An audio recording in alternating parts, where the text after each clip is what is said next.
All right. Hello, everybody, and welcome to a wonderful, wonderful night of hell and all kinds of shenanigans, I'm sure, with our heroes in Roiling League.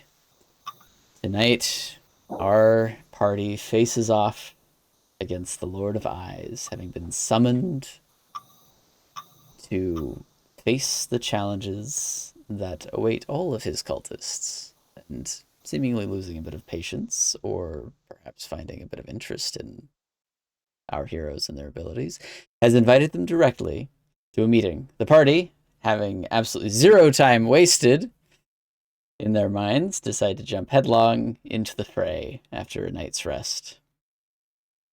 So, I know that everyone's super anxious and super excited, so we're just going to jump right into it. So you guys are currently descending down again, once again, those meaty, fleshy, skin-covered tunnels and passages that you've been traveling through for the last day. This time further down at a bit of an incline, or decline, I should say.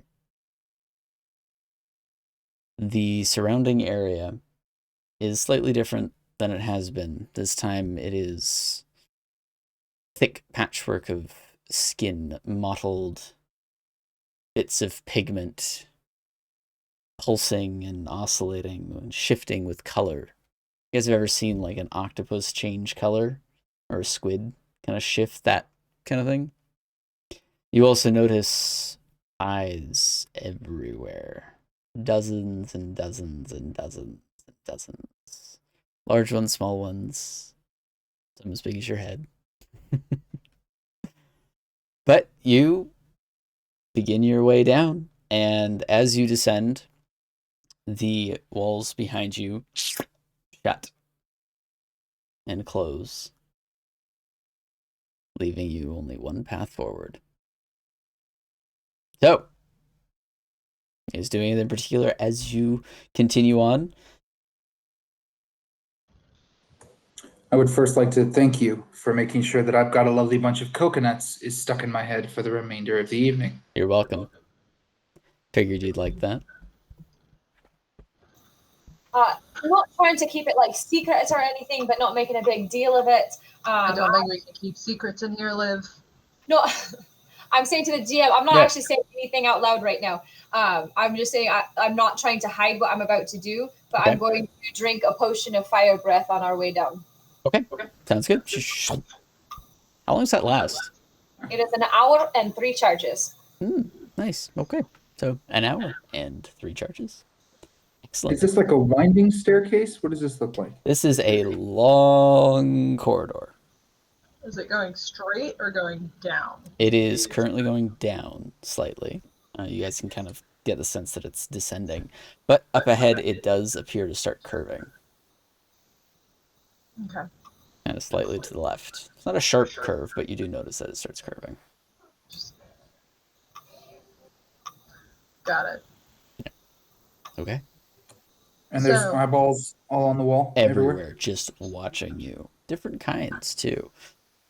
In various kind of standard human, elf, dwarf colored eyes. You can see what look like different animal eyes, kind of goats and sheep and cattle. You can see bird eyes, kind of glossy, almost insect-like eyes with their multiple segments. So Uther's gonna sort of start just looking at all the different eyeballs. Just go, these things are making me feel naked. And normally that's fun. I don't even want to begin to know what kind of kinks you're into.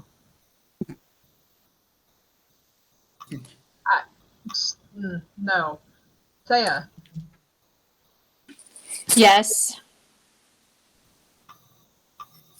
Do you have all of the things that I passed you this morning? Yes, I do. More helpful to pass them out to others, or do you want to be solely responsible? I feel the others are better equipped as far as fighting goes, so I can hold on to them for a while. Okay. If it becomes cumbersome during the battle and you feel your talents are better suited elsewhere, just drop them in front of us. We can at least pick them up and handle it ourselves. Absolutely. Does anyone want to be invisible during the battle? Because that is something I can do for us, and you can cast magic and it won't break it. I think Uther needs to take a point. Do we think invisibility would even work on a creature like this that sees things from another plane? Can Valerica roll an insight or like an intelligence check? Sure, yeah. Go ahead and roll an intelligence check to see if you can surmise based off of I don't know. common motifs. Nope. 7. 7? I mean, there are many creatures that exist that can see through invisibility. Whether this is one, you have no idea. Literally exactly what the player knows as well, so I relay that. So Thurgo is going to speak Dwarvish. Uther, if it gets rough, here, and I pass you a potion of growth. Are you sure you don't need this, little one? I have 3 others. Oh, well prepared. What does it do? It makes you big, and essentially what it does is it gives you the ability to enlarge or reduce yourself for 1d4 hours, and the spell is not loading for me. Hang on. Come on, it did it just a second ago.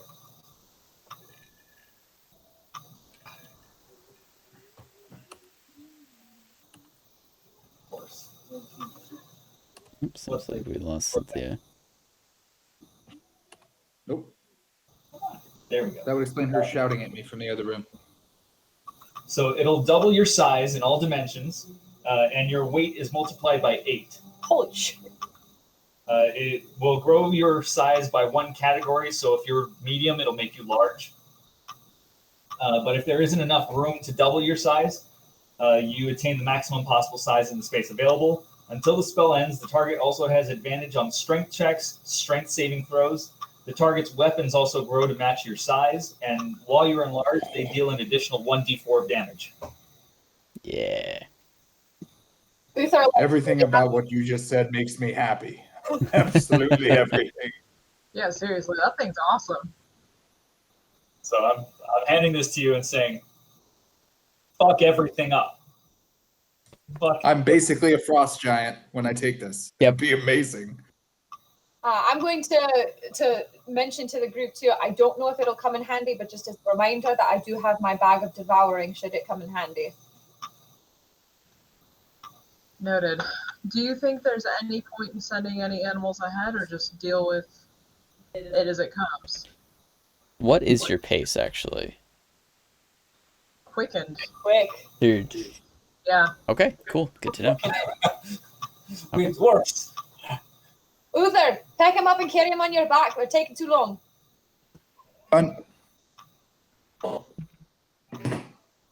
Pretty sure you have standard movement speed. It's fine. Lean over to live and I'm like, Well, our should we do this? Soldier only has 25 feet per action here, so. Oh. Yes. So he's Sir. slowing us down. Form Voltron. I'll be the head. Okay. America leans over to live and says, did you do that for material for a song? Oh, that? Oh, yeah, that is being immortalized as fuck. Are you kidding me? Yeah. That's the most Yeah. hilarious thing I've seen in a long time. And I I've can been, do that. I've been alone with Thurgo for several months, okay? That's great. Well, you have the world is your muse here. I'll have to be careful not to make this next song too creepy. As you are descending at your quickened pace, you feel every single one of those eyes. Just focusing absolutely on to every move that you make.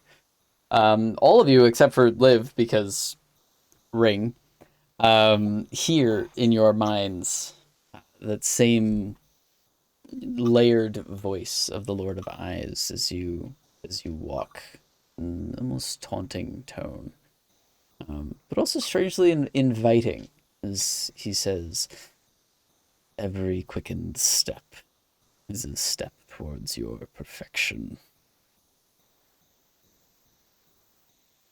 And as you continue walking, each of you, again, except for Liv, see a number of images flash in your mind. As your eyes kind of catch on the eyes on the walls and the ceilings, you see these images kind of flash in the eyes. Polarica, you see your estate, you see your brothers, you see your mother, you see your father, you see the festivals that your family holds. Selima, you see the various dwellings and spaces that you've made for yourself over the years. You too see your parents, your grandparents. You see the faces of all the villagers that you've helped. Thurgle, you recall sailing the seas of your homeland, working on the great and mighty forged ships of Mistros. You recall the good and the bad times of both. Uther, you recall climbing the tall spires of Thoderheim and fighting the variety of creatures that dwell there. And Thea, you see your home city that you've scarcely left, but the multitudes of people coming in for healing and recovery, your images eventually shifting to the dirty streets of the Rookery where you originally grew up.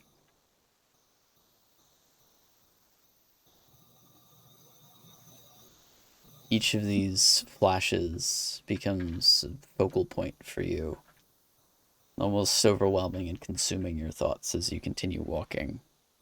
You hear the Lord of Eyes keep speaking. Every breath purifies you more. Onward you rush to your completion.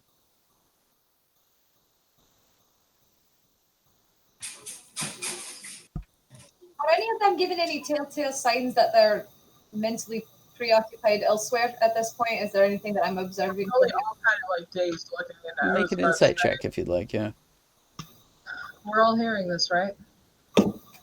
Yes. That's an 11, so I'm not very insightful today. Yeah, for the most part, they just kind of look focused on things, yeah. I don't know what he was talking about. I'm pretty perfect exactly as I am.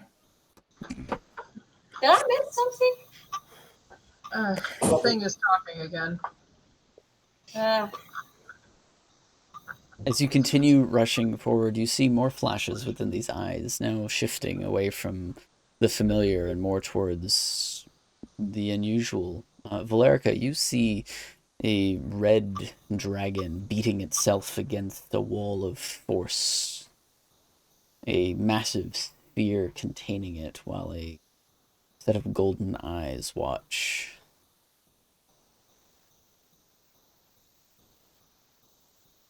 You know those eyes. Thurgle, you see one of the massive forged ships sailing no colors as its weapons open on a small fishing village.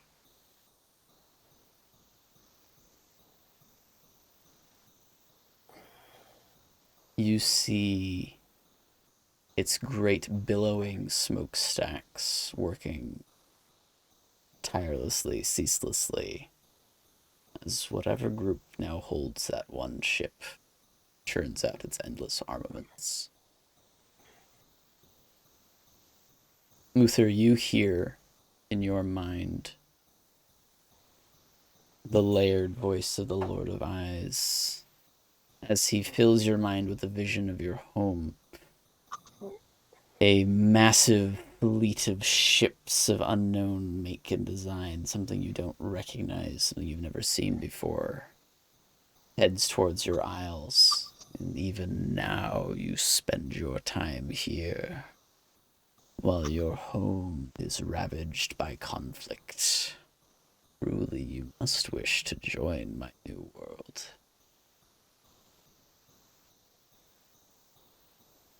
Valerica, he focuses on you again for a moment, and you hear the words directed at you. I can turn flesh to iron, breath to fire, step to flight.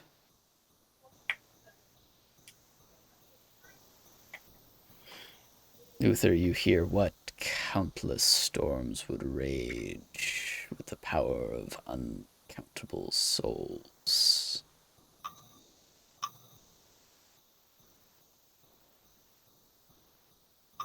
Selima, you hear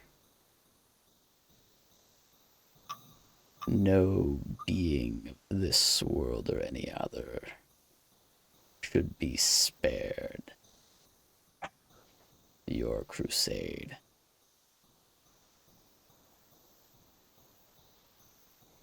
And the names threaded in memory can be reborn.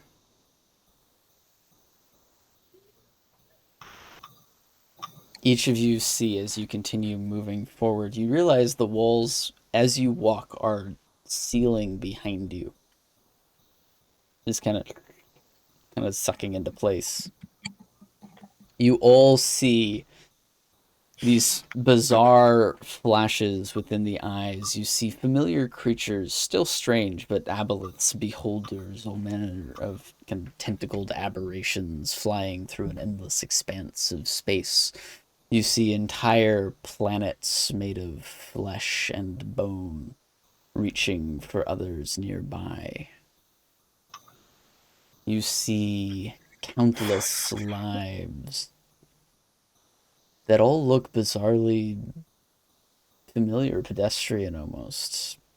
Countless alien existences that look entirely like your own. Towns, cities, armies, temples. But all with the common thread of the same aberrant nature. You see in one of the eyes a flash of a very pale blue, and surrounding it, twisted, malformed creatures with large, kind of tumorous growths drained of their color as they turn to ash. You see a pool of tendrils and rippling gray matter, and you hear, again, except for Liv, just gonna drill that one in, you hear a sonorous, deep hum come from all of them, all singing in unison. Liv, you can see all of these things in the eyes. You cannot hear any of them, though. You all see a living landscape shifting and changing. The trees, bushes, and grass drifting into the ground and sprouting anew elsewhere. Mountains rising and falling as though the entire place is one large creature. See a hooded figure, worms crawling from beneath a mask, watching kings, queens, rulers, emperors from within their courts.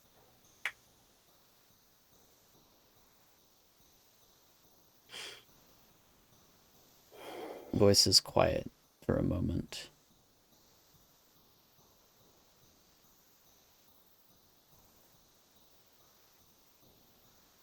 And then you hear it speak once again.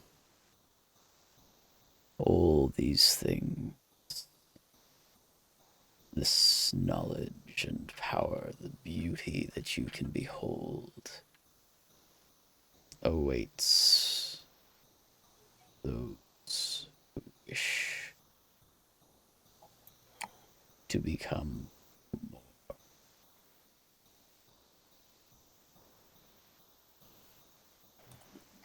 All right. So Uther's gonna just sort of come out of a daze. Do I need to take an insight check or an intelligence check or anything to sort of focus him? No. Okay. sweet. They're just kind of there. It's like somebody's talking to you as you guys are kind of rushing forward, but there's no kind of imposing, I'm trying to hinder you. Okay. Hey, Liv. And say it wants us to go. Right? So, Tosh, you trying to talk? I can't. It's coming in a little fuzzy. Yeah, I was just. Can you hear me now? Yeah. Cool. I was just. Liv. Why don't you play us a song? Yeah. Let's try to break this. Yeah. I'm going to play the one that I wrote from like way back when I was like making fun of of our friend who is no longer a friend for either group that has since left us, and Thurgle and their adventures that they told me about when they were in Quarrensburg. So it's gonna be that song. So it's lively, it's making fun of people, and it's fabulous. Okay. Cool. Sounds good. The Tale of the Accidental Slaves. Mm-hmm. The Tale of the Accidental Slaves. Yep. Gotta love it. Okay.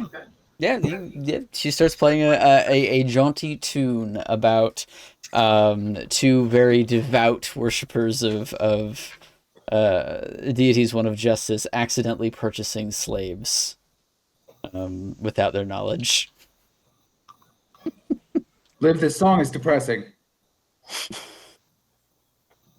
Yeah, you weren't even there. That's a story. I know it. I feel a little better, but I feel the theme is maybe not appropriate for the moment. I thought it was very fitting. We might become mind slaves of this fucking eyeball beast. We will never become slaves of this fiend. Said, it's time for Goliath battle song. And Uther's just going to slowly start clanking his hammer off of his plate mail. Okay. And just sort of start kind of doof, doof, doof. And he's going to, I just wrote a song. Want to hear about it? Here it goes. So, yes, that's good. That's good. She's into it. Okay. So it's got kind of a thumping sort of a rhythm to it. There we go. That's perfect. Yes, but deeper. But I mean, on the thicker part of the bow. No, that was good though. I was into it. There we go. And it's okay. Do you need more cowbell? Thank you. Yeah, if there was one, it would be flawless right now. All I have is a kalimba. I'm sorry. Oh my god. All right. As Okay, we so start this song, I'm going to attempt to put a melody underneath it to go with it to like jam it up. Oh, Okay. Sounds good. This is perfect. This is flawless. Okay. I'm just gonna lock eyes. That's good. He's lost. He's good. Okay, it's whoa, be not afraid. Time for the hammer and time for the blade. Whoa, be not afraid. Bodies of enemies soon will be slayed. Whoa, and just kind of start just keep repeating it. I like it. It's like a marching chant. I like it. Yeah, very Spartan kind to of. put a sea shanty underneath it to line it up together. Yeah, that Right? totally works. Totally. Okay. It could be a pirate. It could be a pirate song. It could totally be a pirate song. I'm gonna cast Minor Illusion and just like lightning sparks under his feet as he's like marching to the beat of this. Oh, Okay. I have my glamour studded armor that like does the flames and stuff. I've now ignited them. Oh, this is like a metal pirate sea shanty song. It's got amazing. So great. Oh man. Okay. All right. So yeah, recall all of you are. Yeah, you're all feeling pretty jazzed and inspired by this. It definitely starts drowning out some of the sounds and kind of keeps you focused away from some of the kind of the visions that you're seeing kind of flashing there. Some of the eyes like kind of squint a little, like with like percussive like sounds that start happening. Like they kind of almost flinch. Just a couple of them here and there. Like, As yeah. we go Almost like more haikus. confident, I'm gonna get closer to the walls and like do some like jamming riffs right up into the eyeball. Like, Melt some faces. I love it. I love it. Yeah, it's memories of a dragonborn bard from long ago. God, I want him to make an appearance, but All right, so you continue on for a brief time. You do notice at this point that the passageway has kind of coiled around and down for some time, getting kind of tighter and tighter in its turns.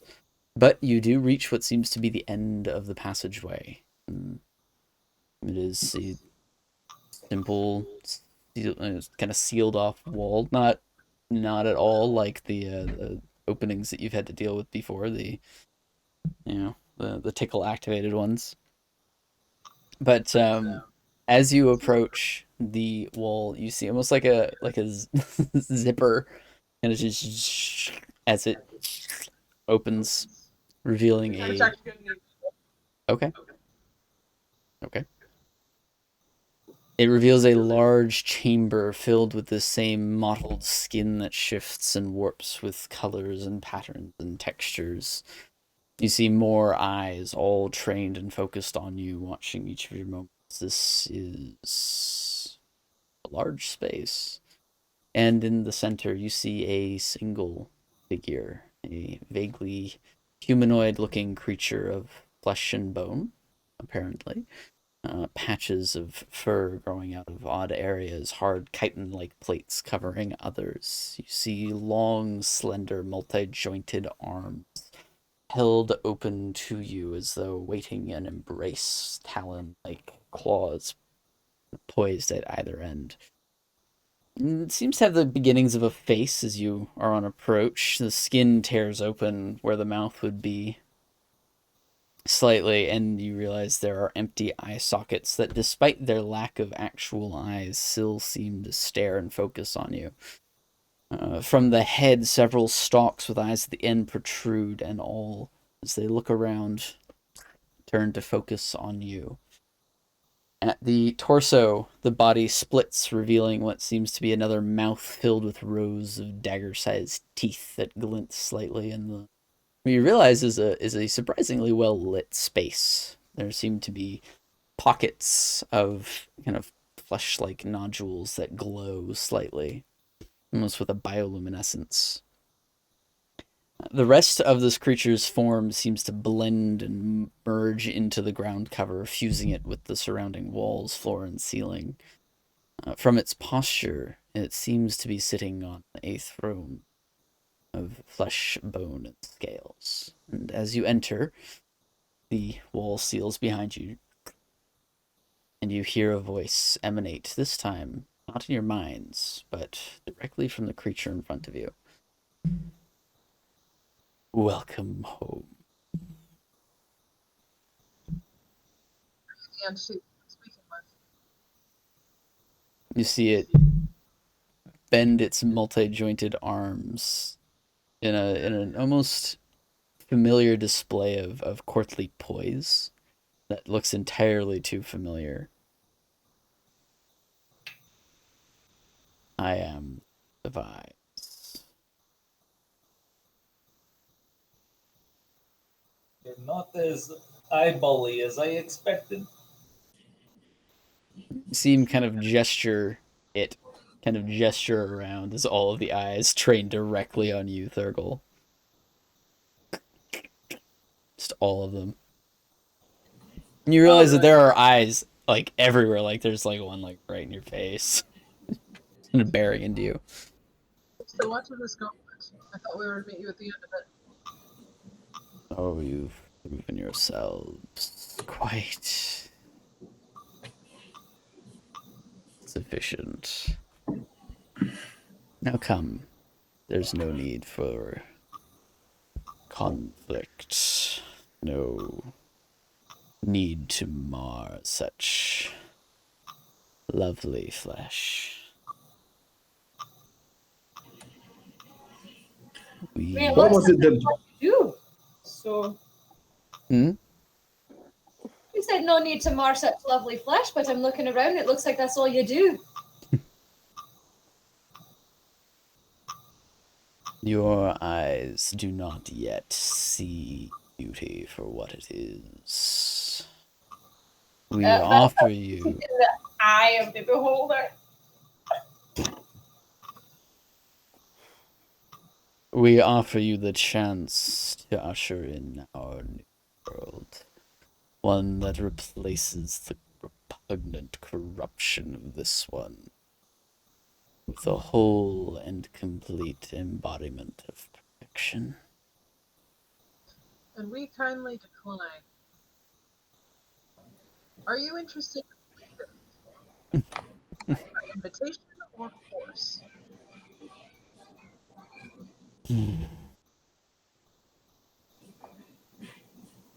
Even your minds, it seems, are lacking insight. I've been told far worse, but far better than you. Fireball. Okay, fireball. Go ahead.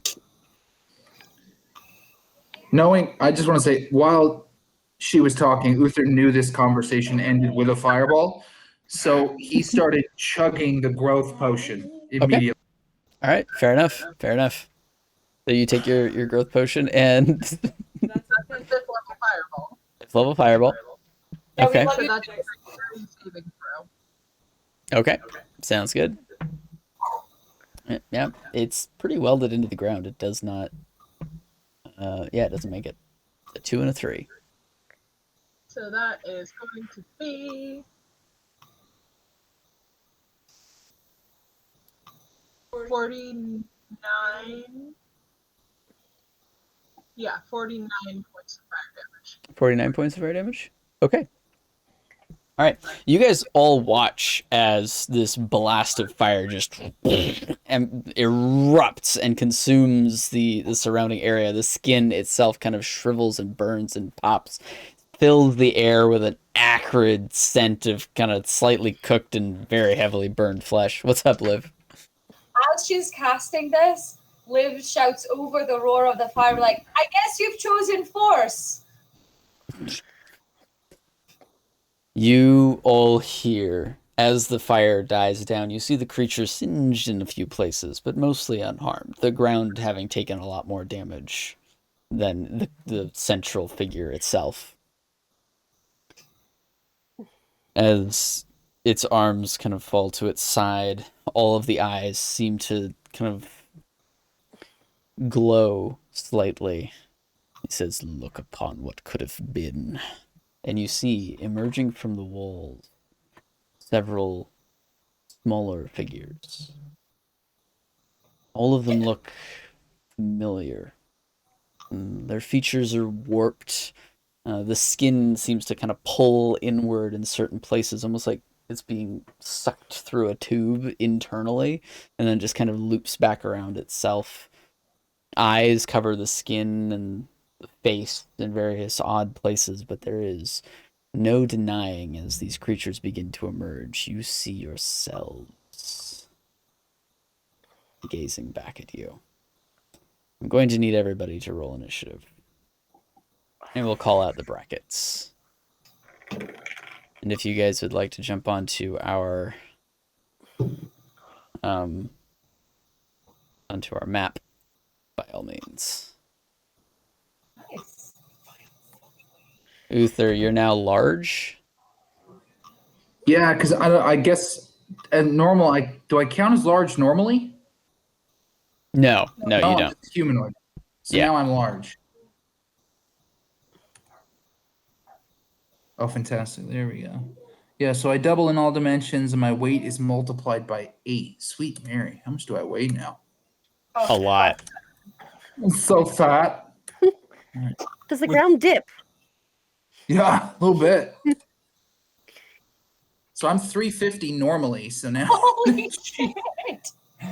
Jeez, Good God. please. I now weigh 2,800 pounds.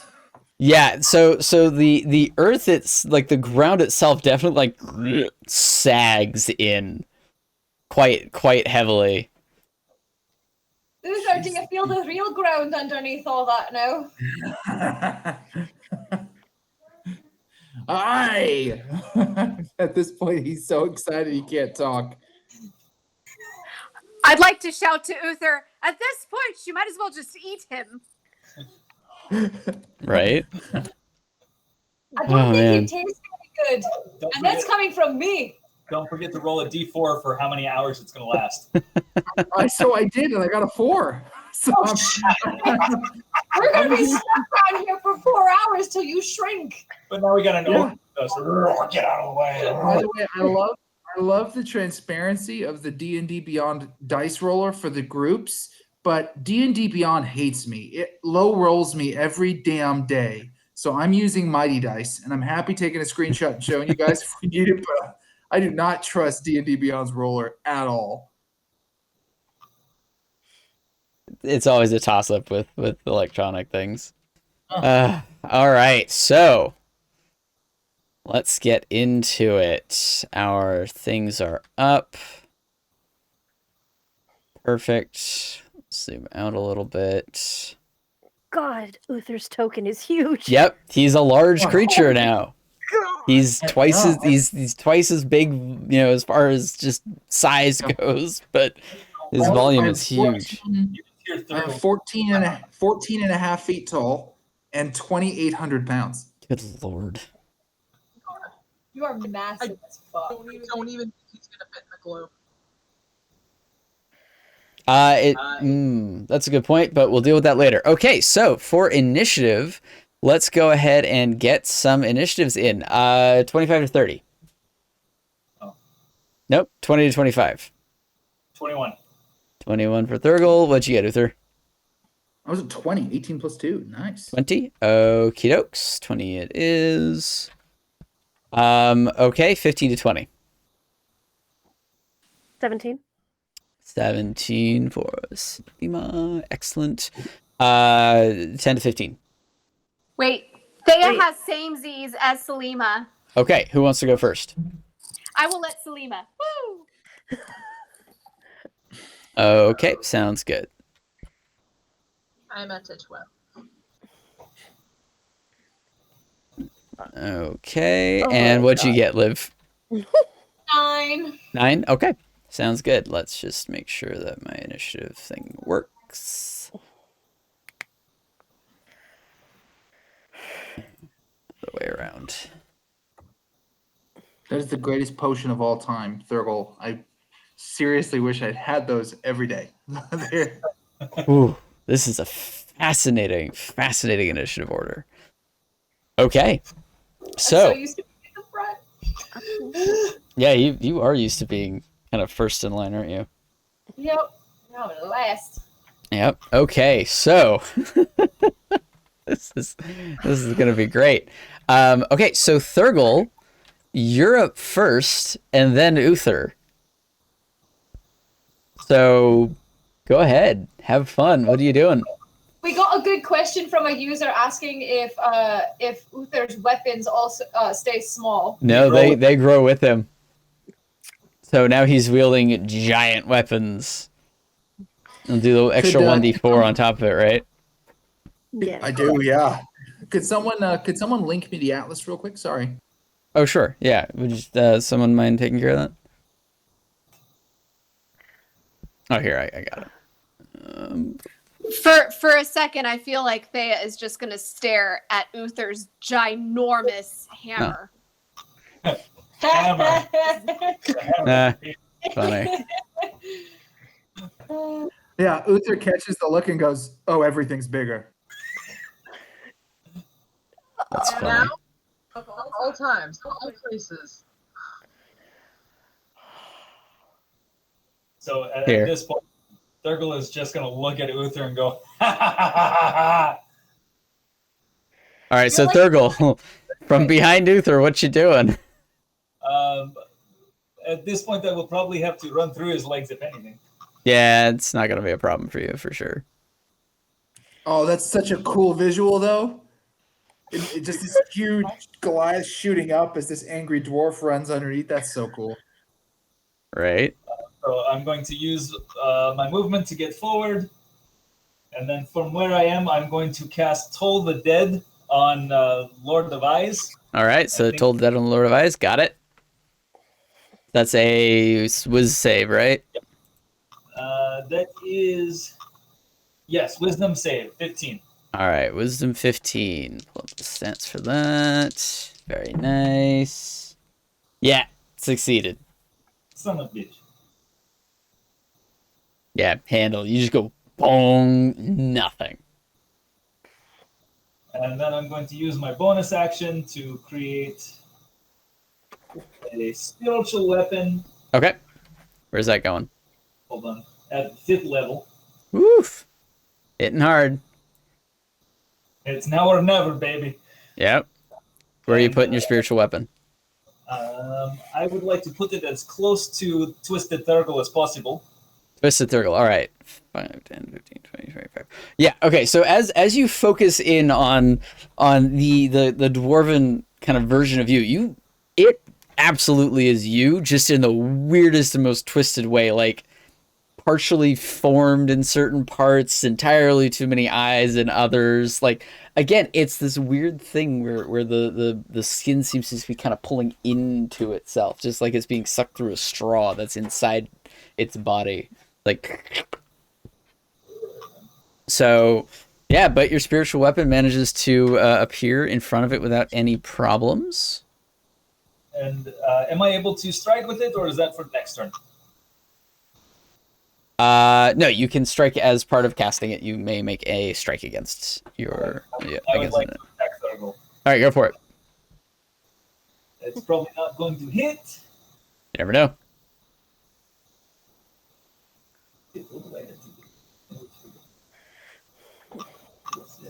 14.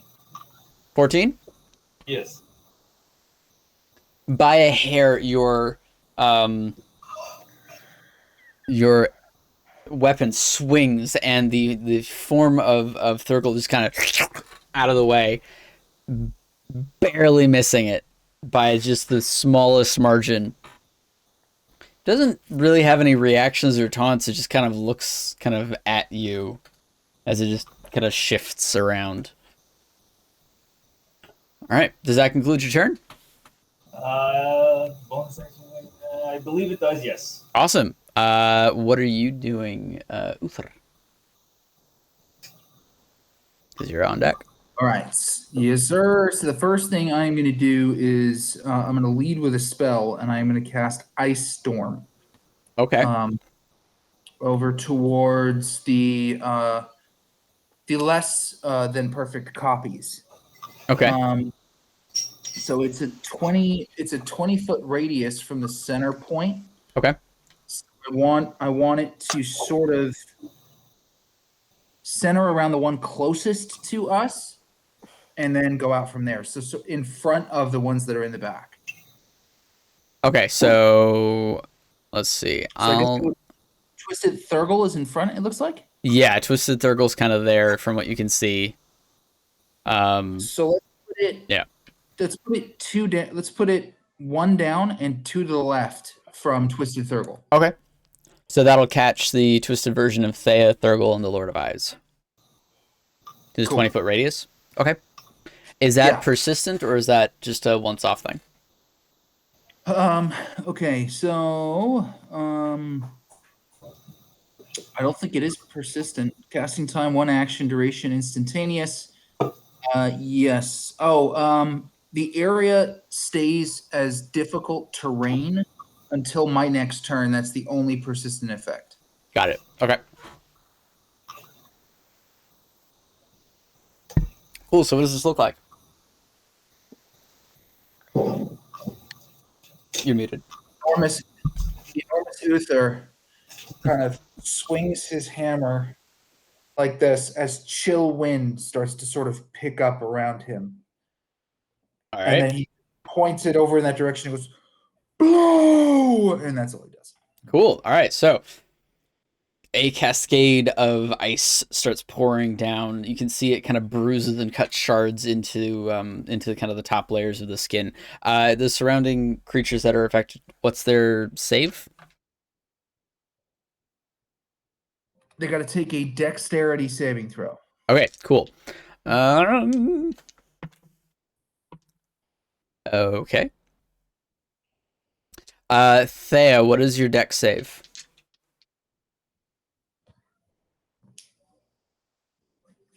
And Thurgle, what's your dex save? Like roll for it, or what is my modifier? What's your mod? +2. +2? All right. Twisted Thurgle succeeds. And Thea, what was yours? Mine's a +3. +3. And what was the DC to beat? The DC is... the DC is 15. 15. Okay, so both twisted versions of Thurgle and Thea succeed. The Lord of Eyes does not, however. So the successes take 1d8 bludgeoning. Okay. And 2d6 cold. All right. The Lord of Eyes takes 2d8 bludgeoning and 4d6 cold. Cool. Roll it. I'm doing this, or who's doing this? You're rolling as your damage. Sweet. All right. So we'll just do the. You want to do the same damage for the two that passed, or you want me to roll independently for each one? They'll take the same. Okay. So 1d8 bludgeoning. Mm-hmm. 8. 8. Very nice. All right. 8 Right on. Right on. And yeah, it's starting out hot. Okay. And then 2d6 cold.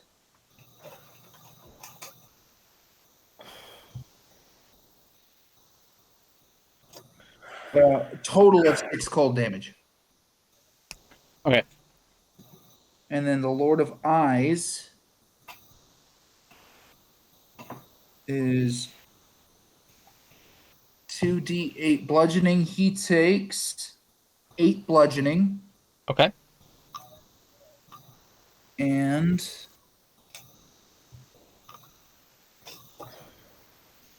10 cold. 8 bludgeoning, 10 cold. All right. Sounds good. Sounds good. Okay. That is math. Perfect. Okay. Cool. You see these shards kind of pelt as the two twisted versions of Thurgle and Thea mostly escape the damage. However, the Lord of Eyes being kind of rooted in place seems to be taking a considerable amount more of it.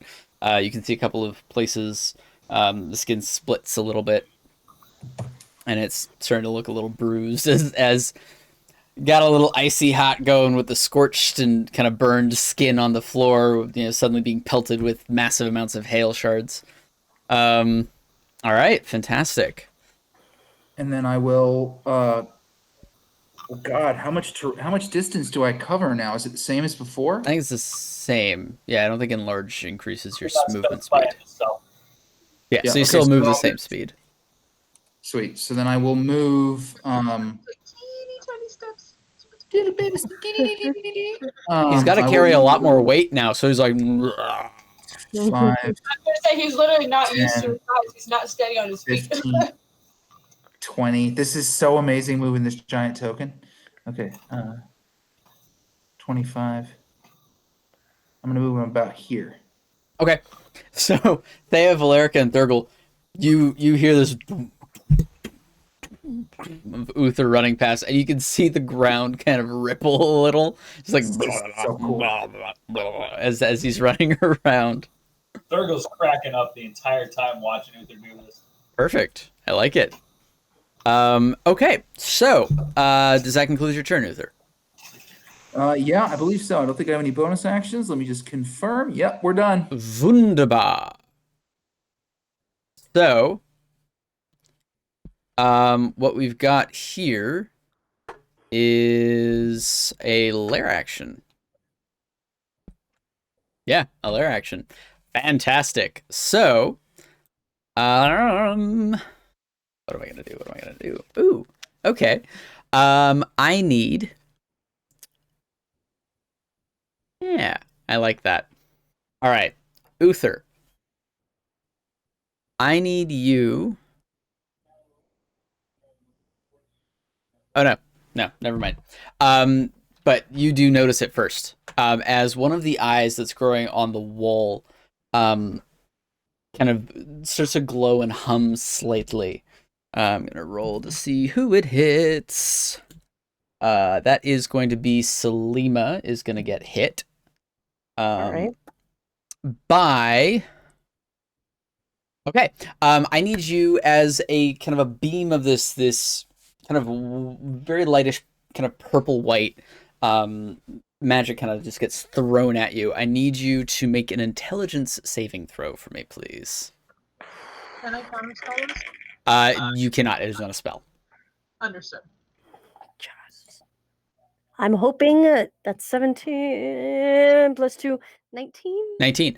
You're going to take 36 points of psychic damage. And you feel your grip on all of your attuned items and all of your spells slip away as you are unable to cast spells or activate magic items.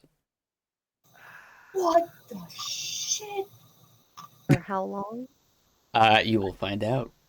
Oh no. You at the end of each of your turns, you may attempt to repeat the saving throw. At the end of each of your turns. That was a 19. What save was it? Was intelligence? Intelligence. Yeah. Mhm. That is not a save used often. Nope. No, it is not. Okay, fantastic. So that's the lair action. You because you're kind of at the front of the pack, Thurgle and Uther. You see this. You see the twisted version of Valerica start rounding the corner. Oh god. Oh. She's gonna set me on fire.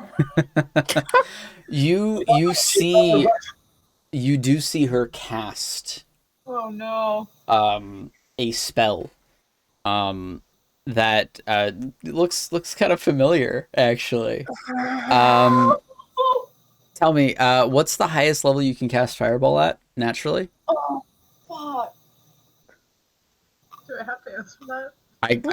I'm asking out of courtesy. I have your character sheet up. I don't have to. This is a time saver.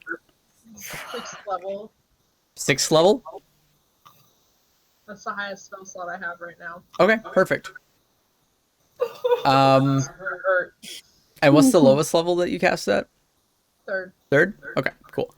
So, do you want the amount of D10? No. Not yet.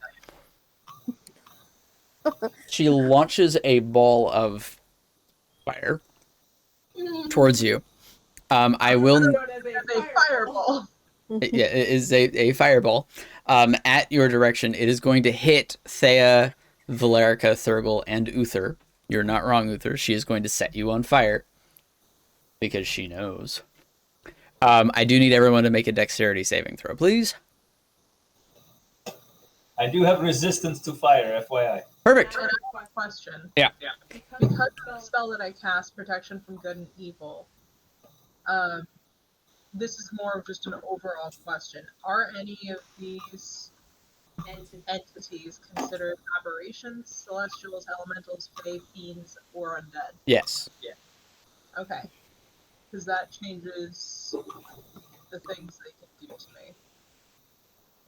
Okay. I have advantage on the saving throw. Perfect. So, yeah, you four go ahead and make your rolls. 9. Okay. 10. 10? Okay. Uther? 18? Okay. Valerica? 18. Okay. Valerica, would you... Mine saves. What's that? If we're going off my modifiers, 18 saves. DC 17. We are going off of yours. So the 18 save, the 5 and the 10 do not. So would you please go ahead and roll a 3rd level fireball spell for me? Okay, 3rd. This is so messed up how you're making us roll damage against ourselves. I just want to point out the psychology of this. Horrible. See that psychological damage? Yeah, but you're the only one that took any. Is it me or is it a copy of me? I just want you to do. I want you, the player, to do it. I know. It is your copy sending out the spell. It was 29, but every time I do fire damage, I add 5. Why? Because of my elemental affinity and my background. No. Okay. So just 29. Yeah. Yeah, that's a sorcerer thing because I'm a descendant from a dragon.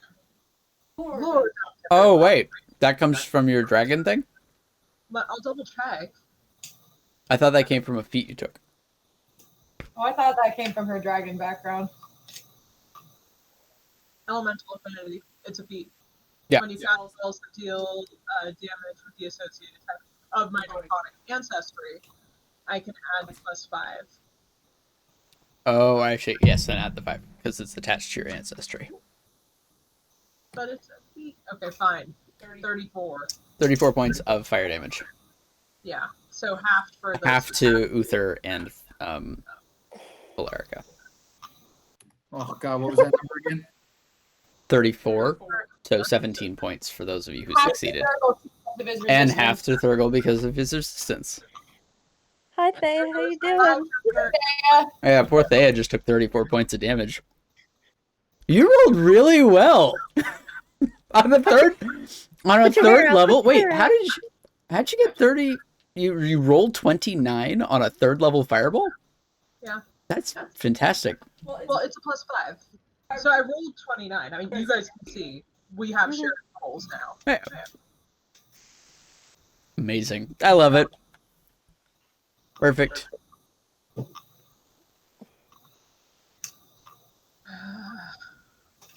This is going to be so problematic. It is, isn't it? Okay. Who's up next? Okay, up next is going to be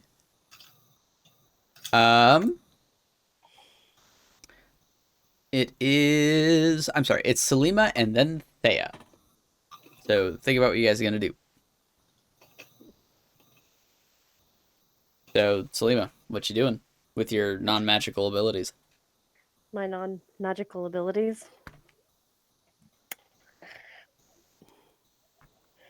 Wonderful. Oh, God. That's I hate everything right now. Why am I always on fire? Big and on fire. So you cannot cast spells or activate magic items, but other than that, you're free to do as you wish. You're such a jerk. How's that Chipotle over there? How's that doing? It's good. Fantastic. Oh, that's wonderful. Did you get the guacamole with that? No. No. I have it. Good. At least one of you does. Just say, is there extra cheese? Because this whole thing is. So what you doing, Selima? That's a really good question. I feel like, as will learn, who gets hit with her own for the first time, she's like, oh, that kind of hurt. I will say that your I'm struggling with this. I'm buying that with RP. I appreciate that.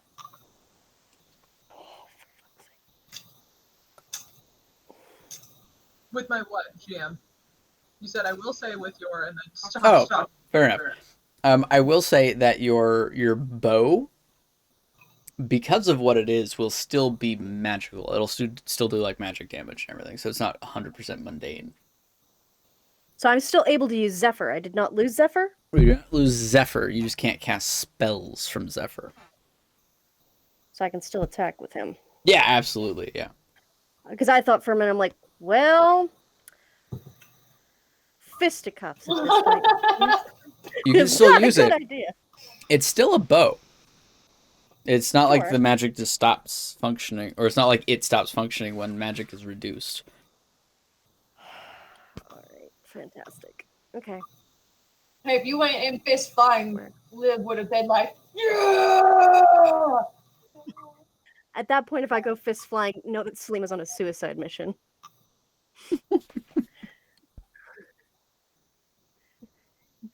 And she probably has an explosive or something strapped to her I body. really feel like we are our own biggest problems in this fight. Because we are. So 5, 10, Like, we are not like 15. characters. We go. I don't 20. know. This is gonna be rough. Ba-dum-bum-bum-ba-dum. All right, let's see how far. That's 20 right there. So 5, 15, 20, 30, 40, 45, 50. I can hit everything in this room. Fantastic. All right. How far apart are they? Yeah, from there you can hit. Yeah, you can hit everything. Everything. Yeah.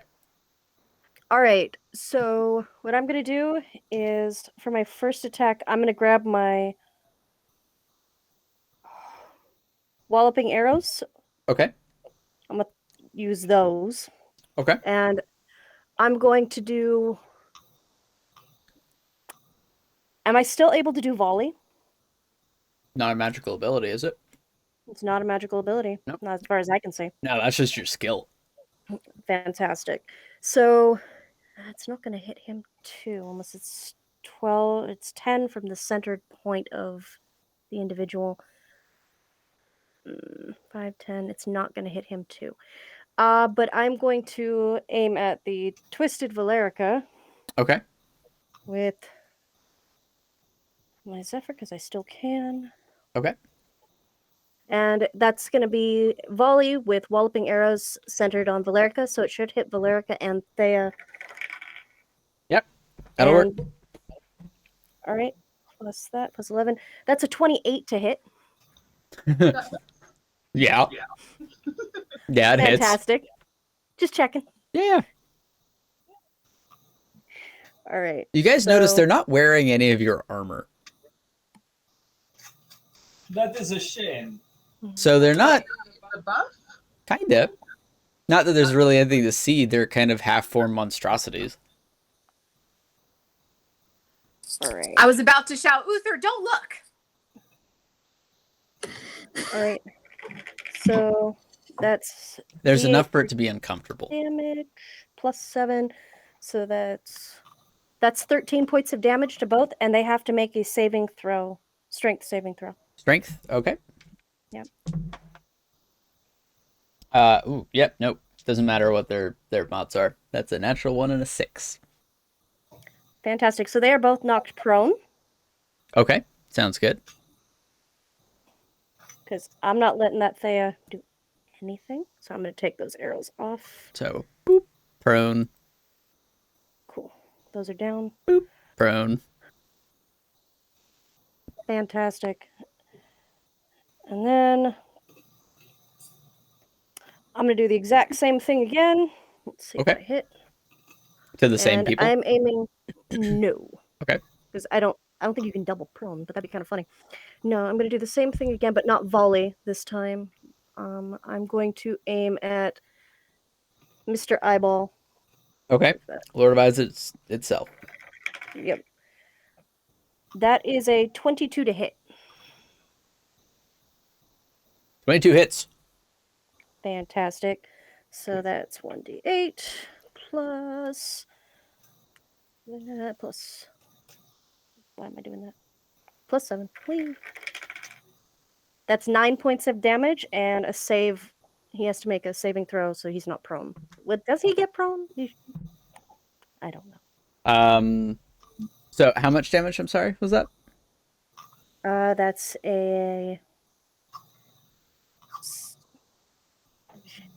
6 plus 7.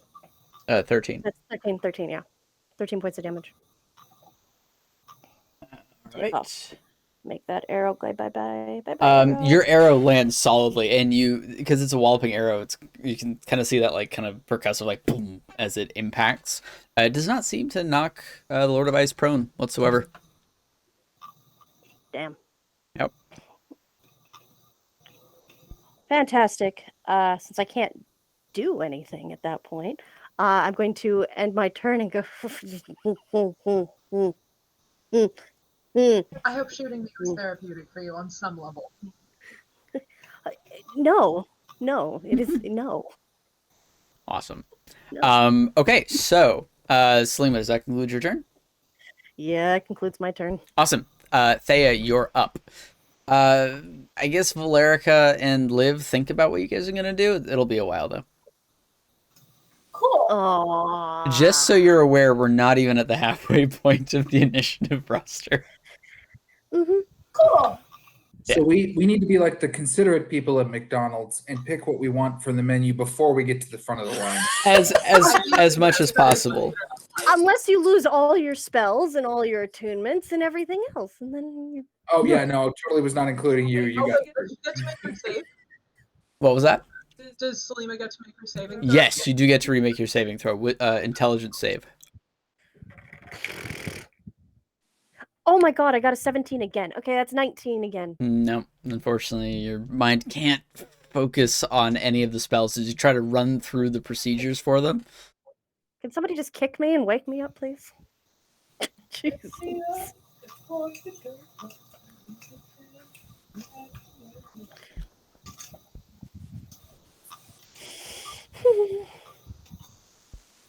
Okay, so Thea, what you doing? Okay, so I started moving and then I stopped, but I'd like to move somewhat nearer to or closer to Uther. Okay. And since I know there's going to be a lot of healing going on pretty soon, I would like to attack the big eyeballs with a guiding bolt. You're attacking Lord of Eyes or something on the wall? Lord of Eyes. Okay, sounds good. Guiding Bolt is a save, right? I think so. Yes. Or is that a range? Okay. What am I trying to beat? Oh no, it's not. It's a range. It's 120. It's well, is it a ranged spell attack or is it a saving throw? Do you make the Ranged attack or spell. do I save? I do. I make the attack. Oh, okay, then go ahead.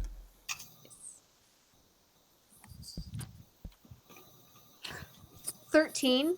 13? 13 unfortunately does not hit as the bolt flies past.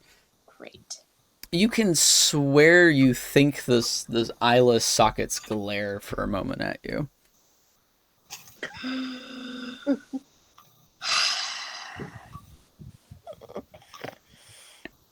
Okay.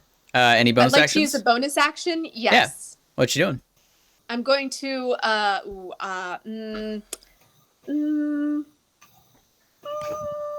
I'm going to use my holy mace. Okay. Summoning your spiritual weapon? Yes, I am. All right, let's bring your spiritual weapon in. Where do you want it to pop up? You got 60 feet of range. Oh, Lord. Okay.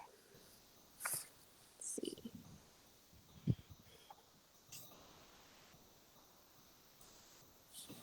Ooh, can I see Twisted Live from where I'm standing? Can you see Twisted Live? Only just a hair. Could I attempt to attack my mace towards Twisted Live? Yeah, let's see. 5, 10, 15, 20, 25. Yeah. Yeah, absolutely. Let's do that. Yeah, so go ahead and make an attack roll. Okay. With your mace. Oh, what level were you casting that at, by the way?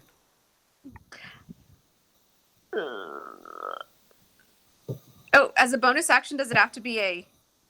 Yeah, you cast it at a specific spell level because that'll tell you how much damage you do. Okay. That is second level. Second level? Okay, cool.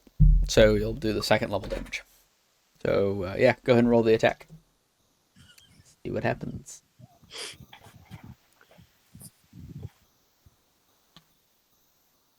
$24. 24. All right, your mace, you barely see it. As you kind of bring it into existence, you hear this as it hits flesh. Go ahead and roll damage. 6. 6 points of damage. All right. As your spiritual weapon kind of pulls back, you see kind of little like bits of blood kind of drip off of it harmlessly. It kind of repels it a little bit. You hear from around the corner, I didn't think you'd go that far for me punching you in the head.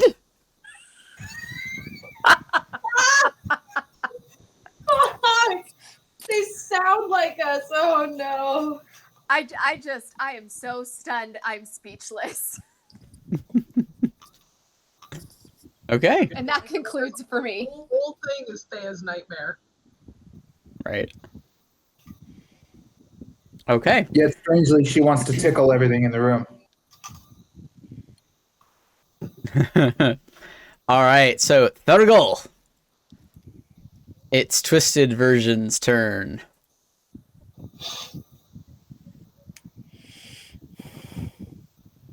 So, kind of armor are you wearing, Uther?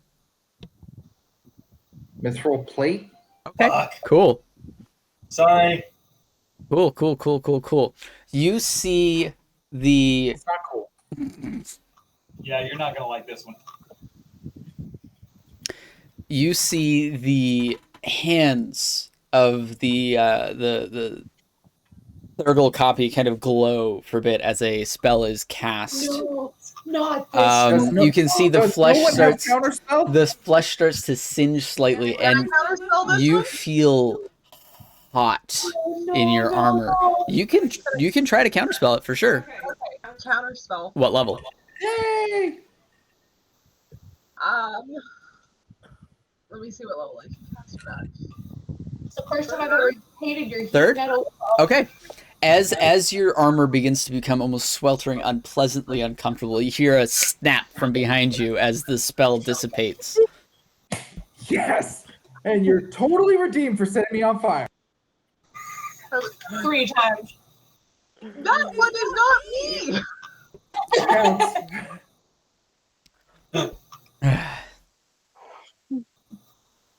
All right. We're dealing with so much during this fight. It's torturous. I just go, sorry, Uther. Your powers are weird. All right, you guys, as this happens and you hear the counterspell, you see the Lord of Eyes in the center kind of tear itself out of its kind of sitting of flesh as it just kind of rips, and you hear this horrible like sound as it rips itself out of the floor, leaving this kind of gaping wound. As it just kind of floats, kind of long tresses of skin falling over it, almost like a cloak or even like a dress, just this long thing as it floats kind of midair. And it holds its hands again in that almost courtly poise. It's creeping you out, Valerica, because it's got Kornsberg nobility written all over it. Like it read a book on etiquette kind of thing. Well, you hear it kind of creak almost, this uncomfortable sound as the bones seem to kind of shift slightly in place, like they haven't moved much at all as they kind of... You know nothing of the worlds beyond. It's going to rush forward towards Uther. And 15, 20, 25. And is going to claw at you with its 2 hands. That's a weird thing to have happened. Okay, that is going to be a 22 to hit on both attacks. AC 18, so they both hit. Okay, you're going to take, from the 2 attacks, you're going to take 34 points of slashing damage as this just starts carving into you. You can see it takes chunks out of your mithril armor. It does a good deal of kind of like residual damage to the claws, but you can see them already starting to like reform. As it rushes forward, you do see the damage that it's taken start to heal slightly. No. All right, so we need a couple of things to happen real quick. Yeah. So because it hit me, it gets popped with Wrath of the Storm. Okay. So it needs to make a Dex saving throw. All right. On a DC of 15. It succeeds. So it takes 1d8 thunder damage. Okay.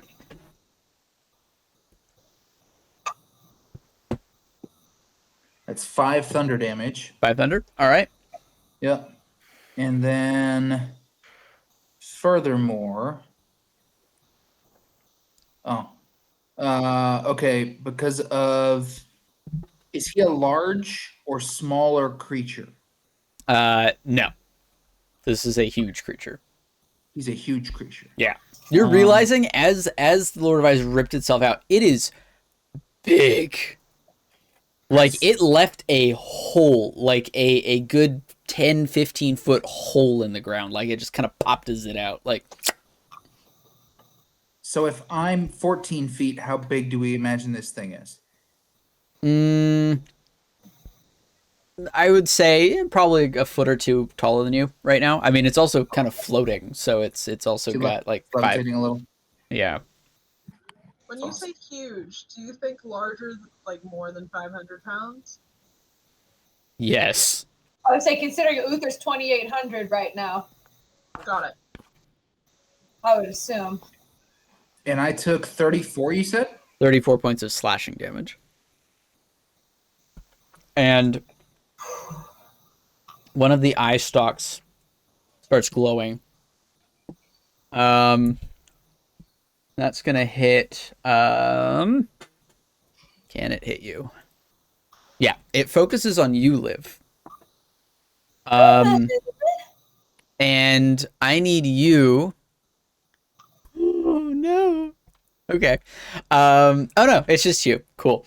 All right. As a blinding light kind of arcs towards you, I need you to make a Constitution saving throw. God damn it.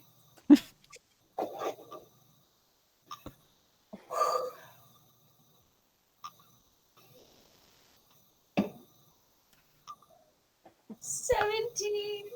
17. You take 19 points of radiant damage.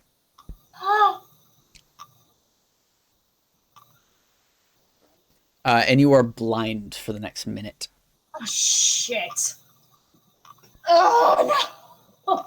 As your eyes, you see everything around you just wink out of existence, and it's just a searing, painfully bright light with this kind of oddish blue tint to it. But that's all you see. So blind is attacks have advantage against you, and you have disadvantage on any of your attacks, and you fail any ability check that requires sight. So like seeing things, but you can still make attacks. You just have disadvantage. Okay. Perfect. And it is now Evil Liv's turn. You see kind of a bruised, mashed face there of Liv.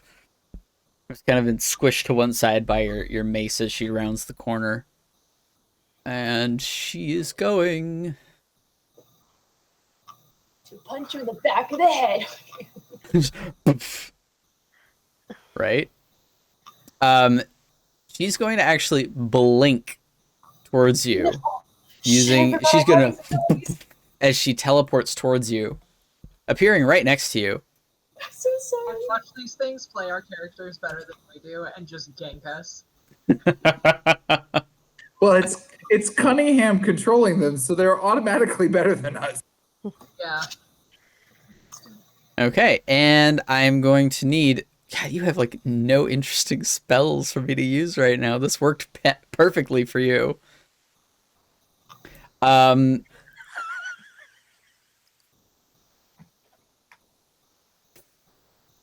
Oh, that's interesting. Okay. Oh, I can't do that either. Jeez. All right. Thank goodness. What's that? I'll take a light smack on the back of the head if you want, and that's about it. Fair enough.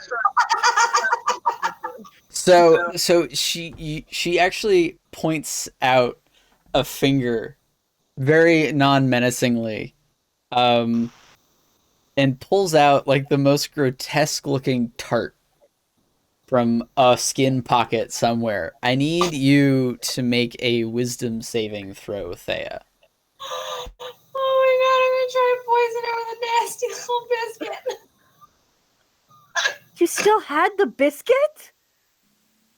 Okay. I rolled a 20. All right. You feel this bizarre need to laugh for a moment before you realize there's not a single damn thing that's funny about this situation whatsoever, and you do manage to resist her attempt at a spell. So that's gonna be her turn. Yeah, no hideous laughter. Valerica, you're up. Like Mimi. Right? You're up, and then Twisted Uther is next, and then Liv. Oh Global god. invulnerability. Around Me. you. And Okay, so Globe of Invulnerability, perfect. I'll add that aura to you. Call Liv to walk over to me. Like, What's how the much- size of that? 10 feet? One moment. Globe of Invulnerability is a 10-foot radius around me. 10-foot radius. So I would probably step forward to be like in an optimal position. So like there. Okay. Yeah, so it would just cover Selima and Thurgle. Yeah, that's perfect. All right, so So I got and I'm calling Liv to come up. okay. So that's perfect. Looks like it would probably cover Uther's butt. Yeah, I don't think Uther fits in this at all. No. Could not benefit from this one. Bigger is not always better. It's not. You learned that quick. For my bonus action, I'm gonna try to decide. You said this is Globe of Invulnerability. Correct. Cool. Globe of Invulnerability, which means I actually dropped concentration on the other thing that I was holding for your note, which was the protection from good and evil. Got it. I no longer have that going. Understood. And I am going to bonus action. Now I'm just going to do it. I'm going to use a quicken spell, so I'm going to burn 2 sorcery points. Okay. And I'm going to cast Firebolt at Twisted Liv. Okay. Go ahead and roll it. It's going to be a 22. Yeah, 22 hits. And that is going to be 57,000 points of damage because apparently your firebolts do all the damage. Every time. Typically. So that is going to be 19 plus 5. That's 24 points of damage. Okay. Yeah. A solid smack against the twisted version of Liv as just chunks are kind of burned off immediately. Just looking pretty bad. Probably couldn't take another hit like that. All right, and that concludes my turn. Okay. What level did you cast Globe of Invulnerability? Just to keep. So I can, because it's out of an item, I can only cast it at the item level, which is 6. Got it. Okay. Cool. Sounds good. Sounds good. Okay. So Uther. Evil Uther. What's your movement speed? 30? 30 feet? Yeah.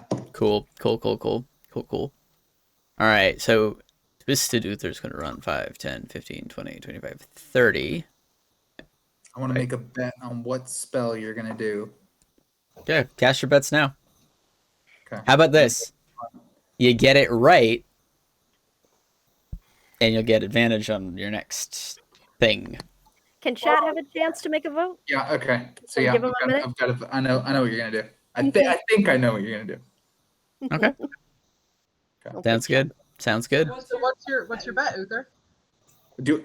Okay, Cunningham, you have integrity, so I trust you. If I say it, you're not going to change?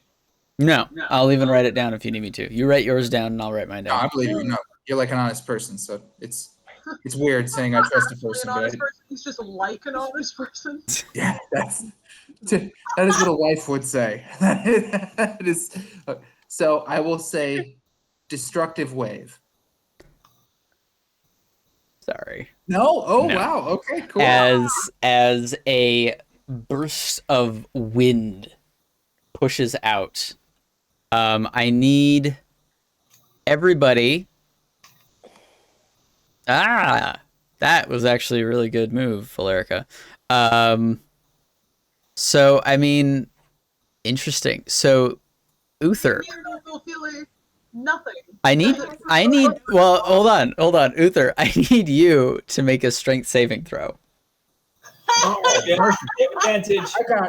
I have got advantage. everything for that right now. I got advantage and more because of the armor thing.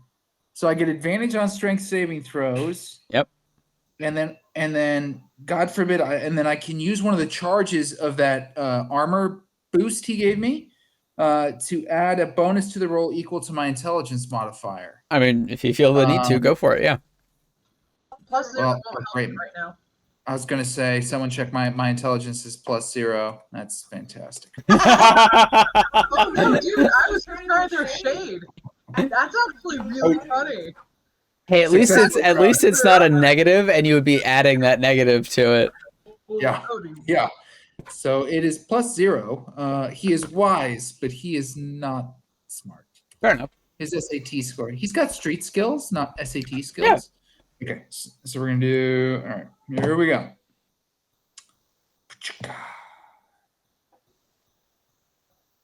First roll. Oh, wait, no, because I get the bonus. Okay, 16. So we're going to go with a 17. Okay. You Tell me I made it, please. barely make it. I mean, you're it's a 17. It's a 15 DC. So yeah, you make it, but you feel this buffeting of wind as you shift like just a hair, but you manage to kind of hold it together, just kind of root your feet back into the ground, take advantage of one of like a little harder nub that's kind of grown up, like just kind of set yourself in.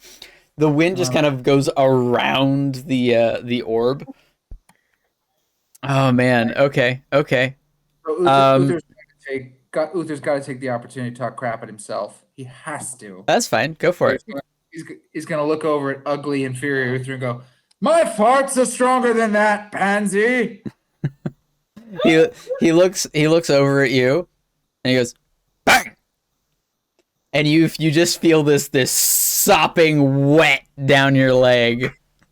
Oh my god, that's amazing! You rat bastard! He made sure it wouldn't be used again today. He took your one-use item. Okay. 3 charges per day. All right, I have 2 more. Okay, so Liv, you're up. Liv, real Liv, blind Liv. Actually, yeah. On that note, I have a question. Yeah. The DM for your ruling on this. So Liv is recalling a fight in the past where she was blinded before, and how she used her lovely familiar to be her eyes in said fight. Yeah. To do that, would that count as an action or a bonus action, so I can decide the rest of my turn? Is your familiar out? Currently? She's been out. She's always on my shoulder unless specified. Then you're otherwise. fine. You don't have to worry about it. You can use that as your eyes. Perfect. So I go into the eyes of Freckles, and I had heard Valerica say to come towards her. So I'm going to walk up until I am about here. Okay. I'm right next to the side. All right. And then I am going to do my action. I am going to cast my last fireball from my necklace, which is a level 6 fireball. And it is going to aim for right about halfway between Twisted Valerica and Twisted Thurgle, so it catches all 3 of those morons back there. Okay. All right. Yeah. So you want those 3? Perfect. Sounds good. Yes. All right. They got to go make dex saves. My mod is 3. But I'm Ooh, they all fail. Solidly. That was a 4, a 4, and a 7. Yes. Well, Twisted Thea and Twisted Valerica are prone. Yeah, it doesn't affect dexterity saves for some reason. Really? No. Just roll. No, this is 11d6 of fire damage right now. Nice. Just throwing that out there. Do you want to roll it? I do. I'm still going to physically roll this and do math because, why not? Who's up next in queue? That would be Thurgle, right? Up next in the queue is going to be Twisted Selima, Twisted Thea, and then Thurgle, and then Uther. So nervous about what my character would do. Question for the GM. Yeah. As our less impressive doppelgangers have been casting spells, are they speaking? Are they doing the full engagement of spellcasting? Yeah, they seem to be doing everything other than any like kind of material components. Yeah, they still kind of make the gestures and they still speak. The words are a little weird and kind of garbled. They're not like the same phrases you would necessarily use. For anyone who speaks deep speech, you would know what they are immediately, but they've just kind of been translated into their own phrasing. But yeah, they're pretty much casting like any caster would. Did like a focus glow when Twisted Valerica cast Fireball? Because that does have a material component.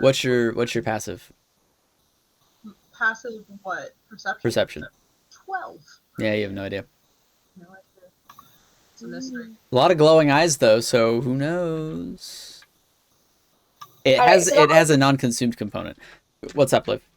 I was 28 points of fire damage to all three of them since they failed. And then I'm also going to take my bonus action, which is one of the charges of the potion of fire breath that I took on my way down. Thank God for that being a bonus action. And I am going to exhale fire at evil Uther. And you must make a dex save. Okay. Sorry. Give me one moment. You said it was 25 points of damage? 28. 28 points of damage. Even worse.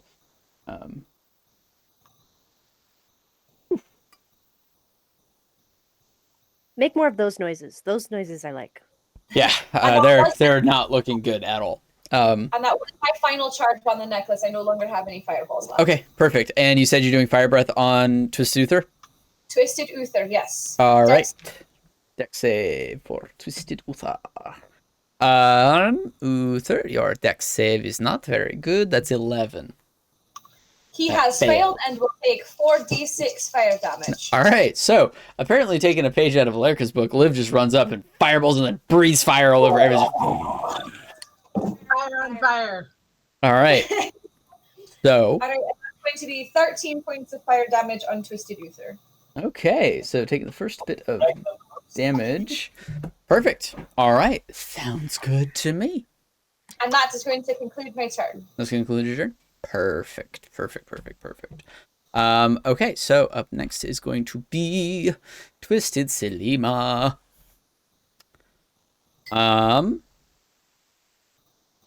Yeah, she's gonna do her thing.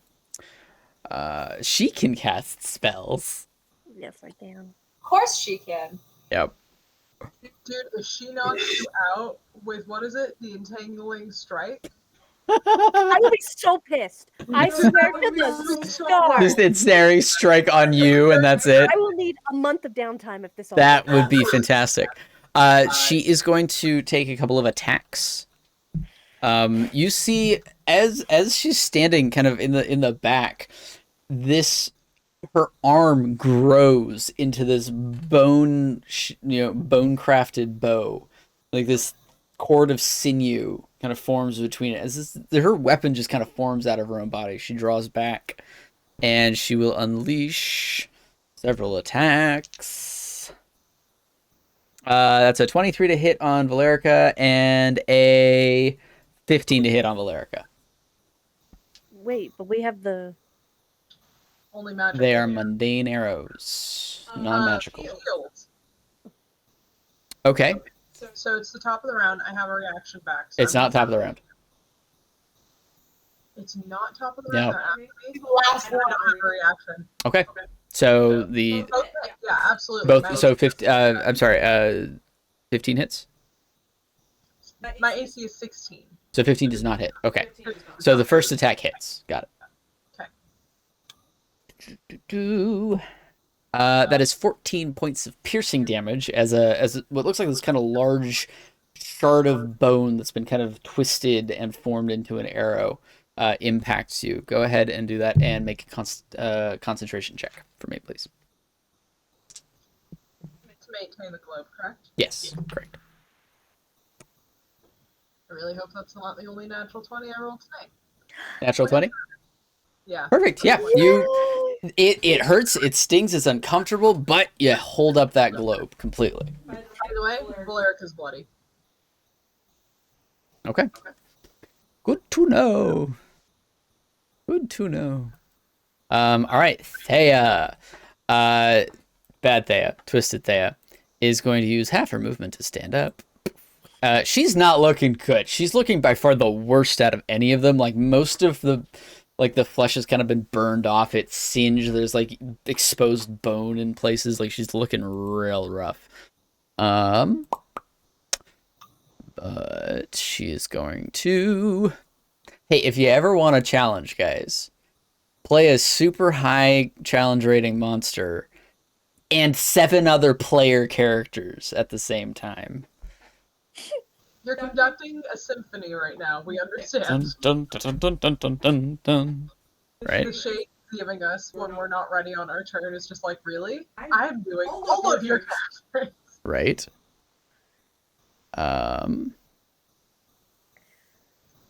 Sabrina, I don't know what you're eating out of that cup, but it looks delicious.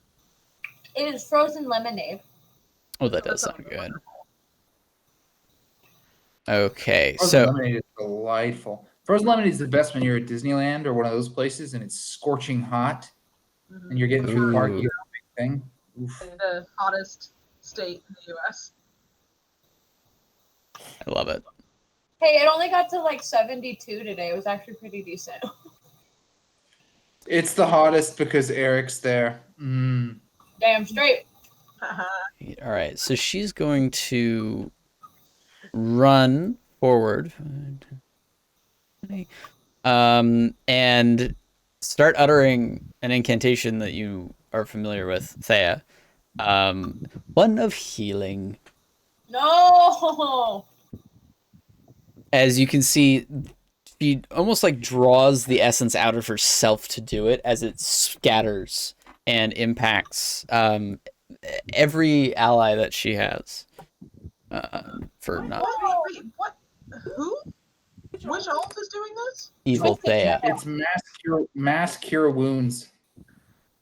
Mass healing word, actually. Mass healing word. 2, 3. Damn you, clerics of evil. Not very much healing, though. Thank goodness. That brings that up there. That brings that up there. 6 others. Perfect. Fantastic.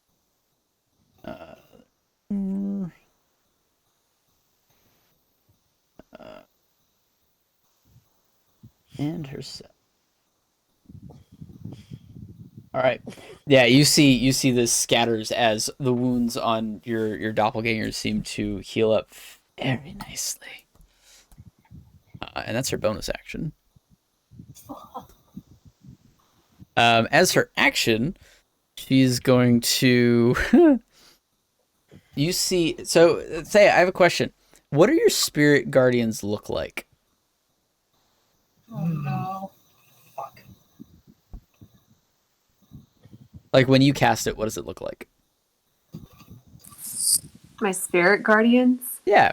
They're the little things that flit around you and protect you. Like Thurgles look like manta rays. Hers are tiny mice, right? Were yours tiny mice? Mine are little tiny mice. Okay, perfect. All right. So you see this spell being cast again, and you see the swirl of creatures surround her. You think they're mice at first, and then you realize they got all kinds of problems. Multiple legs in weird places, eyes in weird places. You think one's got like a human ear growing off of its back. Like all kinds of weird stuff is happening. But it is now being surrounded by spirit guardians. Because that's brilliant. I love that. And that's an aura of 15 feet, right? Perfect. Okay. We are at the top of the round. Round 2 of combat. Thurgle and then Uther. So Thurgle, what you thinking? So much. I have no idea what to fucking do. For clarification, Yeah. spells that the ring is a action, correct? Whatever the spell itself is. Okay. So Yeah, so if the spell's a bonus action, it's a bonus action. If the spell's an action, it's an action.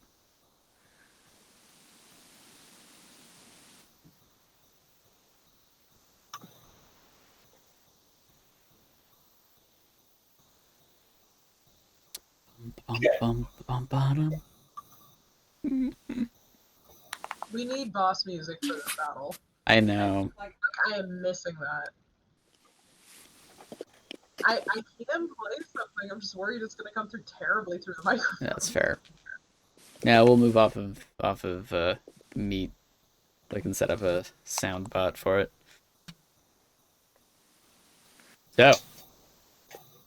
So I am going to cast Wall of Fire.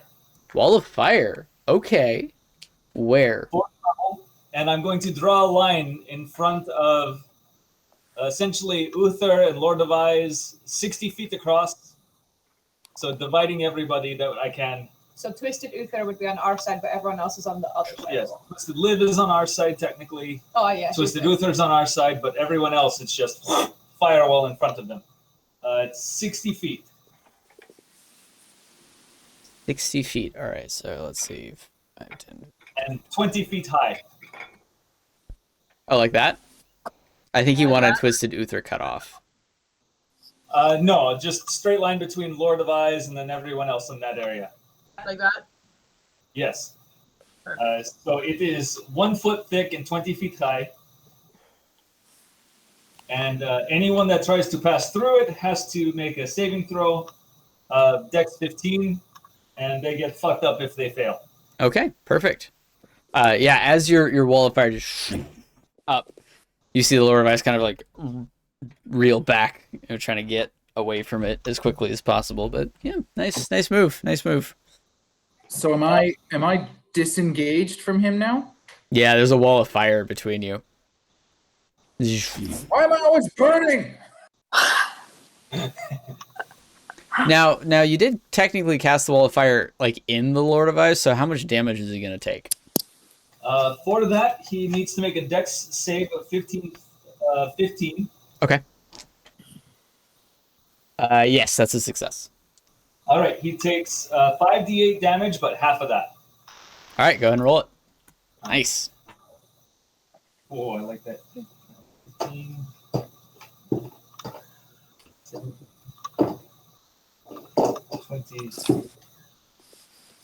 Half of 25. All right.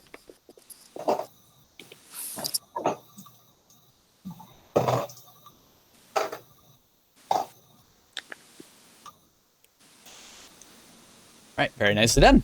Okay.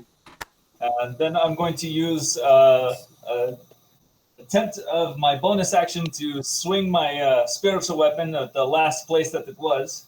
Okay. Go for it. Roll the attack. 25. 25. Yeah. Absolutely. So you just clap the twisted version of Thurgle of yourself. Just go ahead and do damage. Aw, sad panda. Y'all can enjoy my very lovely MS Paint tools. I love it.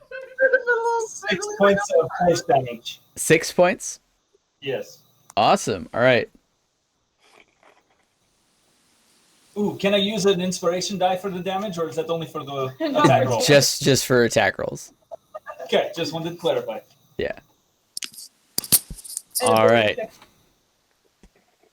Okay. All right, Uther, you're up. First of all, I would like to thank my friend Thurgle for actually making this turn count for me with his disengaging of the Lord of Eyes. So as Uther sort of peers through the wall of fire at the Lord of Eyes, he's going to take his enormous hammer. Hammer time! And Destructive Wrath. Destructive Wave.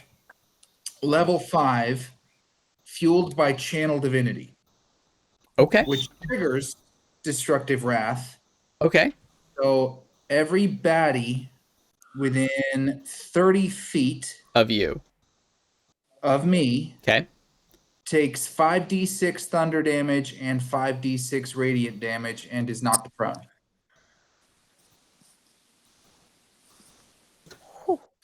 Any save or anything? No, because I channeled divinity. So that just does Jeez. maximum damage for whatever he's doing at the time. Okay, so roll your attack. Roll your attack to hit the Lord of Eyes, right? Dude, he's Yeah. out. Include the 1d4.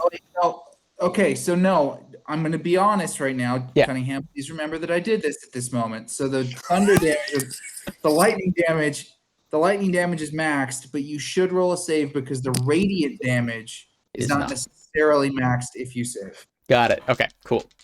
So roll your attack first. Let's take this kind of one by one because there's a lot of things, a lot of moving pieces to this one. Love channel divinity. Great. Does the 1d4 take effect for his weapon size? Yeah. That's all. You're 1d4 extra well. damage. So are you only doing like a melee attack or are you doing a? No, it's like a spell smack attack? the ground and then a shot. Got it. comes Okay. off, All right. So spell attack. Got it. Cool. Understood. Yeah. Good answer. All right. All right. So destructive wave. 5d6 thunder. 5d6 thunder.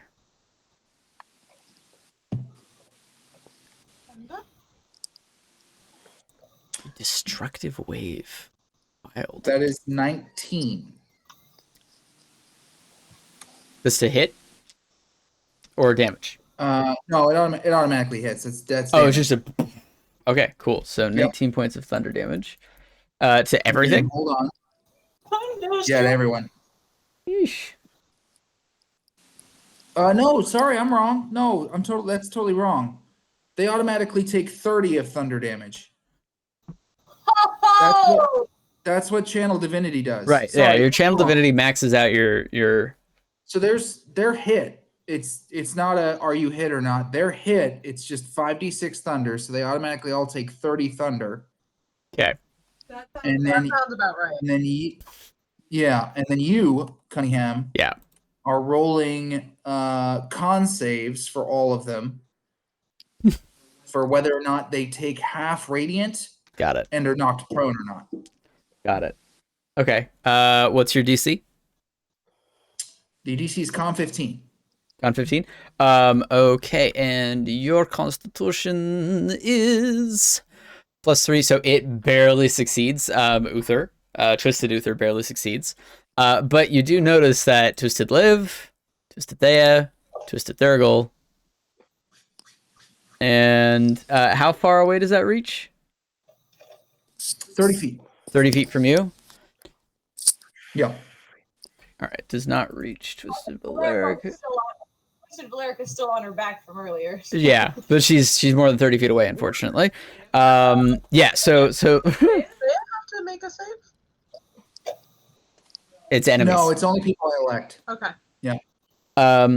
So the fake Thea is gone. The fake Liv is gone as they're just gonna fizzle into kind of ash.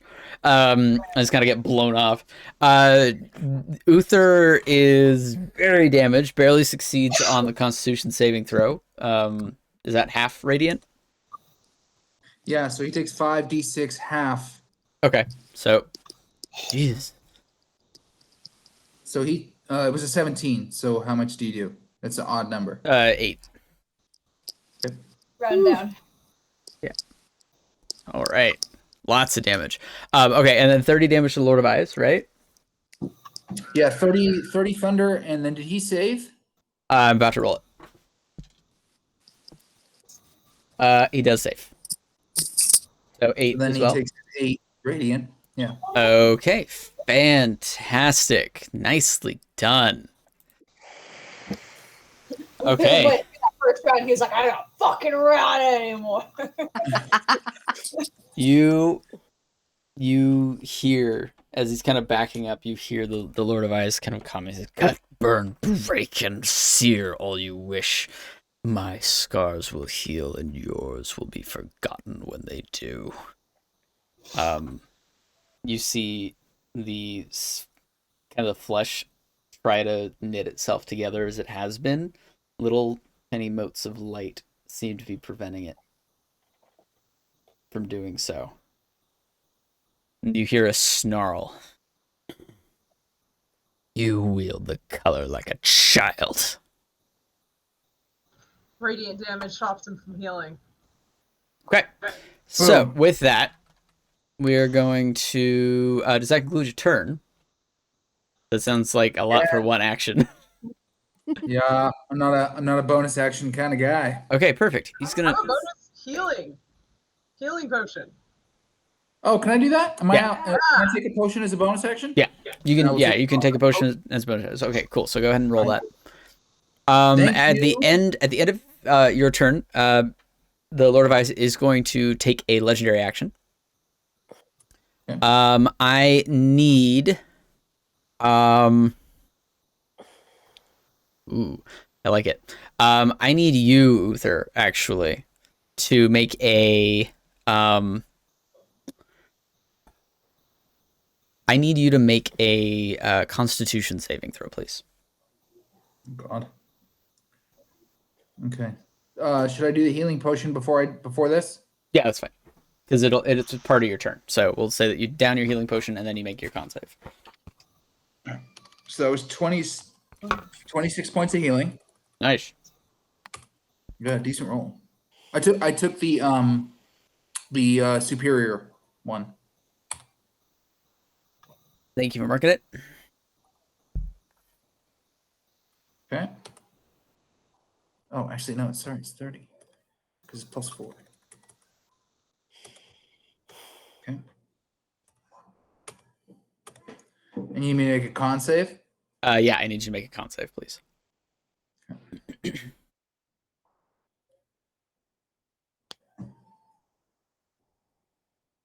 Con save is 15. 15? Okay. Those of you who are there, you see the Lord of Eyes hovering now, like top half kind of almost above, where you can see the wall of fire. And you see these little tiny like pockets of space around Uther kind of get sucked in, and just this sudden like a blink where it feels like everything in the air is just kind of shredded apart for a briefest of moments. I need it's just Thea too. You were affected by this as well, so actually go ahead and make a con save, Thea.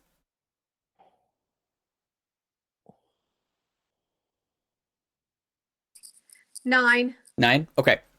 Both of you are going to take 19 points of force damage. And you both gain 1 level of exhaustion as you feel the ripples of reality bend around you and your body's having to deal with that stress of suddenly existing in a different space for the briefest of moments. They fall into a bit of exhaustion. You said 19? 19 points of force damage, 1 level of exhaustion. So I am going to use Stone's Endurance as a reaction. Okay. And reduce the damage by 1d12 plus 3. All right. So reduce that by 9. Okay. So 10 points. And then how do you account for the exhaustion on here? On the right-hand side, there should be a thing under conditions. Yeah. Yes. You go down to Right at conditions, the bottom. add it to exhaustion. Yeah. Yeah. So at first level of exhaustion, you should be at disadvantage for all ability checks. Okay. All right, cool. Lair action time. Quick question. Yeah, what's Quick up? question. As a Warcaster reaction, am I able to cast something at the Lord of Eyes? That's a good question. Let me check. That is a very good question.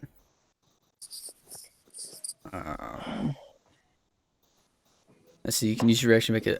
No, because it is not doing anything that would trigger an opportunity attack from you. Well, So that's not right great. now. Thank you. DM, statement about my wall of fire. One thing that I just read is one side of the wall selected by me when I cast a spell deals 5d8 damage to each creature that ends its turn within 10 feet of that side. Okay. Or inside the sphere. I am assuming that creature- is angled at the Lord of Eyes and not your friends. Yeah. That would be correct. I figured. Okay. I figured character competence in that one. Cool. So Uther is not getting fried to death. Little arrows facing which way he's going. No, it's fine. I understand. That's really funny though. Okay. So lair action time. Was that the end of his turn though? No, that was a legendary action. Okay. So no turn has actually been taken by Lord of Eyes yet. Why am I missing it? There we go. All right. Okay, I need all of you to make a wisdom saving throw for me, please. So I was waiting for this moment. You all have advantage because of my motivational speech. That is true. we're in the bubble. Not a spell. Okay. Lair action. Different thing. And you said advantage because of your inspiration? 21 for me. 21? Okay. 18. Okay. 21! Okay. 22. 15. Okay. 26, baby. Okay. Good to be a cleric. 22 for Thurgle. 22? Okay. I got my third above 15 in like 3 sessions. Cynthia, did you add your modifier on that? Because you're a cleric. You should have really high wisdom. How did you roll? Did you roll on D&D Beyond? Yes, I did. And Oh, wow. yes, I use the advantage. And- Yes. Rough. Okay. I'll burn those dice. Ouch. Burn him. Okay, so each of you, save for Uther and Thurgle, feel this sudden rush, just this wave, and you get it. Oh, you get it. You get it. With a 21? You look at everything around you and you see nothing but No. perfection, and then your eyes fall on your two companions who look at you. You see both of you, the two of you, Thurgle and Uther, see your friends behind you, their eyes glazed over and wide.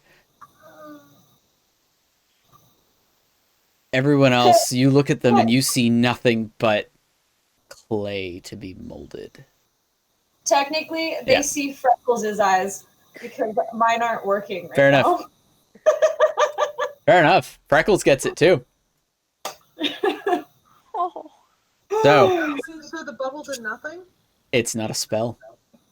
It's a lair action. So for the next minute, everybody except for Uther and Thurgle are charmed. That was my And highest Wait. roll, and it didn't do it. and you must use your action at the start of your turn to make a melee attack against another creature of the Lord of Eyes' choice. I have advantage against charmed because I'm an elf. So do I get to roll again? You do? Did you roll with advantage because you had advantage on a wisdom saving throw regardless? Yes. So no, because Okay. advantages don't stack. Damn.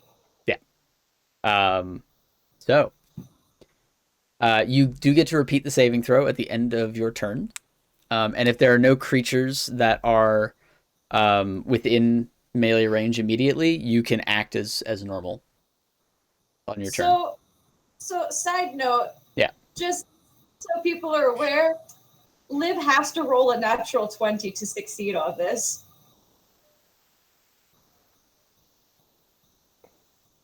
It's gonna be fun.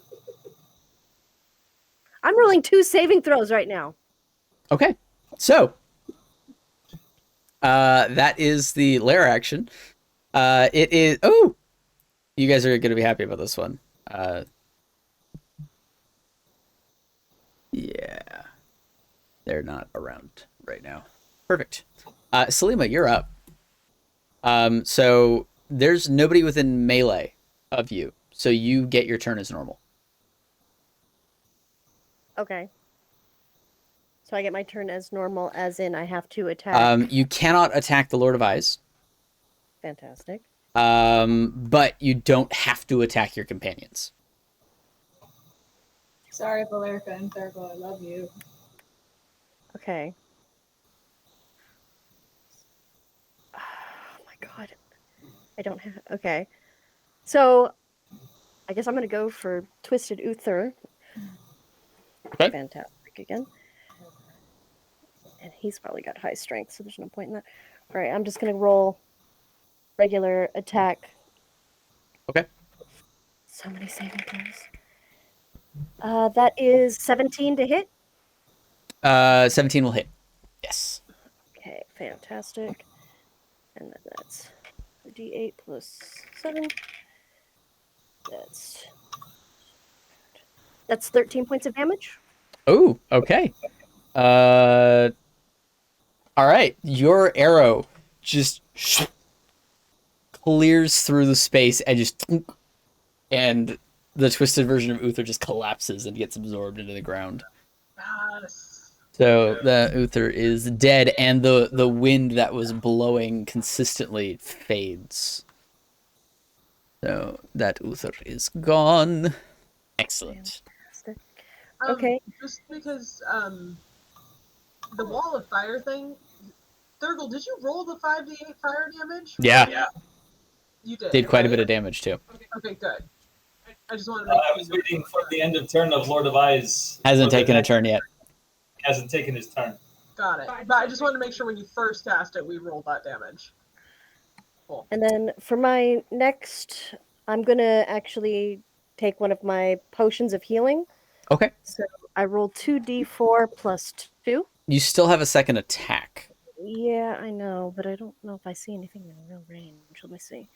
Closest thing I see in range. You see you. Sort of. There. Sort of. I mean, you have an idea of where they are with the wall of fire. Can I shoot through that wall of fire? I'll allow it. You'll allow it. Fantastic. All right, then I'm going to aim at me. Are we getting a Kevin Costner Robin Hood Prince of Thieves moment right now? Oh my gosh. Shoot through the. Have you not shoot seen through it? the Where fire. he shoots through the fire? I haven't seen it, Love it. but I love it. That's what I'm doing. Oh, I'm pulling it up right now. That's a 25 to hit. Yeah, that hits. Can my And arrow light up on fire and do fire Come damage? on, I can Roll- light on fire. roll another attack. I don't know if it worked that way though. Roll another attack. Yeah. That's a nat 20 on that. Yes, it can. Yes, your thing will absolutely light on fire. I will. What is the base fire for your wall of fire? D8. D10. Yes, a D8. D8. Go ahead and add a D8 of fire damage to that attack. Okay. So I'm gonna roll the fire damage first. That's a 5 to fire damage, and then for my regular damage, it's another D8. So that's 13. A 6 plus 7. That's 13. 13. So total. 18 total. Yeah, 18 total. Okay, perfect. Yeah, you don't see anything, really, but good shot. As you kind of hear this in the in the distance. Okay, then for my bonus action, I'm gonna actually take that potion Go now. ahead. Perfect. Thank you. Yep. That's 2d4. Because I don't have everything out. 2 plus 2, so that's 7. That's 9 points of healing for that. Okay, perfect. Sounds good to me. Cool. That ends my turn. Perfect. Thea, you're up. Uther is within melee range of you, so you have to make a melee attack against Uther using your action. Yeah, once you do that, you can use your bonus action, do whatever you want. But yeah, so go ahead and roll a melee attack against Uther. Does Selima get to remake her saves? Yes, you get to remake both saves. All of them? Yes, you get to remake both saving throws. I'm gonna be annoying and keep reminding us of that because it's really Please do. important. Please do. There's so much for Thank me to you. keep track of, so please do. Yeah. Yeah, I have to try to be creative because I can't do half the stuff I'm supposed to do. Yeah. Okay, so one of them is intelligence and the other one's wisdom. Yes. Yeah. So roll your intelligence Alright. and then roll your wisdom. Intelligence is 11. That worked. Yep. No. Still No. don't have a grasp on magic. And you still have advantage. You still have advantage on wisdom, and it's a charm thing, so you'd have advantage anyway. So yeah, roll your wisdom save. Wisdom save is 17. Nope. You still get it. You still understand. Wonderful. Perfect. Okay. Brilliant. All right. Yeah. So Thea, it is now your turn. So go ahead and make that melee attack. So I got a 13. Oh, A 13. Yes. All right. Uther, you feel this like boonk, just kind of on the side of your armor, and you look and you see, because it's melee and she doesn't have a melee weapon, you just see her kind of whack you with her fist, and you're like, tiny woman. Like, the mouse made you do it. I know it was the mouse. definitely the mouse. Okay, cool. You do, however, have your movement and your bonus action to use as you see fit, other than to attack the Lord of Eyes. Okay, if I use movement, is that pretty much it for me? No, I mean you got 30 feet of movement, and a bonus 'cause action. I'm going to go ahead and move right behind Uther. Okay, into the globe. Right, Perfect. yes, right next to my crew. Okay, And sounds good. I don't even know, am I able to use my spiritual weapon and direct it towards the Lord of Eyes? No, but you can direct it towards either the Twisted Valerica on the ground. It'll take a while to get there, or the Twisted Selima in the background.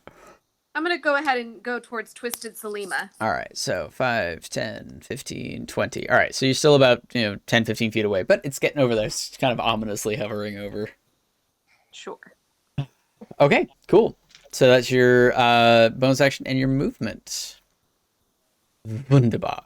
Thurgle is dead. I'm right here. Bad Thurgle, evil Thurgle. Less pretty Thurgle. Okay, so it is now the Lord of Eyes' turn.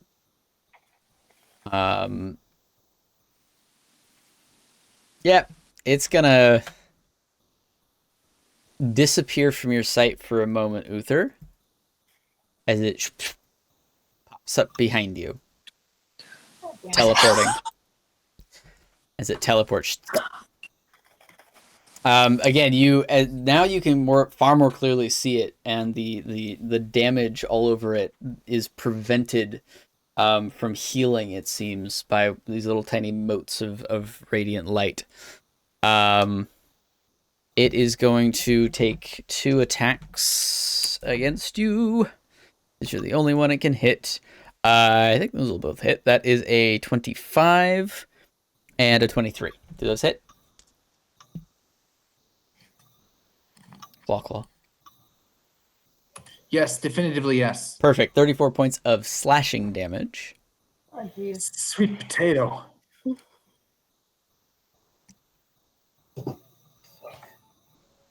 And then we randomly determine who the eye stalks hit.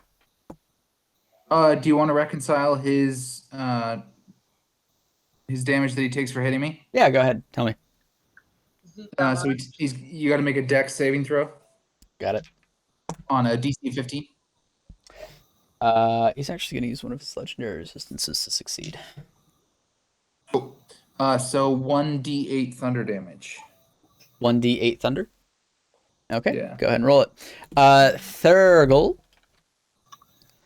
you see one of the eye stalks. 6 points. Okay, perfect.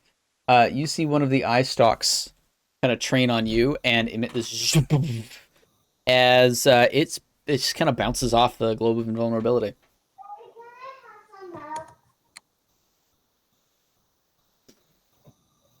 So that sucks for the Lord of Ice. Wait. Mhm. I have a really technical question. Yeah. There are 4 of us, 5 of us in the globe of invulnerability. Yeah. It is not explicitly clear who that was directed at. Because the Lord of Eyes made an attack against us, Mhm. do we have an opportunity to recognize that he's not an ally? No. No. Good question. But good question. Nice try.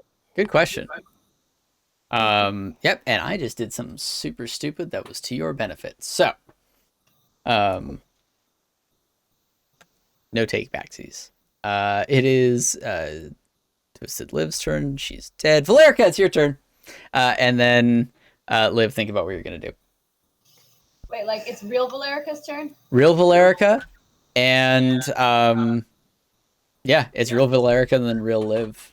You don't know what the other Valerica's doing. You guys haven't seen anything. So can I see through this wall of fire at all, or no? Not really. You'd probably want to, like, anything you do would probably be at a bit of disadvantage, or, I mean, if you can get, like, a clearing through, maybe. What are you trying to look for? Any other targets to hit? I just don't know if my character would know of any. Oh, actually, that's a good point. You do have to take your action currently to hit one of the 3 people that are adjacent to you. Right, and it's at his choice. Oh, yeah, it is. So I will randomize that. So 1, 2, 3, 6. All right. So yeah, you're gonna hit Thurgle with a melee attack. Okay. But then you got a bonus action and movement to do with as you see fit. 16. 16? 16 hit Thurgle? It does not.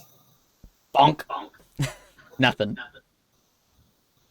The fuck? Gloss zombie look. Yeah. Total zombie look. Actually, that reminds me, Thay, you can make a saving throw for to Wisdom break save, charm. Correct? Yeah, it's wisdom save. To try and break charm. So all I have is my bonus. So you have action. bonus action and all your movement.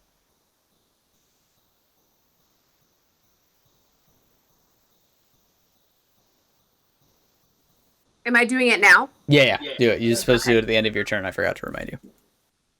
Ooh, 29. Yeah.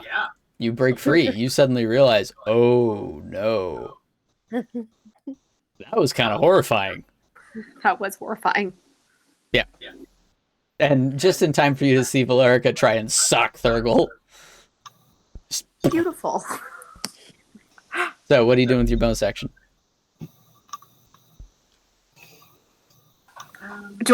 So Oh, is that Valerica? Okay. That's Valerica, Yeah. yeah. I can't attack the Lord Rise at all, and I don't see anybody else to attack at this moment besides my allies. Your passive is 12. Your passive perception is 12. Yeah, I don't know how you're ruling this. I'd say that because I'd say you can see the twisted version of yourself, who you do notice is standing up. Okay. You can kind of see her through the flames. All right, I'm gonna use sorcery points again to quicken this casting time of an firebolt Perfect. Firebolt. at Twisted Valerica. Dope. So that is going to be 17 to hit, which hits my AC. It also hits hers, so Yeah, I know. lower AC than you. Remember, they're not wearing any of your armor. That was a terrible roll. So that's 21 points of fire damage. Okay.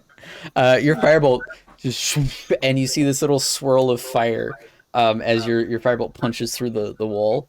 Kind of trails, and just as the flames are about to kind of close, you see it impact, and just the head just. Oh, perfect. So it took her out? Yeah, she had 21 hit points left, and you did 21 points of damage. Clutch. Yeah. So Jeez. there you go. And I regret not drinking a healing potion. And that concludes my turn. That concludes your turn. Okay, fantastic. Liv, you're up. Oh, Who am I hitting? wisdom save. Oh, yeah. Wisdom save. Yeah, wisdom save for you. So we're still rolling with advantage, right? Yeah. Okay. That's a natural 20 for a 24. Yeah, you break free as well. As soon as that bolt leaves your hands, you're like, oh no. Okay. Okay, so 24 saves. 24 saves, yeah. 22. 22 was the min. Okay. Yeah. Perfect. Who am I hitting? All right. So Liv, you're functionally blind. So you're gonna hit either Thurgle, Valerica, or Thea. This could be. So you're gonna hit Thea. Back of the head.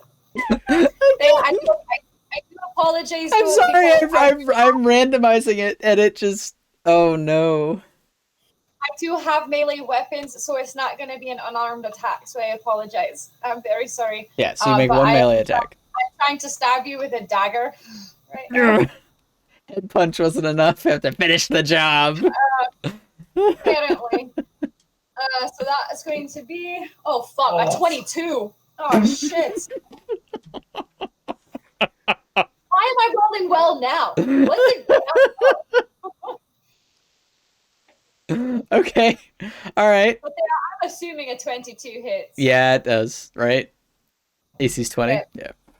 It's going to be a 1d4 plus 3 of piercing damage. All right, roll it. Swear to God, if you roll a 4. It's 5 total. Okay. So you take 5 points of piercing damage as you feel this blade just sink into like your shoulder and one of the chinks in the armor. You're like, ah! You see Liv like stabbing with glossed over eyes. Like the thing from The Shining. Yep. Yeah, but you have your bonus action and your movement to do with as you wish other than attack the Lord of Ice. Yeah, so I'm not going to use any movement because regardless of how enthralled I am, I know I'm in a safe bubble right now. So Yep. I'm just in a nice little safe bubble right now. Sure. But I am going to use my bonus action to cast Bardic Inspiration on Uther. And Okay. I'm going to take the same tune that he used earlier, but the lyrics are going to be altered too. We're in this dungeon, we're all fucked, so I'm sending you a bit of luck. I love it. Okay. Perfect. Huzzah! By the You have way, a 1d10 that you can apply to attack rolls or saving throws or ability checks, I believe is the thing. Yeah. how's the Lord of Eyes looking? Fine. Mhm. Fine. Oh, and then I need to do my wisdom save. Please. All right, guys, pray for me. Give me a nat 20 over here, okay? It's literally my only. You got this. Just manifest it. You got it. Oh yeah, no, Samus, my ring does not block charm, unfortunately. No way, really? Yes! 17.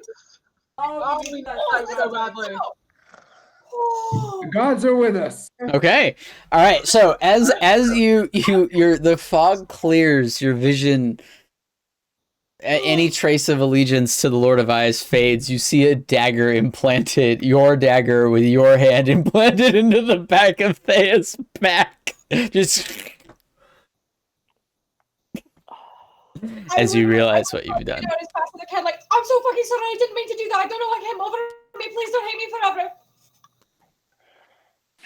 I turn around and just go, really, Liv? First you hit, then you stab.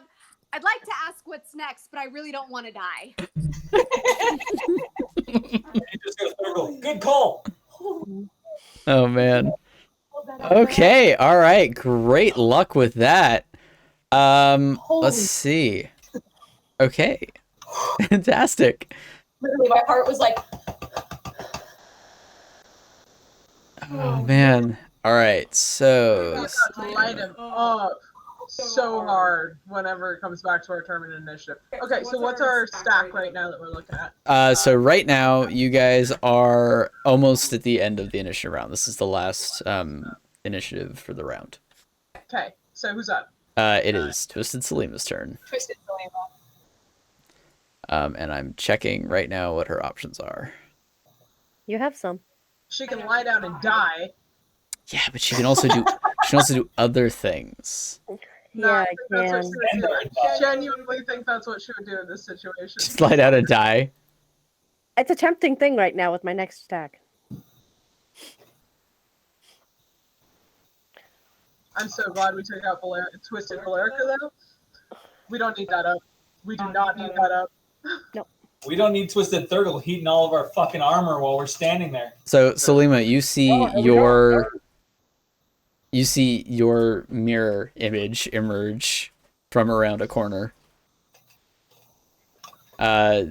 Just running kind of towards you in your direction. But that's her turn. So Thurgle and then Uther. I'm not sure if something went wrong, but I don't see Twisted Selima on the map at all anymore. Oh, I see her. You can't see her. Pretty much only Selima can see her. Got it. Angles. Okay. Okay, so what you doing? It's so since initiative's a lot easier to handle now. Thurgle and then Uther and then Selima and Thea, you guys are all on deck. So Mm-hmm. All right. I'm pulling a wild card for this. Okay. And at 5th level, I am going to cast my Spirit Guardians. Interesting. Okay, Spirit Guardians, got it. And I am going to then use my movement. That fucking eyeball fuckface. Oh, you're running at the Lord of Eyes with your Spirit Guardians? Yes. Okay, cool. So technically, since he is in my area, that is a Wisdom saving throw because it's a 15-foot radius around me. Sounds good. Wisdom save. Wisdom save. All right. Yeah, that's a success. Perfect. He still takes 3d8 of radiant damage. Okay. And it's radiant. Roll it. Oh, snap it, dude! Guys, he just rolled an 8 and 2 7s. Nice. Do you have a moment to hear about our Lord and Savior Hephaestus? Hephaestus grants me with such great As power. you see all these manta rays start like running all over the surface of the Lord of Eyes. Just whispering, Hephaestus, Hephaestus. Yeah. That So- photo is so 2 points upsetting. of radiant damage. I wish there was a way to link that photo for the Twitch followers so they could see the disturbing images that are going through my brain right now. Yeah, definitely follow us on social media to see our weird meme tastes. It's on Instagram and Twitter, so that Wait, meme is what? there. Oh, that one. Yeah. Yes. Bad. And that's undoctored footage. That's what those things actually look like. Love it. So, And then Eight, I'd seven, like to seven use is my what? bonus action to start moving my hammer closer towards me. Okay. Bonus action is start moving your hammer towards you. Got it. All right. All right. Do you want it to move through the flames? Doesn't really matter. It'll do it Yeah, anyway. exactly. Perfect. Sounds good. Sounds good. Bum. Lord of Eyes is going to take a legendary action because I get them back. And Thurgle, Oh, no. you are in range. Unfortunately, but it was worth it. So it's gonna take an attack against you. That's this one. That is a 26 to hit. That barely hits. Perfect. And please make a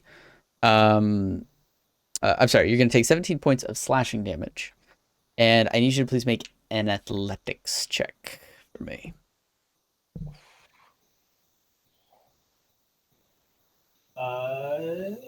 Athletics. Oh, lucky me. Yeah, I was gonna say, yours are great. I'm going to go ahead and add my inspiration to this roll. Okay.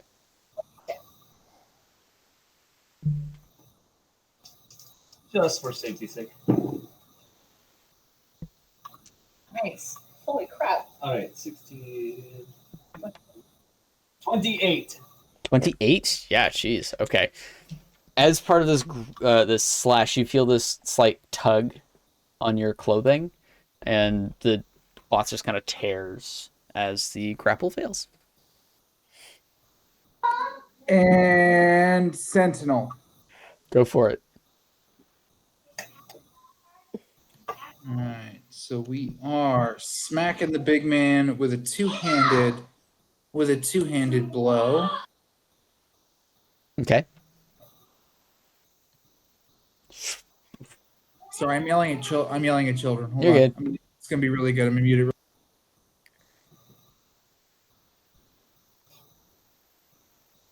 I love Okay, this so and I'm back. much. I love lip reading. It's again. All right, awesome. I have to. So nice. So what do I get to use the Bardic Inspiration for? Attack rolls or saving throws or skill checks. Fantastic. So pretty much any roll except for damage. All right. I'm gonna roll a d20. So that is it's 25 to hit. Yeah, 25 will hit. That'll do it. All right. So I get to add 1d4 extra on weapon damage for my enormous hammer. Yep.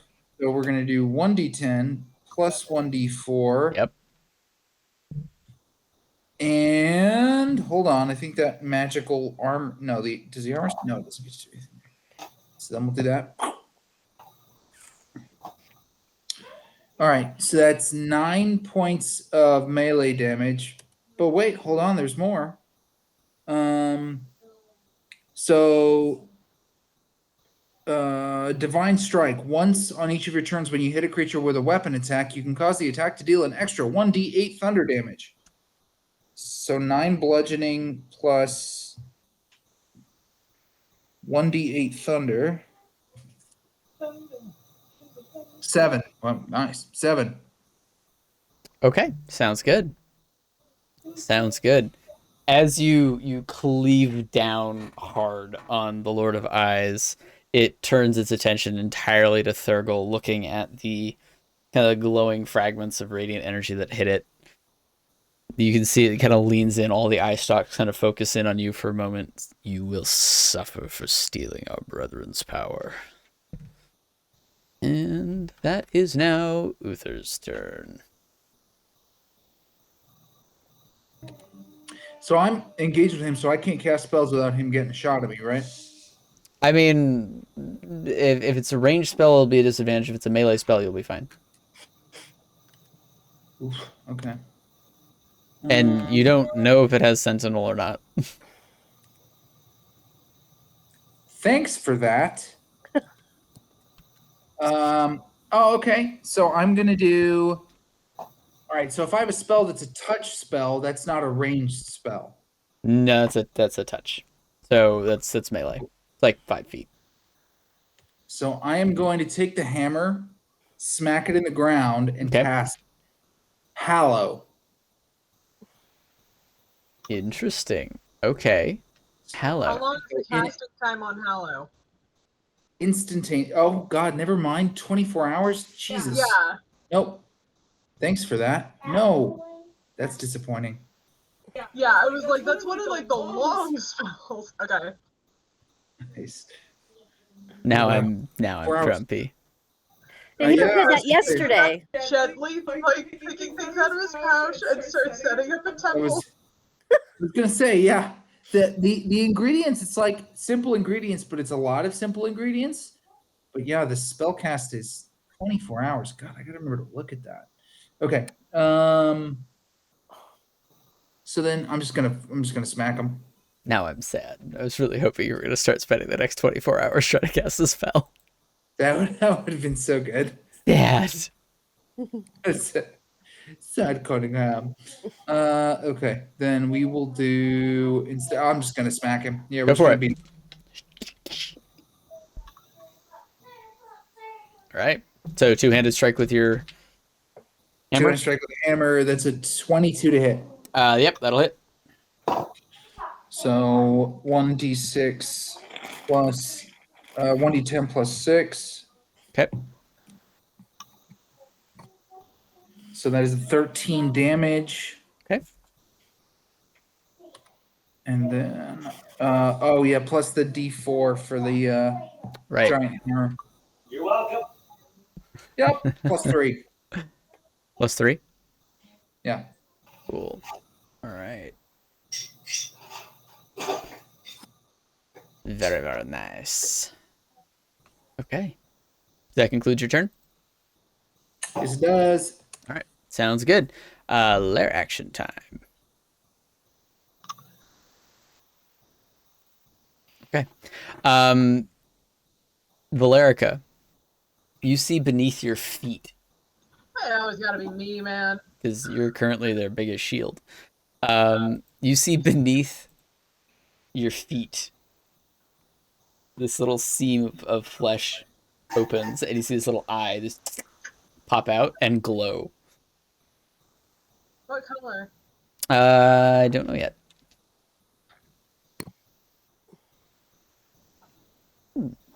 Okay. Okay. Okay. I'm going to need you to make.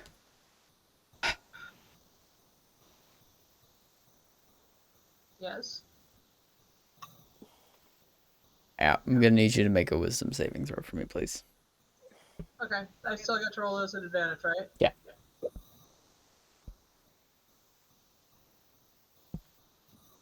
Okay, so that is a 23. 23. Mm-hmm. Okay. Okay. So what happens? You take 25 points of psychic damage. Did I save? You saved. You take 25 points of psychic shit. damage. Thank God you saved. Oh my God. And you feel a very familiar magic in that spell. Wait, it can't cast a spell on me. You're inside the globe. It can't cast through the globe. I see. I see. It Okay. inside. It popped up Okay. inside. Yeah. That makes sense. That checks out. Okay. So 25 points of psychic damage. 25. 25. Okay. And Let me say as the DM, I'm thankful nothing else. Oh my. So you're just Okay. damaged. Valerica's on death's door. I'm going to need you to make a concentration check to maintain your spell. Yeah.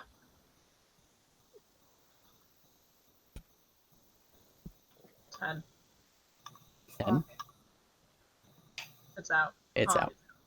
It's 10 or half the damage you take. So you needed to beat 12. Okay. Globe's gone. Okay, so the globe disappears.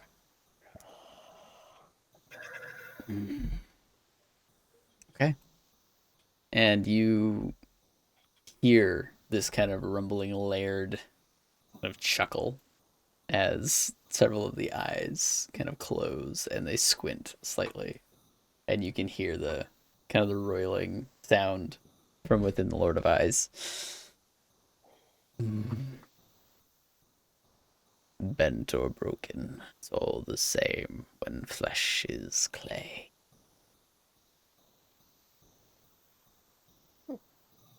Your tricks pale against the might of the beyond.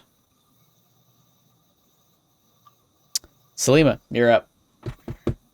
Fantastic. And then Thea. All right, since no one's close enough for melee, I don't have to hurt anybody. No, you don't. Fantastic. All right, so I'm going to take aim at Fake you.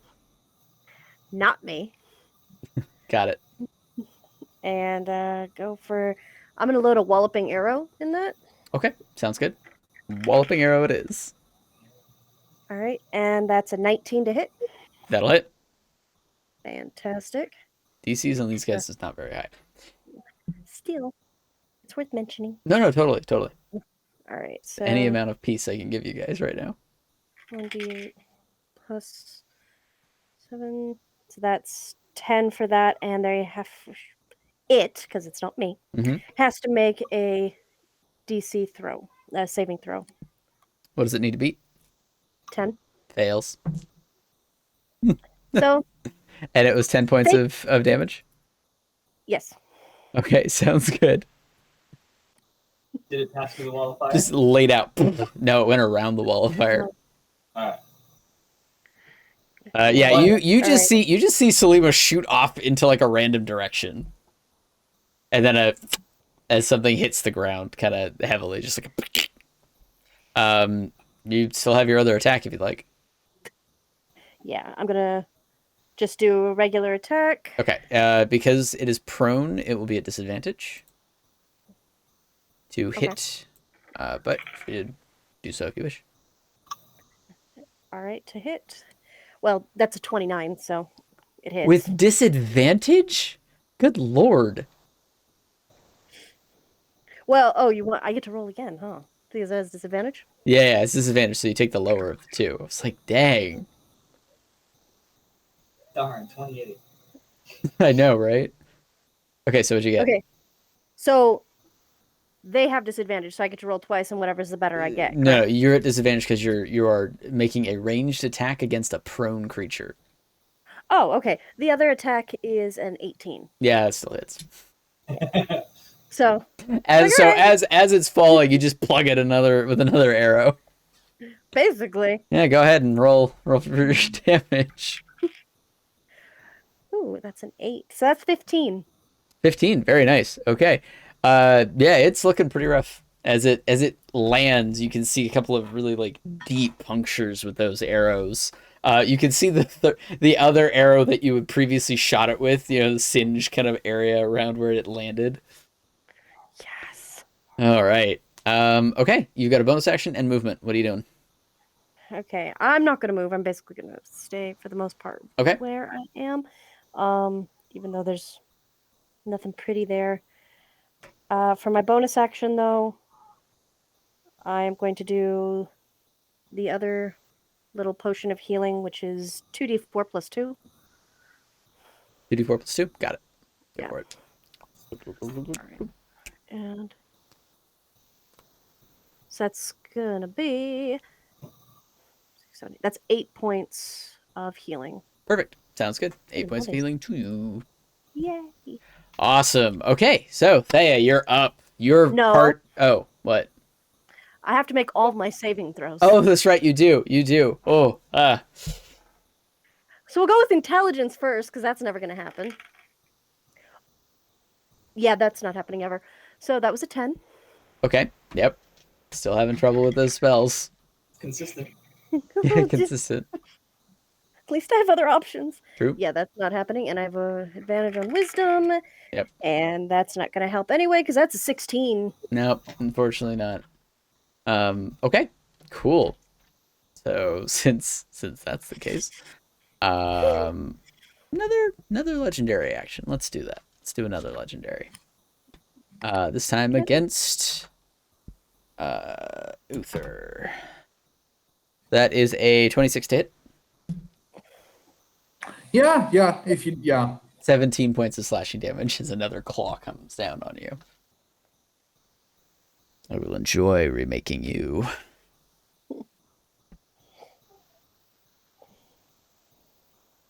Okay. So, My Thea. mommy says I'm perfect just the way I am. Then I'll enjoy remaking her as well. Oh, you did not. Anyone with eyes like that needs to be fixed. You son of a goat! Racist ass connotations coming through there. Jeez. Uther just spits at him. Just Fair enough. Free action. I'll allow it. Okay, so Thea, you're up. Your party's looking rough. Yes, I have noticed. And for that matter, a wave of healing energy washes out from where I stand. All right. And I go into a mass cure wounds of 6th level. Woo! Killing it. Go for it. 6th level mass cure wounds. Dang. Okay, so that's your entire party. 23. Each person gets 23 points. did you add the 5? It's 4d8 plus 5. Yes. That's awesome. Your homegirl back here is at full health. Thank you for that.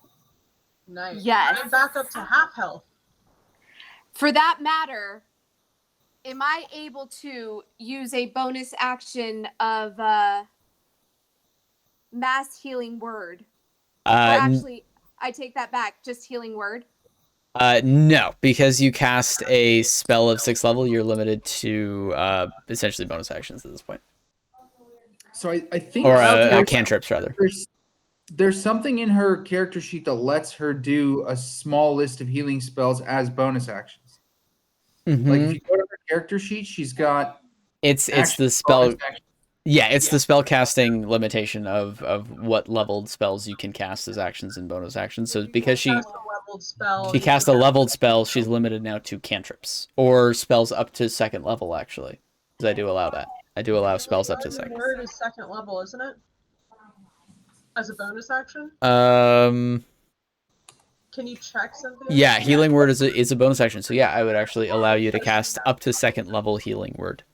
I was gonna say it should be because the ones I have in my ring are 2nd, 3rd level. Yeah. So if you would like to cast healing word at 2nd level, you may do that as well. I would, and I'd like to direct it towards Valerica. Oh, thank you. Okay, perfect. Sounds good. All right, so that is what, 2d4? 2d4 plus 5. Perfect. Sounds good to me. Did I roll that or you? She rolled it. Cool. 13. Now you are a life cleric, so I'll throw you the bone on this one, because the tool does not take it into account. Everyone is going to regain additional hit points. For the 6th level spell, you'll gain an additional 8 points. Because you're a disciple of life, so whenever you use a spell of 1st level or higher, you they regain hit points equal to 2 plus the spell's level, in addition to any healing you do. So then, do I get a plus 8? You get an additional 8, and then for you get an additional 8 or an additional 4 on top of the 2nd healing that you just got. Okay. Yeah. All right, that almost put me back up to full health. That was an awesome round. Life clerics, I like man. to pray. That's where thoughts and prayers really makes a difference. Hashtag blessed. It's so. All right, life clerics, man. Okay.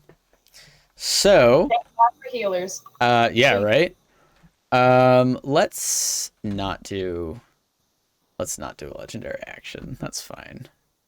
Do you want to use any of your movement? Nope. Okay, cool. Uther. You're getting 2 claws to the face.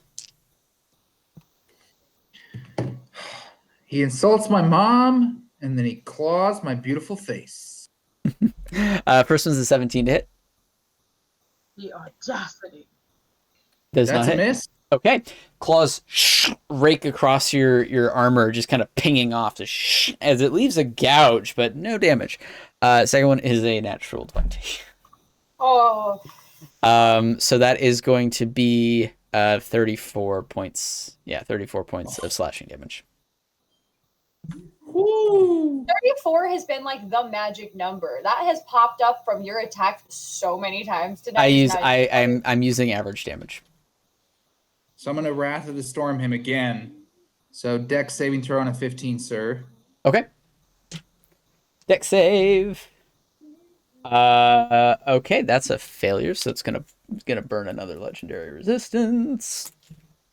So he only has one more of those, right? That you know of. Yeah. So 1d8. Mm-hmm. Ooh, 8 lightning damage. Nice. And then again, he is bigger than a large creature, right? Yes, correct. Huge. Huge creature. Yeah. 1 degree higher. Right. Huge. We're good. Okay, fantastic. It is now going to use a eye ray, an eye beam against Liv. She didn't see Liv. that coming.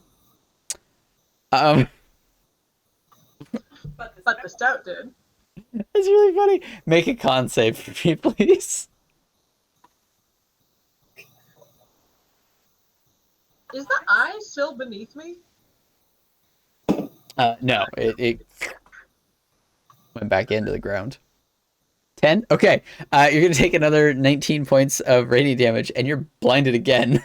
Doesn't make a difference, but you're blinded again. I never got it back. Yeah, so it doesn't really make a difference. But yeah, it is a 19 radiant damage. Thank you for the heal, Thea. It's gone already. Okay. Sounds delightful. Valerica, you're up, and then Liv. And then evil Selima. Okay. Fake Selima. I'm gonna move here. And we're popping it again. Okay. Globe of Invulnerability. Okay. Sounds good. Right. 10-foot radius, right? 10-foot radius. So that now encompasses Uther, does not encompass Selima. Don't die, Selima. So no. Okay. You don't want to stay away from me anyway. Yeah, seriously. Okay, what else are you doing on your turn? Bonus actions?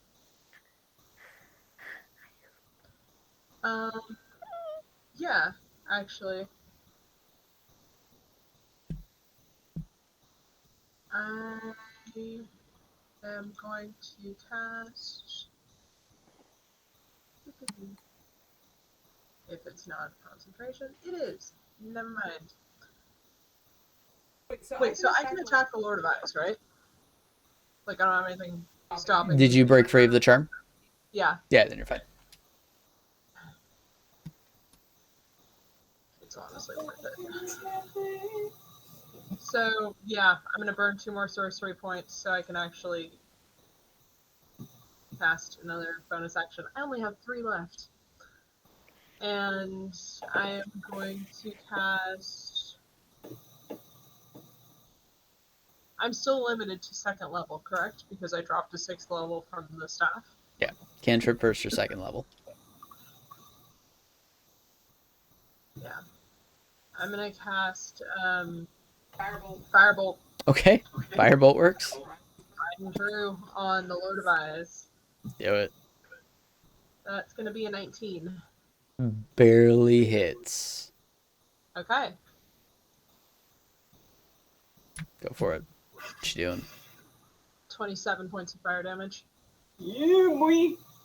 Dude, my cantrips are insane I on this hate character. how much damage your cantrips I'm do. kind of a one-trick pony, like, fire this, fire that, fire that. But, dude, how am I going to say no with these rolls? Seriously, though. Hey, if it ain't broke, don't fix it. Yeah, seriously. It's like Uther running in and just lightninging everything instantly and then being like, I'll just punch it until it dies after that. Like, I'll just punch the crisp remains until they're actually dead. Like, literally every other clever single target thing that I can do right now is just kind of like, why? My cantrip does more. Yep. Okay.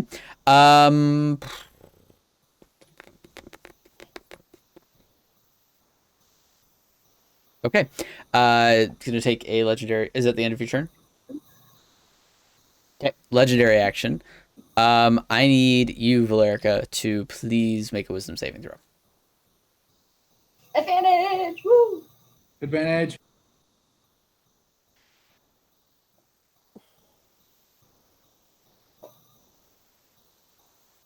$20. 20. Okay. You're gonna take 22 points of psychic damage. Jesus! And you must use. Globe of Invulnerability? It's not a spell. You have blocked. You blocked a freaking like insta death ray for Thurgle. So. And I promise no anti magic. So you're getting other things. Do you still have your reaction, right? I do. You gotta run. as far as you can using your movement speed, away from the Lord of Eyes. Oh, fear. Mm-hmm. Am I feared? Mm-hmm. Yep. As you feel this sensation take over your mind, Wait, and but I can't run with my reaction. you must use your reaction to move as far as your speed allows. Okay, so I can, because usually Yes. Usually you cannot unless you are compelled to do so through things like fear and stuff. 10, 15, 20, 25, 30 puts me out here if I'm going directly away from. Excellent. Okay. You're not frightened. You just had to run. That's it. So no frightened condition. Crap. That leaves everybody vulnerable. Okay. So that is the end of your turn. Liv, you're up. All right, so Liv is going to attempt to put on her Joker hat, and she's going to have Freckles come on top of her head, and Freckles is going to do like a really silly little dance while Liv joins the Ministry of Silly Walks and moves herself over into this zone right here, looking as ridiculous as fucking possible. And then she's going to pull out a tiny tart and pull a full-on like jester of the court slapstick comedy move and like slap it on her face to cast hideous laughter at the Lord of Eyes. Okay. At 5th level. At 5th level? At 5th level. You must make a wisdom saving throw. Okay. Oops. Yeah, it's a natural 20. Fuck. Does that deal psychic damage? What? That doesn't deal damage, does it? No, it would have made you fall prone. Prone, right. Okay. Just wanted to be sure. But she's also going to use her bonus action, seeing as through Freckles' eyes that this is not working. She's going to let off another breath of fire from her potion. Got 2 charges left of that. Now Sounds good. So you need to make a dex save. Okay. That is another natural 20. Well, you still have to take half damage, okay? I know that. You know what?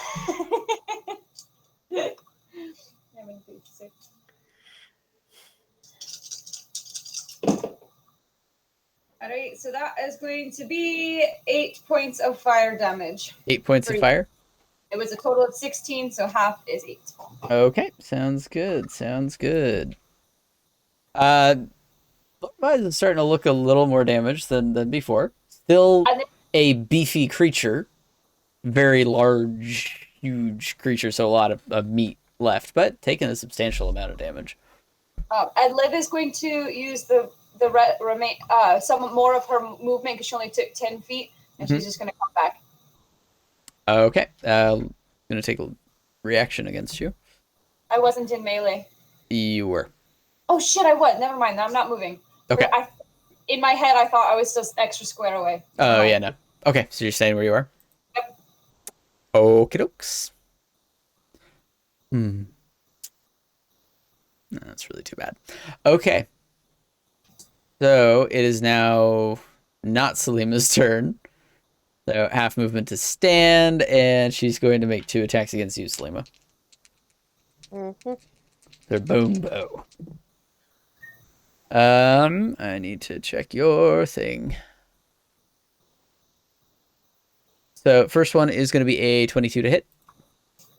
Oh, yeah. And second is a 16 to hit. That is my AC. Perfect. That's what I like to hear. First one's 8 points of damage. Second one is 14 points of damage. So total of 22 points of damage. Okay. Yeah. Got it. And in a bizarre turn of events, she vanishes from your sight. Ah, damn it. Okay. So that's top of the round. We're on what, round 3, 4 now? 4. Round 4. Nice. All right. This has all happened within the span of 24 seconds. Woo. Combat's weird. Thurgle and then Uther, then Selima, then Thea. So Thurgle, what you doing? I am still deciding, but I think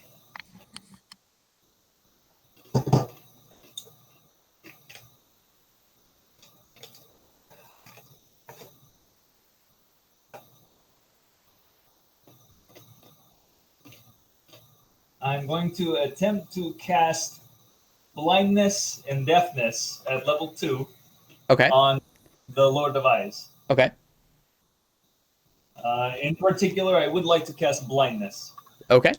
Sounds good. It is a Constitution saving throw.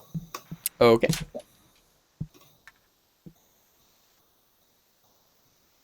All right. Spell does not seem to take. And you hear the Lord of Eyes kind of gaze at you, all eyes focused on you. Do you think yourself so powerful as to blind thousands? It was worth a shot as I move my magic hammer as close as possible. Okay. Hanging out in the fire. If it's within range, I would like to strike with it. Go for it. It's technically in the fire. Does it get fire damage? No, it doesn't take damage. No, I'm saying, can it give fire damage? 'Cause No. It's scooping fire.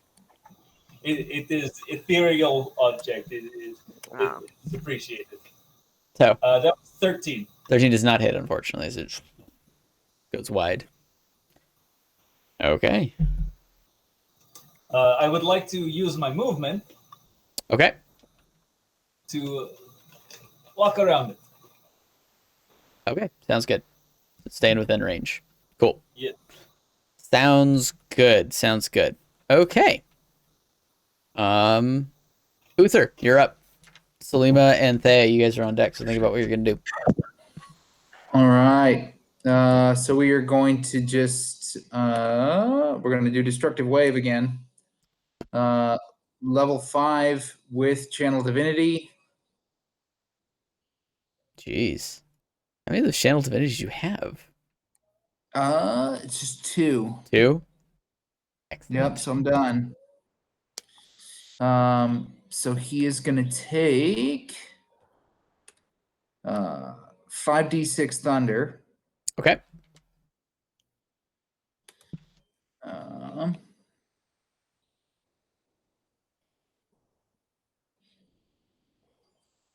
That's a con save, right? Yeah, for the radiant. I believe it's con save for everything, isn't it? No, because the Channel Divinity makes the thunder damage max out no matter what. Fair enough. Those are irrelevant. So the con save does have the potential to half the radiant and prevent him from being knocked prone. Got it. All right. Yeah, he's gonna make that. Sweet. So it's 24 thunder damage.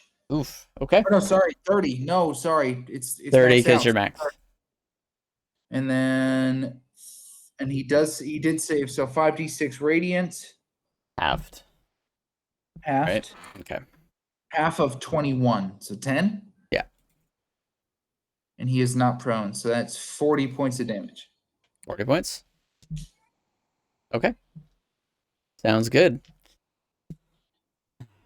And then I will bonus action consume a potion of greater healing. Okay.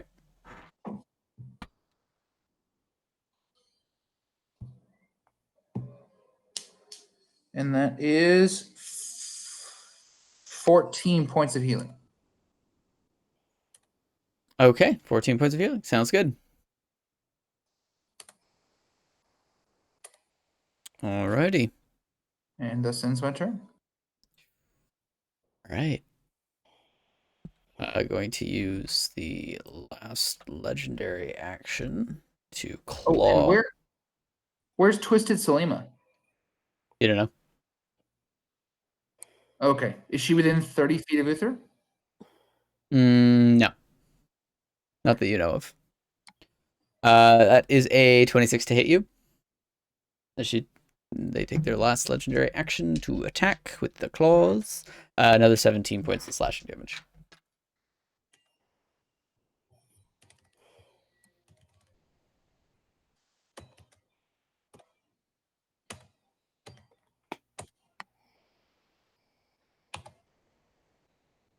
Okay. Perfect, Fun. And perfect. I am out of that Wrath of the Storm ability, so no retributive thunder damage. Okay, sounds good. Sounds good. Okay. That's the end of your turn. All right, lair action. Okay. Can't use that one because they just did. Okay.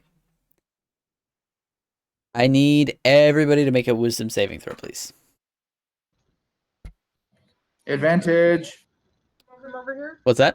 Including me from over here? Including you. Yeah, it's every creature in the lair. Mm-hmm. 18. Okay.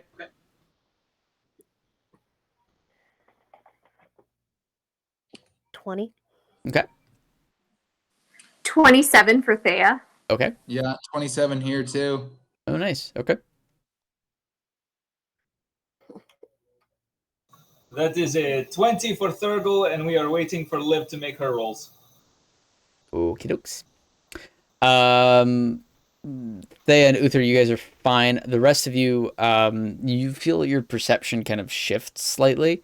You are going to be at disadvantage on attack rolls against your targets, as you are perceiving things slightly out of the way of their actual location. Okay, you two Liv. On top of being blinded, your yeah, your attacks also have disadvantage. Of course they do. She rolled 2 8s. Jeez, that sucks. Hey, no one's gone down yet. It's going well. Hey, sus, you didn't. You say those things out loud. No, no, no. That's what the shit happens. I got down to 11 hit points already. Okay. So, speaking of, Selima, you're up. And then Thea, you're on deck. So, Selima, you cannot see the other one. They vanished from your sight. And she can't heal, can she? She can't what? She can't heal us because she doesn't have access to her magic. No. Can't cast spells. Nope. Can't cast spells. But you can use actions to give people healing potions. That is true. Yeah. As long as you don't start your turn within melee range to hit somebody, you still have your action and your movement. You just can't target the Lord of Eyes right now, so you can do anything else with your action. There's a lot more things to do than casting spells and Right. So I'm all messed up, Tagging. and everybody looks obviously varying degrees of severely injured. Yes. Wonderful. Who am I nearest to? Who's looking chewed on? Selima, you look at me and you're like, she's got this. I can go to someone else. All right. I see Thea, I see Uther and Thurgle and... How's Uther looking? Not great. So Uther, for all of his size, is taking a beating. Yeah. He's a champion of a Goliath, but he's not. He's like bleeding from the ears. It's not good. So that's fine. So am I able funny if Selima to walks get... up and is like, Uther, here. You look like you need this. Tiniest little bottle in his hands. Okay. Am I in range? Because he's so much bigger. Am I able to reach out to him? You'll be fine. You'll be fine. Yeah, you can do that. That's not a problem. So I'm going to turn to Uther, and I am actually going to give him one of my potions of greater healing. Okay. So, action to feed you a potion of greater healing. And she just kind of climbs up you real quick and just thunk. I just Uh, blast. Just Eat the glass. 1 point of piercing damage, I guess, or slashing. But it heals every time. Yeah, I'm it gonna say heals it. You look hideous. Take this. All right, so yeah, And then- go ahead and roll it, Selima. All right. So that is what is that? Sorry for me. I've never used one before. So that's 4d4 plus 4. Yeah. So let's do that here. Okay. Oh, I have to do the number of how many there are. There we go. There we go. So that's 15 points. All right, 15 points of healing. Excellent. thank you. A little deeper than that. Not at this point. My And then vocal I'm- cords are trashed. We've been rolling for the damage for Thurgle's summon, right? Not the spiritual weapon, but the spiritual. Oh, that's right. Oh That's my. right. That's like 5d8, It's right? technically at the start of every turn. Start of their turn, right? The Lord of Ice turn. I don't think we Yeah. rolled for last time, so yeah, let me roll that. That's a whiz save, right? For that one, yes. Yeah, it's fine. It still takes half damage. Perfect. Roll it. All right, cool. Good call. Yeah. A 9, so Sorry, 4 Slayer. How much? 9 altogether, so half of that is 4. 4? Okay, perfect. But yeah, sorry to Rules Lawyer, everyone. It's just this fight is heavy. No, I appreciate you calling it out. Cool. All right. And then I am Wanna be going fair. to go move back because they're all imperfect creatures and I don't want to be around them. Yeah, that sounds about right. Yeah, they're kind of gross. Yeah, they're all kind of gross. They don't look right. I'm not comfortable. Like too few eyes. Like, and Oh where my where gosh, where are their no. tentacles and tendrils? Like, what is that? And what are these mouths for? Like, pointless. I know, right? Yeah, you get They all the even have- nourishment you need from the Lord of Ice. Like, Slug life, go! slug life or go home. Where's the random tufts of fur? No, forget it. I don't even. No. No, ew, gross. Why? Ew. Ugh. Mine is on my chin. And you still make your saves? I'm about to right now. Yeah, go ahead and make those saves. See what happens. Intelligence first, because that's never going to happen. That's a 21. No. Oh, That was a 19. There's no way this is happening for intelligence. hey, Oh, I understand, man. I had to roll that nat 20. I just got lucky as shit. DC is 22. and I have advantage on wisdom still, correct? Yes, ma'am.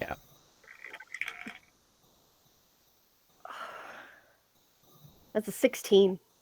16? No, unfortunately not. I'm sorry. All right, gross, ugly. Ew, don't touch me.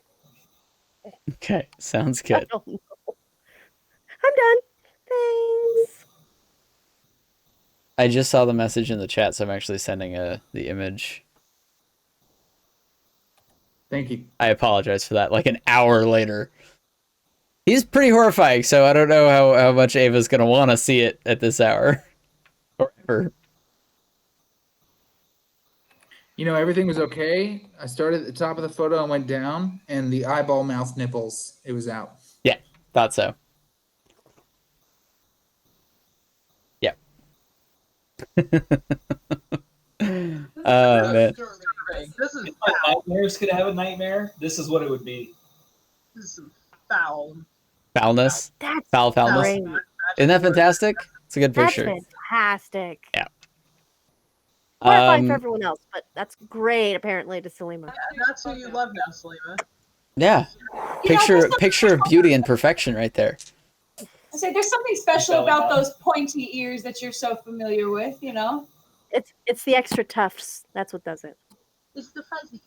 Right. Definitely. Okay, so I believe Thea, you're up.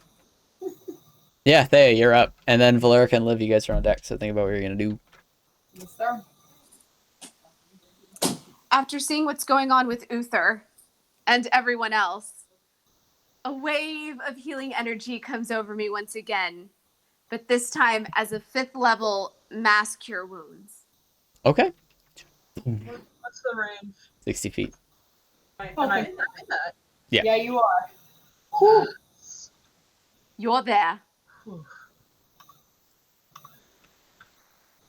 So each person gets 22 hit points returned. Yeah, boy. Plus 7. Plus 7. Sweet. Circle is unaffected. He was already at full health. Nobody wants Well, to you play are the special, healer, little man. but darn it, aren't they useful? Life clerics are amazing. They're like my favorite. Seriously, MVP. Sometimes. Okay. So that was that. That was what your action? Yes. Cool. Bonus action? What you doing? Bonus action. Where is my mace? Can it creep closer towards Mr. Eyeballs? Yeah. 5, 10, 15, 20. Can get within range too. That is your eyeballs to you, ma'am? Senor Eyeballs? Senor Eyeballs, can I get him yet? Yeah. Go ahead and hit. Or Oh, I'll roll a go hit. for See it. if you can hit through the wall of fire. Let's see. Swung through 25. the wall of fire. Yeah, that'll hit. Woohoo! Damage taken, 7. Okay. 7 points of damage. Nice. That's force damage, right? Force damage, Yes. correct. Oof, looking really rough, guys. Starting to look a lot more beaten up. You hear a snarl. Brendan Ripple, you wish your fight is meaningless. Thea, does that conclude your turn? That concludes my turn. Okay, fantastic. You guys all watch as Lord Revice teleports out. Counterspell. And reaction, Counterspell. opportunity attack. Poke him in the eye. Jeez. Okay. All right. Let me. Opportunity attack. So, not a spell, and no opportunity attacks because it's a teleport. Wait, what do you mean it's not a spell? It's an innate ability. That it can teleport at will? Yep. Yeah. Poor Will. Poor Will. All right, and it's gonna come back here. You guys see it trying to get settled back into its little throne.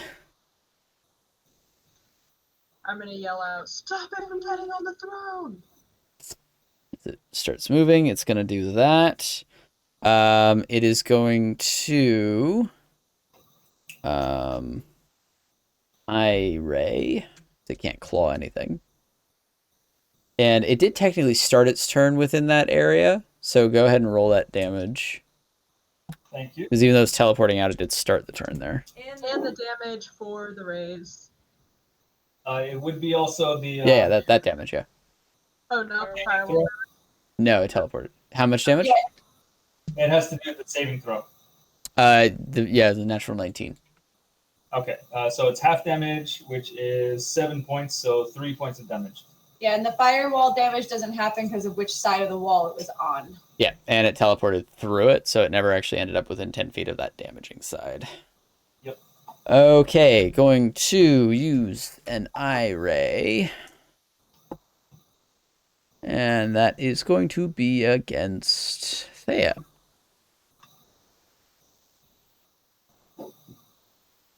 Okay, please make a wisdom saving throw. As you see an eye flashes and then winks out for a moment, and you see out of Selima's eyes a beam shoots out. Because she can co-opt shit. Is that Twisted Selima? No, that's regular Selima. Oh, wow. Okay. Yeah. That was a 25. 25? Yes. Oh, okay. Yeah, so you're going to take 25 points of psychic damage.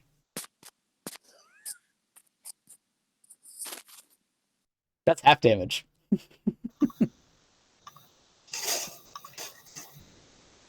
Okay. Sounds good to me. And I need oh no, can't do that. Okay, so Valerica, you're up. And then Liv. Okay. You can kind of see it through the fire. Kinda. He's looking bad. Mm-hmm. You can see starting to stitch back together into the hole. Okay, I know exactly what I'm doing. I'm going to use my action to pop my wings Okay. and use my Radiant Soul. I'm going to fly around the wall, get over here on the other side, and I'm going to burn the last of my sorcery points, so I'm down to 1 left, and throw... Actually, yeah. Do you want to stop within 10 feet of that wall, or do you want to try and get away from the burning side of it? I'll get away from the burning. Okay, that's fine. All right, what are you doing?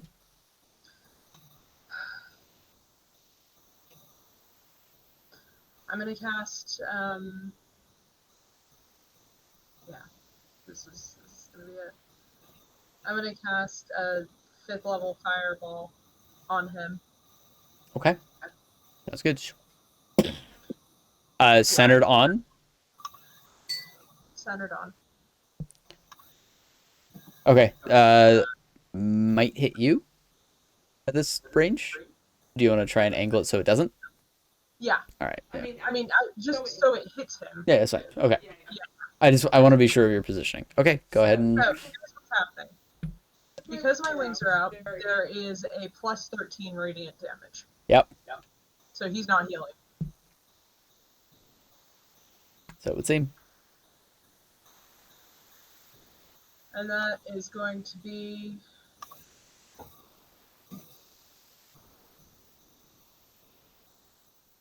$41 points of fire damage. Good God. And 13. And 13 radiant. Okay. And I am flying with the globe of invulnerability around me, and that is a globe. Okay. You hear, as soon as that fireball detonates and clears, you see a lot of damage done to this body. Parts of it that we're trying to stitch together into the floor to start healing up have been kind of burned away.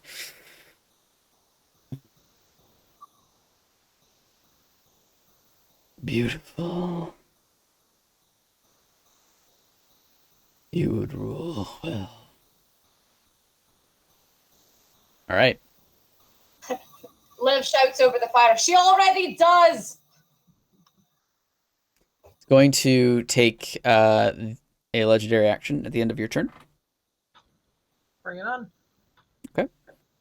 I need... Oh, you are not there. Okay. I need you, Valerica, to make a wisdom saving throw again, please.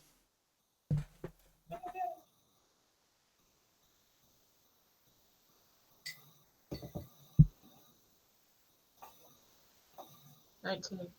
19? Okay. You're going to take 22 points of psychic damage. And you got to fly away. Or run away. As far as you can get. With your reaction. As another image of fear is implanted into your mind. I don't know if I have my reaction this round. Sorry, the rounds are really long. It's hard to keep track of it. You couldn't counterspell because it wasn't a spell. Right. Okay, so you still have your reaction. Yeah. I would probably go there. Yeah, you just got to fly as far away as possible. Just. I'd probably go there. Okay. Yeah. Perfect. Sounds good. Liv, you're up. All right. Liv is going to cast Misty Step and pop herself to here using that teleportation ability. And then she's going to use her movement to move another 5 feet. So she is not within melee range, but she is not near the goddamn firewall. Okay, fair enough. And then she's going to use her bonus action to cast the last charge of the fire breathing potion thing. Okay. That's another dex save, right? That's a dex save. Perfect. That is going to be the last legendary resistance. Gotcha. Okay. So it'll be half damage then. Okay.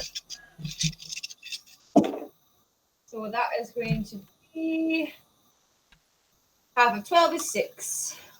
12 is 6. Okay. 6 points of damage. Fire specifically. Yeah. And that Looking potion is now been super expended. rough. Looking super rough. Okay. And you are too far away for me to do anything about it. All right. Selima's up. Bad Selima. Not good Selima. Selima, you see her back into existence. And she runs forward. Thurgle, you see the twisted form of not Selima kind of run up, Lurch kind of bow in place. He has to make a saving throw. Okay. The manta rays. Yeah. Manta rays. Fuck Sounds you. good. How oh, what's a whiz save? Yes. Okay. And that's Selima's wisdom. Okay, that succeeds. So how much damage is taken? That is 19, so 9 points of damage. Okay, 9 points. Perfect. Whew. So as the manta rays kind of swarm and start overtaking, like bits and pieces kind of fall off and starts bleeding profusely, it kind of forces its way through them to try and take a couple of shots. And it's going to let's see.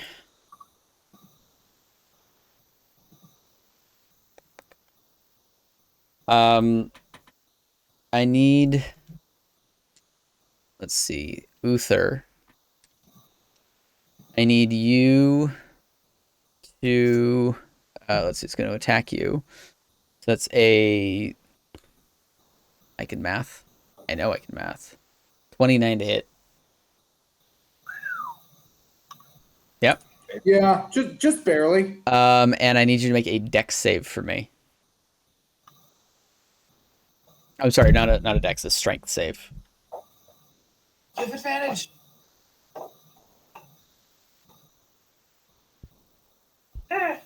Misread that.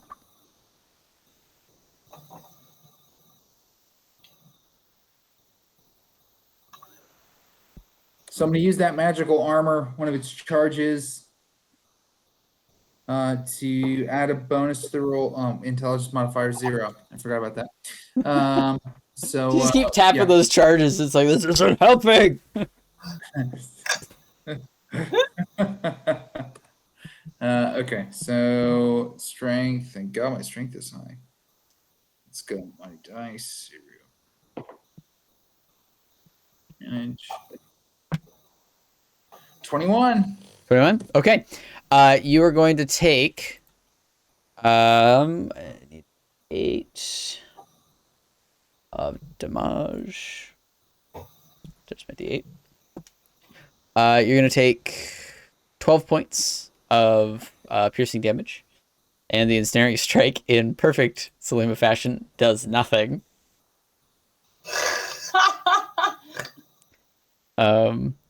Yeah, it's just nothing. You can see like vines start to try and grow around and just nothing happens. Second strike is going to be on Valerica, because you're up in the air. And you're a big threat. That's a natural 20. Did you pop your wings? Did you fly? Yeah. My wings are up. Oh. That's it. So Yeah. Do you rule the nat 20s automatically hit? Yeah. Yeah. Okay. Yeah, they're auto hits regardless of AC. That's 2d8. That's 19 points of piercing damage. Sure, second. Okay. There's nothing I can do about that. Okay. And again. Thurgle, you see it now. If on the graph for this fight, it would be going like this. Like your health, like. Yeah.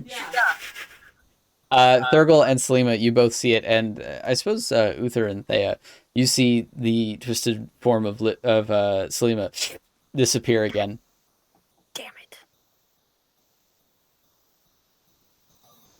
And you just see there go, what the fuck? Is that a spell you have? Yes. Okay. Welcome to the world of teleporters. No. We're at the top of the round. It is Thurgle and then Uther. Somewhere in there while you were responding to us. I am going to break my concentration on the firewall. Okay. Firewall falls. I'm going to use my bonus action to move my spirit weapon towards that fuckface. Oops. Okay. Spiritual weapon moves towards.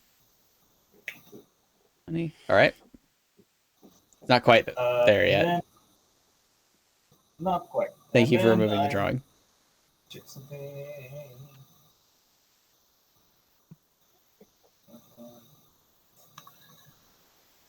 Yeah, I think that's anything. I'm going to raise my ring of spells and cast magic missile at I believe it's 3rd level. Okay. It's an auto hit, so roll damage. So auto hit. Oh, As perfect. So it's how many bolts? It would be 3. Okay, so 3d4, right? Yes, 3d4 plus 1 force damage. If this thing gets taken out by magic missile, the lowest level of it. Hey, you rolled 3 2s. Interesting. So that would be 7 points of force damage. 7 points of force. Okay. How's he looking? Really rough. Don't you talk. And then I'm going to use I was too nice. 25 feet. 10, 15, 20, 25. Oh, look how far you made it. Oh. We dwarves are natural sprinters.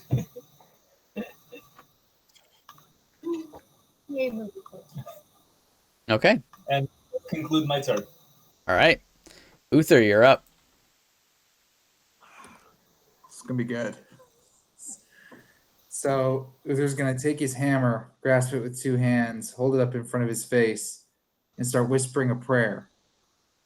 And then storm clouds are just going to start forming in a 120-foot radius around a spot in between him and the Lord of Eyes. Okay. And he's going to cast Call Lightning at level 6. Okay.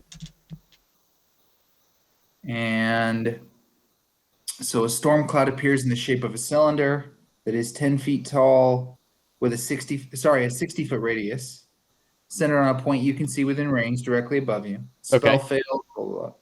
Anyway, so it is Dex saving throw on a DC of 15. So where are you putting it exactly? Let's go immediately, like halfway between Uther and the Lord of Eyes. So like where Liv is? Yeah, no, that's fine. Like adjacent to? All right, it's called lightning. I am the eye of the storm. I love it. Okay. That's where the storm is, right in the middle. But the lightning itself strikes anywhere Everything. under that. No. It's it's not. It's not. It's choose a point you can see underneath the cloud. Got it. The cloud has a 60-foot radius, Mm-hmm. and everything within 5 feet of that point Mm-hmm. must make a Dex saving throw. So I'm centering the storm on Liv, but I'm choosing the Lord of Eyes as the point where the lightning strikes. Understood. Okay. This is I like He's got to make a Dex saving throw. All right. Yeah, that worked out well. Yep. Succeeded. Wait, he's in the chair. Did he get out of the chair to make the dex saving throw? Still succeeded. Yeah, it's kind of moved out of the way a little bit. Still gonna take damage. So that is 3d10 lightning damage. Okay. 3d10. The same amount as my cantrip.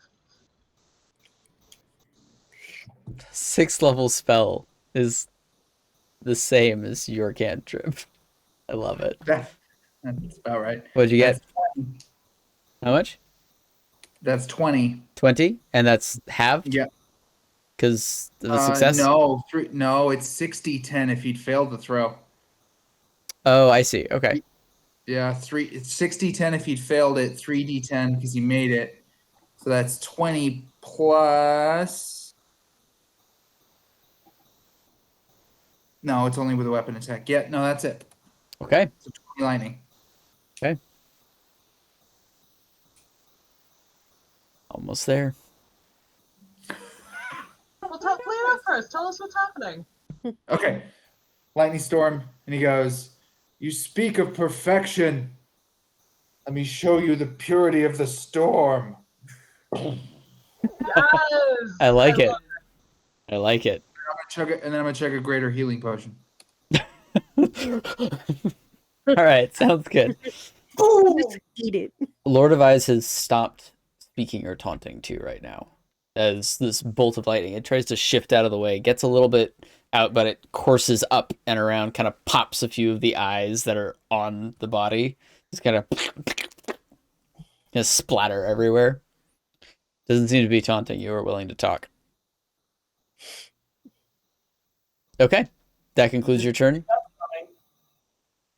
That is my turn. Okay. Finally, you've made that joke a couple times today. It's not funny anymore. Doesn't matter. I'm still short. Okay. I need everybody to as a wave just kind of courses up. You guys all know this one. I need everyone to make a wisdom saving throw.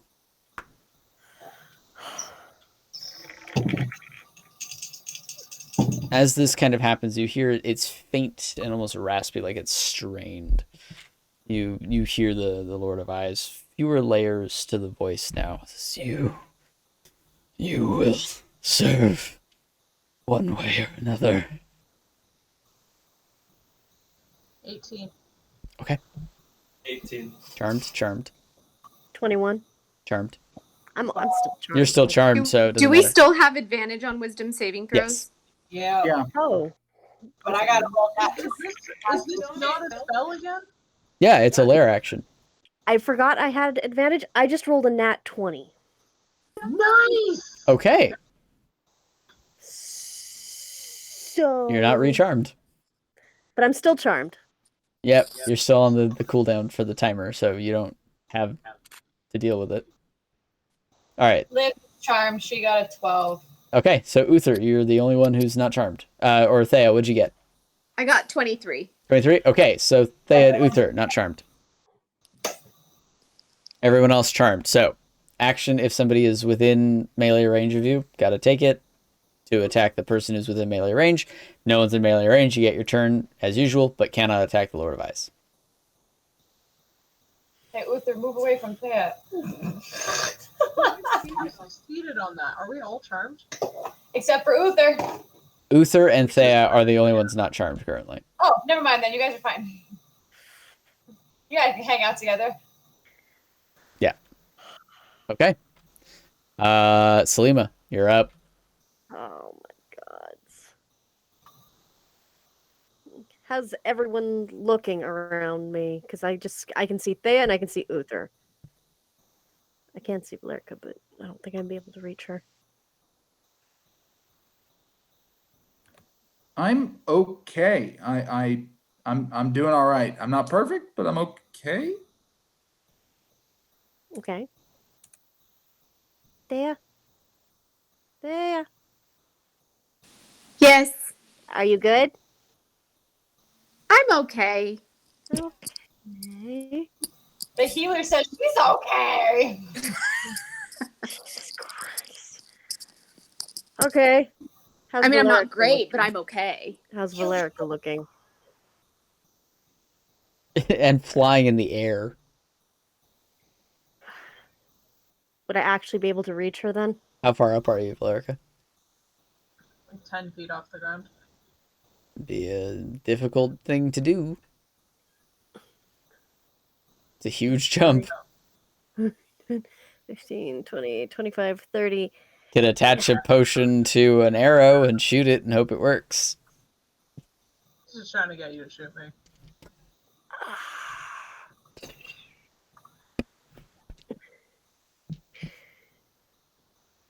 Well, you don't have the orb either, but oh my god. You saw the orb Alright, up, fine. right? Yeah, I have the orb up. I Oh, feel like it's actually done anything, but I still have the orb up.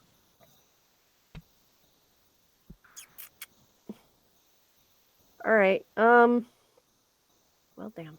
Alright, so 5, 10, 15, 20, 25, 30, 35. Okay. So That's all my movement. 10 feet above you, you see Selima down below you. Valerica. I'm gonna call her attention and try to throw her a healing potion. Okay. You going to allow this? Yeah.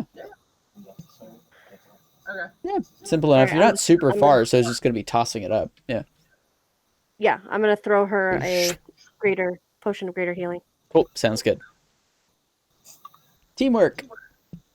Teamwork. That's fucking teamwork. And so you're using it. Tenacious D is the best. So she's using it right now. Then she can use it Yeah. right now because we gave it to her. Okay. So that's 4d4 plus 4. So that's 14. 14 points of healing to you, Valerica. Yep. Okay. And, and I can't do anything else. Like anybody, nobody's visible. And we're both charmed, so that doesn't matter either. Yeah. We're both perfect.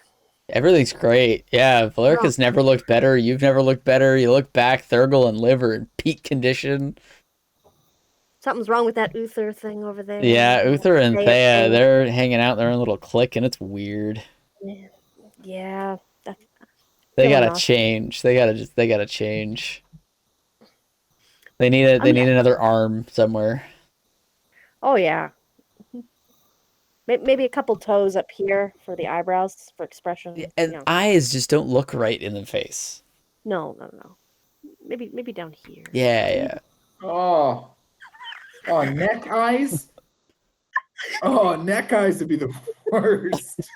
You look over and you just imagine Uther opening his mouth for like a war cry that he usually does, and just an eye is just hanging out like. Oh. Yeah. Perfection. I'm going to end my turn at that point. Okay. Thea, you're up.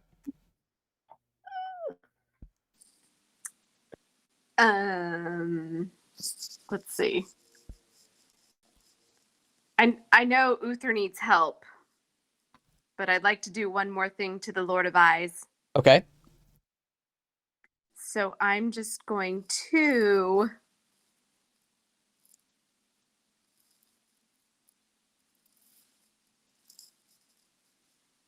to step to the side of Uther, about right there. Okay. And I'm going to shoot a 5th level guiding bolt Okay. at the Lord of Eyes. Okay. What is the DC for that? 12? Or I'm sorry. That was it's an attack, right? So Yes, it's I an don't roll. attack. Okay. Unfortunately, 12 does not hit. Great. Goes completely wide, impacts one of the eyes in the background as he's gonna like blinks in surprise. I mutter to myself, well, now I know my role in this group. And I just finish with that. Okay. Sounds good. All right, Lord of Eyes is up. Do you want to do anything with your bonus action? Do you want to move your spiritual weapon or anything? I mean, I could. I don't think it's going to go anywhere near him, though, is it? 5, 10, 15, 20. No, but it's now hanging out with Thurgle's spiritual weapon without any problems. That's cool. Maybe they'll form a band. Okay, so you hear this kind of squeeging sound as the Lord of Eyes starts to settle back down into the throne as you start to see more things kind of net and mesh together. Most of the wounds are still not healing because y'all are doing radiant damage. Unbelievable. But it is going to take a couple of eye stalks.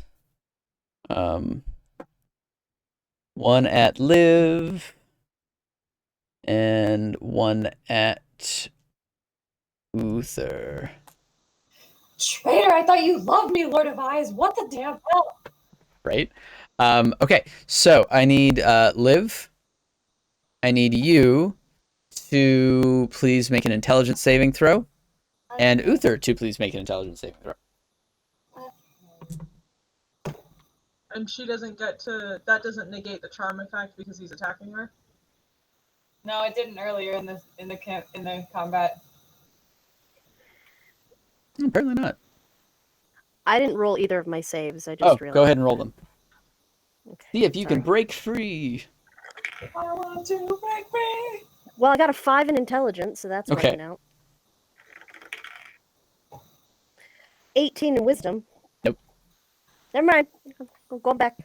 Okay, so Liv and Thurgle, both of you make intelligence saving throws. What are they? 15. Okay, 36 points of psychic damage, and you are unable to cast spells or activate magic items. Did you say Thurgle or Uther? I'm sorry, Uther. I said Uther. 10. My mistake. 10. 36 points of psychic damage, and you are unable to cast spells and activate magic items. As both of you, your grasp on your magic starts to fade. You'll be able to repeat. I am blinded and charmed and cannot cast spells. You had a rough time. You guys still up? Perfect. Okay. I was perfect health before that happened, so. Valerica, you're up.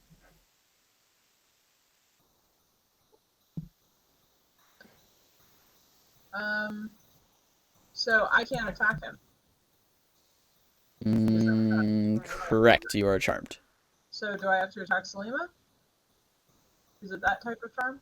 Or what? I'm not charmed. No, you don't have to attack I am anyone else around you. You just can't. No, and she's far enough away that you can't do a melee attack on her immediately. So you get your action, your bonus action, your reaction comes back. You've got your full movement. You just can't specifically target the Lord of Eyes.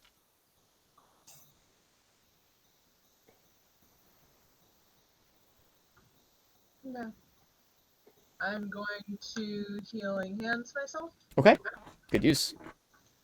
And it's my daily one for my race, and I'm going to move over here. Okay. And I'm going to take a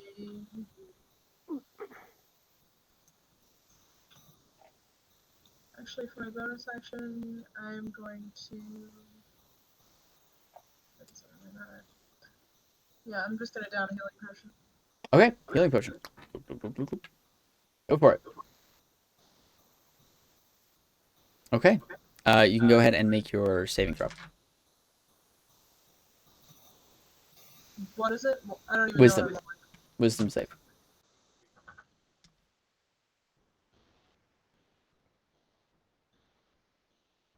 Yeah, doesn't succeed.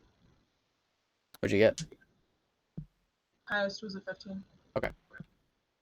Yeah, still charmed. Okay, sounds good. Liv, you're up.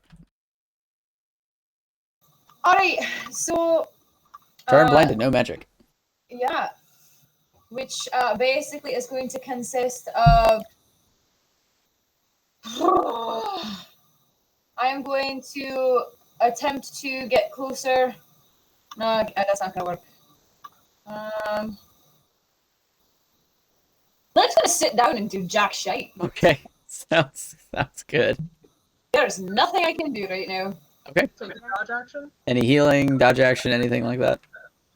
or help. I have no healing things I can use on myself.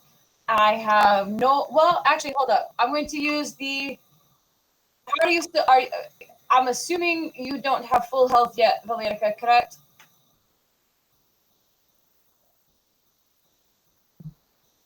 I'm looking fine right now. I'm a hair off from full health after what I just did. I'm alright. Is anybody looking like they're in peril? Uther. Uther's probably looking pretty All right, uncomfortable. then I'm going to use this stored up 3rd level healing word thing that he gave me. So you get 3d4 plus 1. Okay. So then I'll only have a level 2 left in that ring. She rolls that though, right? Not me. She rolls it. Yeah, correct. She rolls it. 8 points of healing to you, Uther. And then Liv's going to sit down and do nothing else. Okay, sounds good. Sounds good. Okay. Ooh, evil Selima pops back into existence Because of course. over here, and is going to take a couple pot shots at Thurgle, because why not? Going to miss both times. As 2 arrows just fly right past you, way under Valerica, just kind of impact the walls behind her. Like, pops one of the eyes that's there. Friendly fire at that point. And then she's actually going to start running. 30, 35 towards the Lord of Eyes. Okay. Top of the round. Thurgle, you're up. I'm going to take my movement Okay. and run towards Twisted Selima. Okay, sounds good. 10, 15, 20, 25, right there. Yep. And with that, I am then going to use...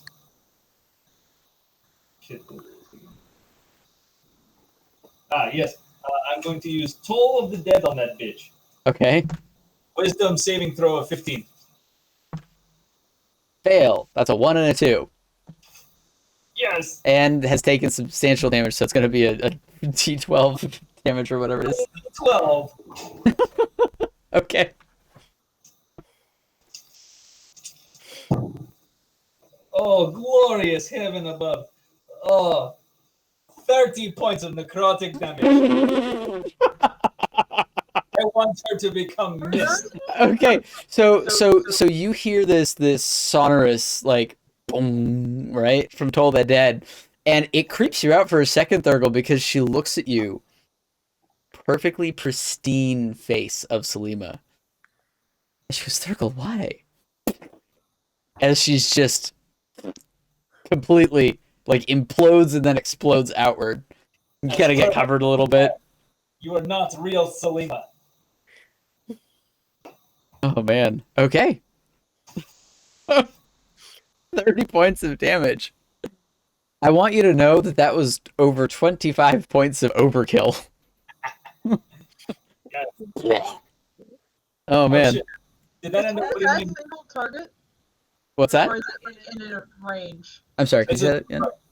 It's single target? Okay. Single target, yeah. Technically, my spirit guardians are up, so being that close to Lord of Eyes, would I have voluntarily gone that close?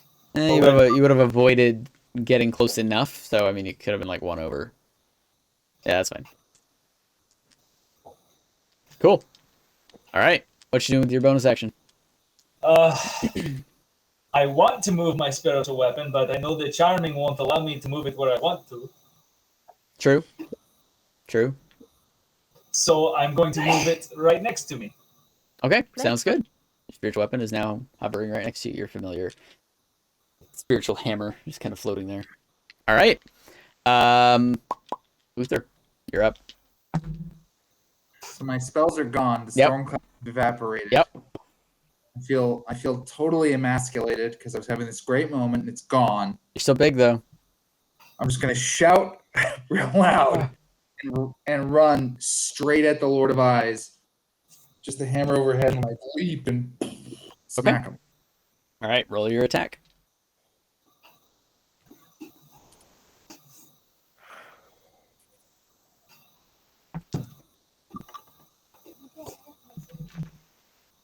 It's a 22 to hit. That'll hit. 10 plus 6. So 1d10 Uther, plus. Yeah. how would you like to end the battle? Yes.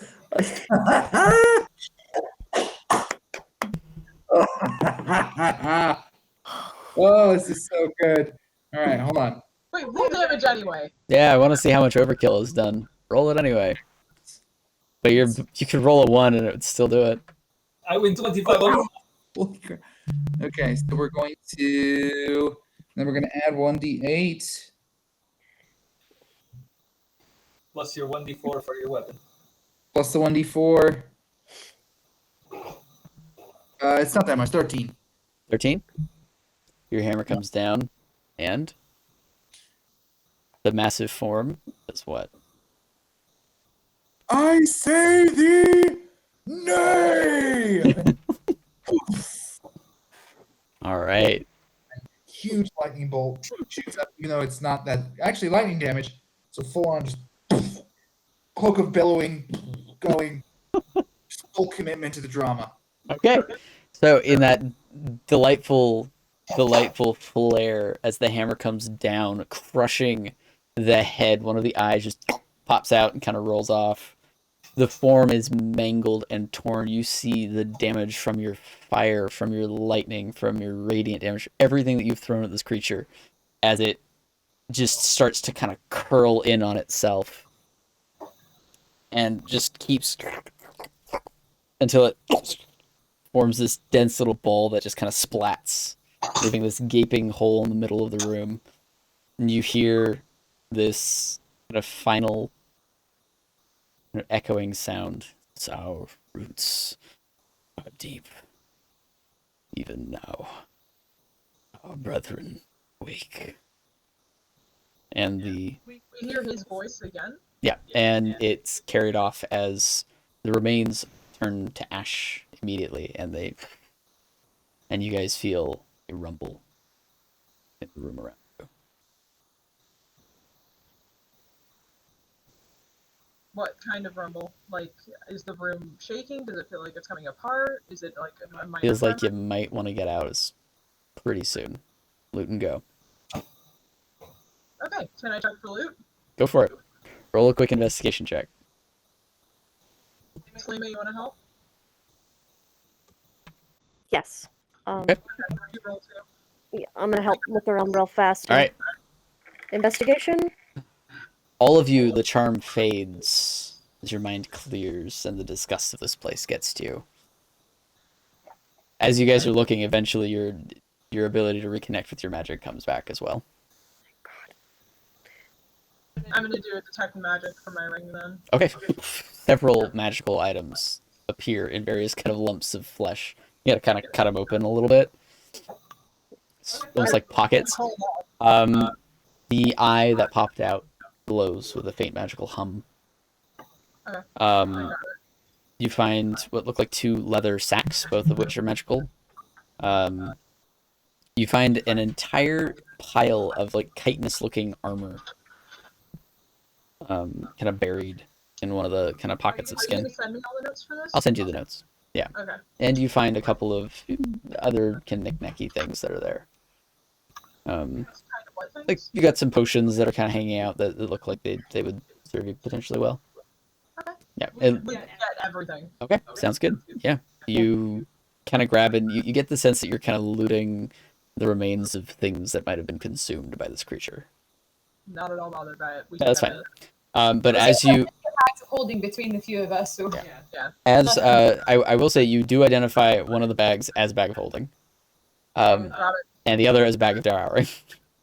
Grab it. bags of holding. two bags of devouring. So, but as you guys are looking, the entirety of this location begins to rumble more and more. Bits and pieces of the flesh start to collapse and fall and kind of slough off, revealing Get it. brickwork. I'm gonna pull out the mansion and just tell everybody to get in. I was going to say, I'm not going to get in. Liv casts Dimension Door, grabs the mansion as everyone hops into it, and teleports us the fuck out of the area. 500 feet in a random direction. I'm going to go straight up. Okay. Dangerous. We could end up in the middle of a wall. I could. Okay. All right. I'm gonna roll a percentile for this. I'm not. I was gonna We got Jack the mansion. deep into the mansion. Okay. So Someone's everyone, gonna get the mansion out of the damn dungeon in the end, so It's hey. This is RP. Somebody says it, we go with it. We jumped in the mansion. all right. So, First I go. The rest of us are in. Roll your percentile, man. all right. Well, I'm gonna have Liv roll the percentile actually. So she's making the move. Go ahead. Let's see if you can luck out and find a chamber. As you just take off 500 feet in a random direction.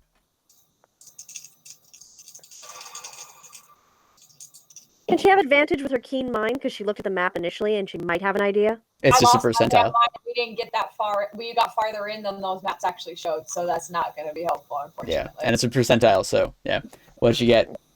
39.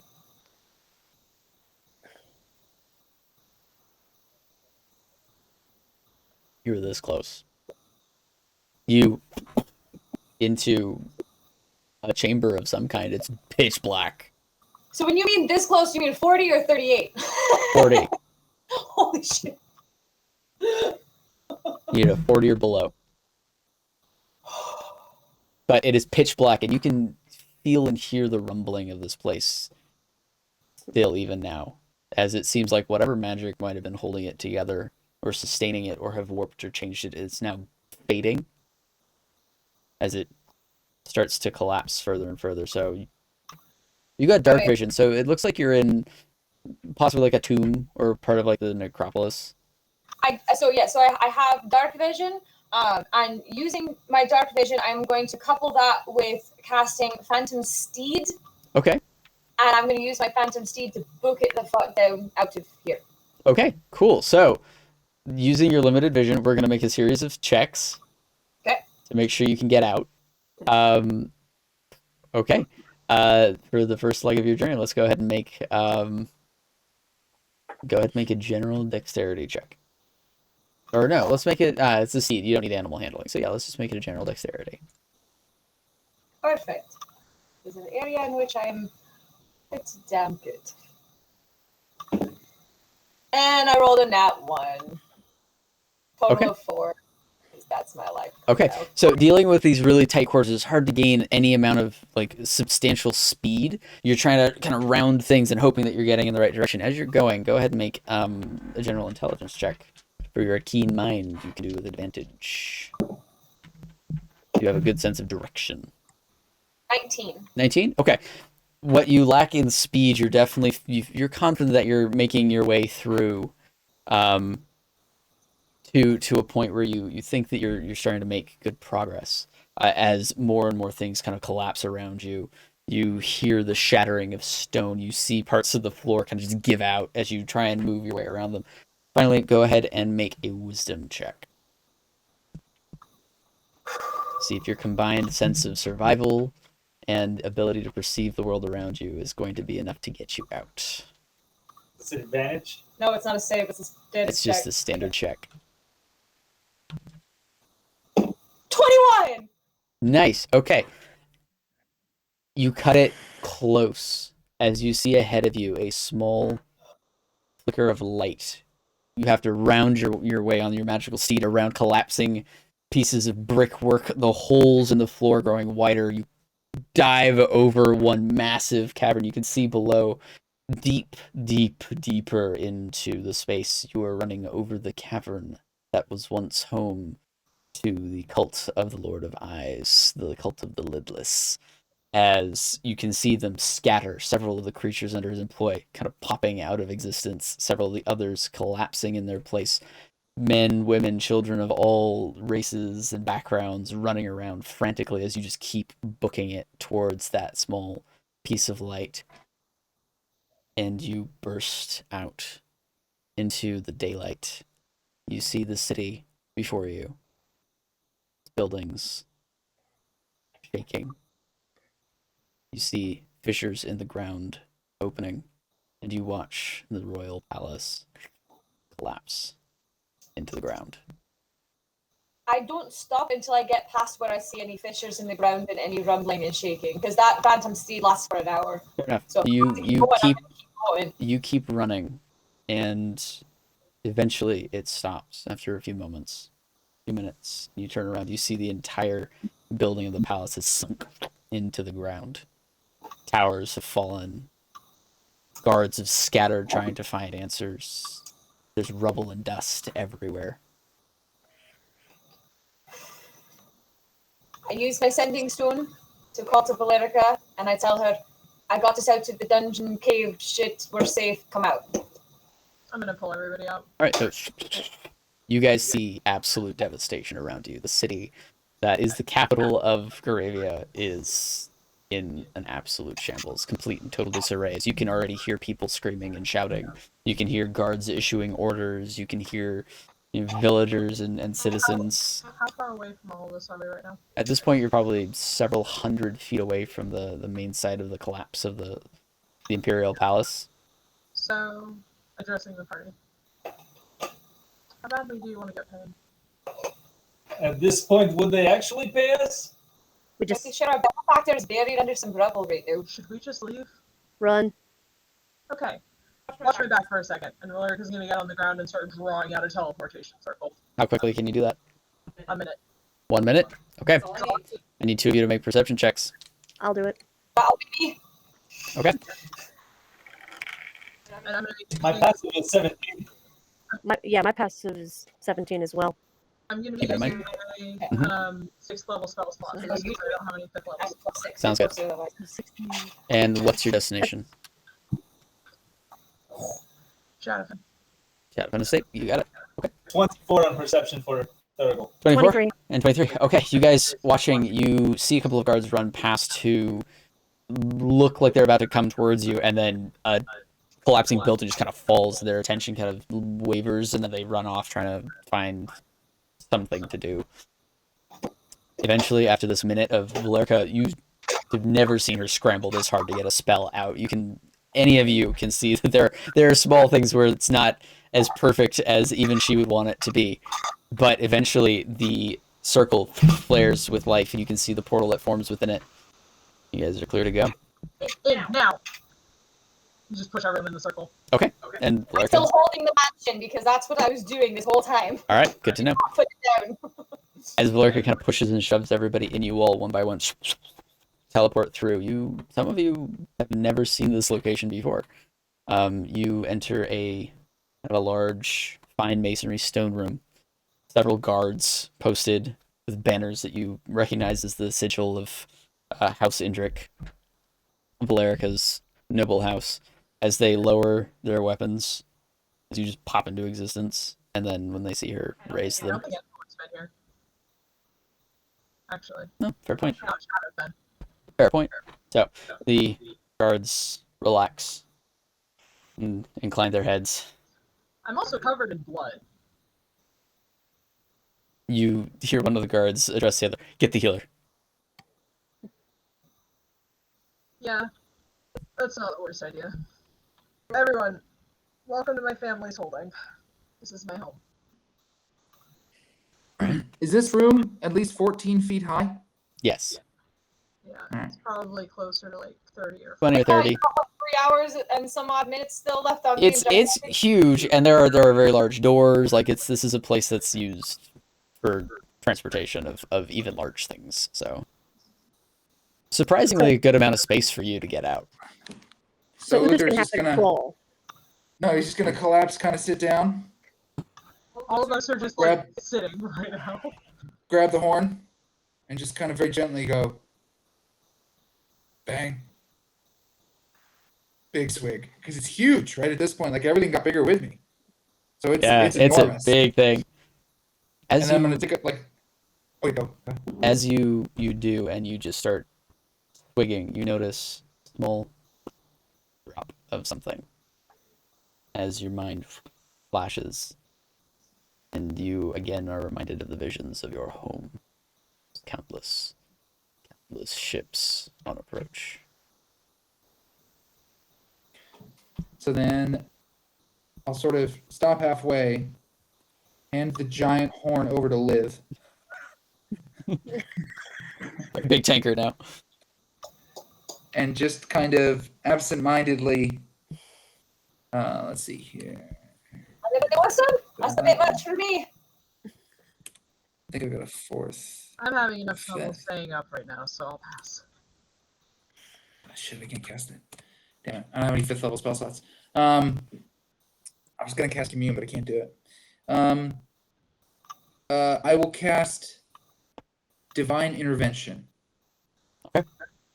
I will use my cleric skill and try and do Divine Intervention. Okay. So that's a percentile dice. Yep. Your level or lower. You need to get an 11 or lower. So I do what? I do 2 d10s, and one is the... One is the units, one is the tens.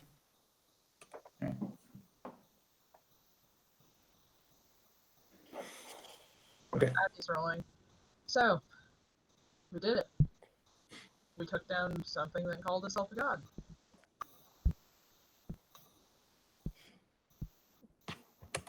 Fuck. Yeah.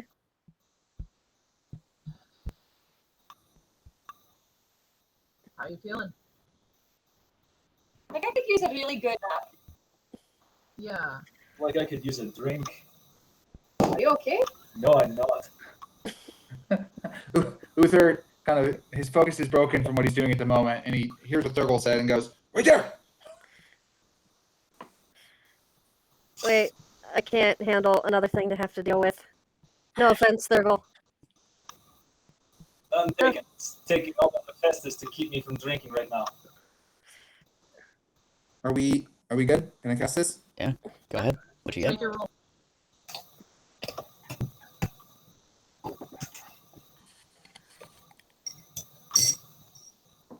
At a 100? No, it's a 10. That counts. I'm 12. That's legit. Yep, that's a 10. So, what is your intervention? I am asking for Tyrlin herself to appear and tell me whether or not what I saw was real. Okay. And if it was, to take me home.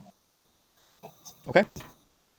You guys, as this commune happens, you see lightning course out of the different fixtures in the room, the sconces, the little bits of metal that are riveting things in the door frames. They all kind of arc around as they all eventually connect to Uther. See his eyes kind of glow for a moment and spark out. Mouth open, light pouring out of it. Just kind of waves of thunder cracks as a blinding flash of light and a searing energy. Not enough to damage, but just a sudden, sharp energy appears as you see shimmering, crackling blue and white and yellows as the form of a very tall woman dressed in heavy armor, a spear at her side. And you see a helm that covers most of her face. She reaches down with her free hand and touches Uther on the shoulder. He gives a solemn nod. Time to go.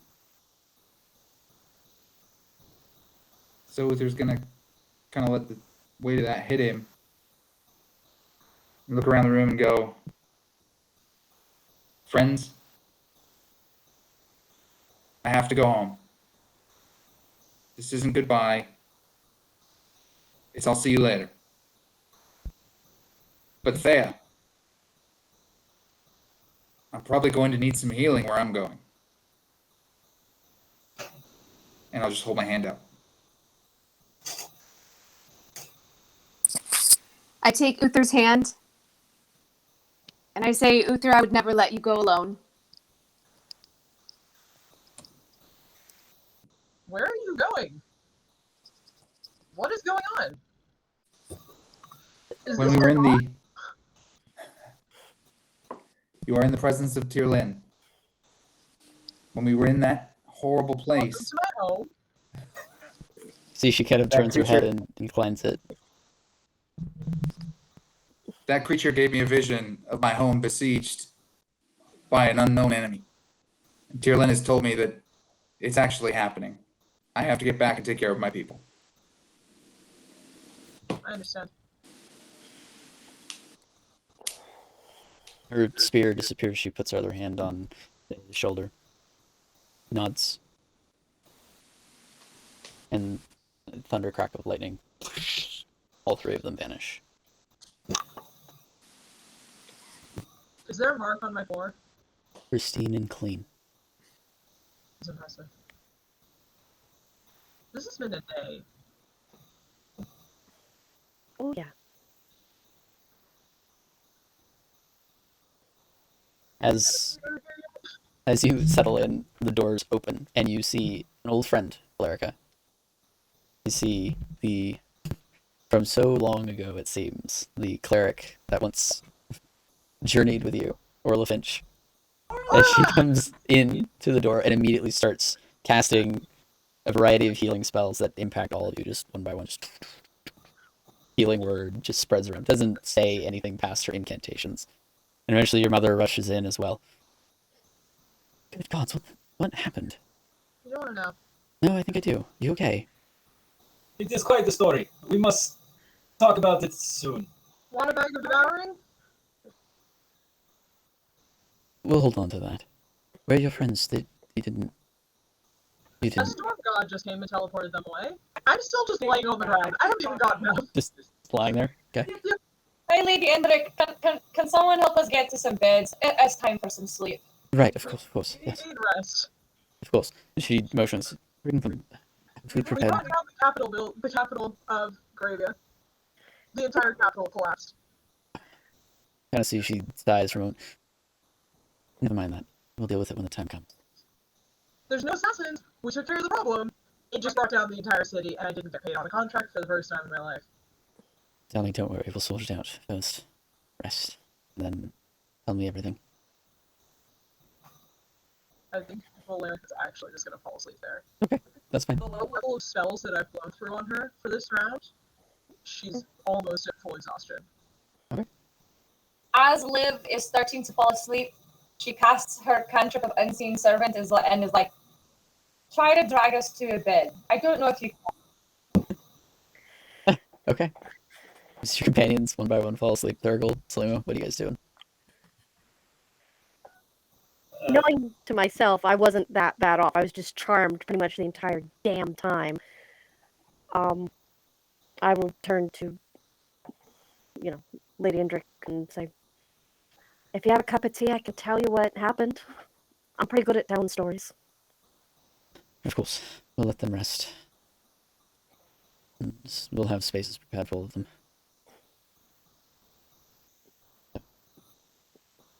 All right. Glad you're all safe. I'm glad you made it back.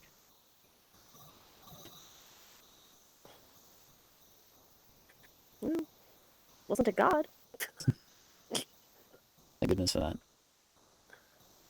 We can thank Uther for that proof. Yeah.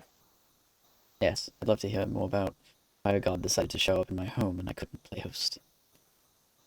Emergency. Always is. It's the only reason why gods show up, other than boredom. Isn't that the truth? So, let's get you cleaned up.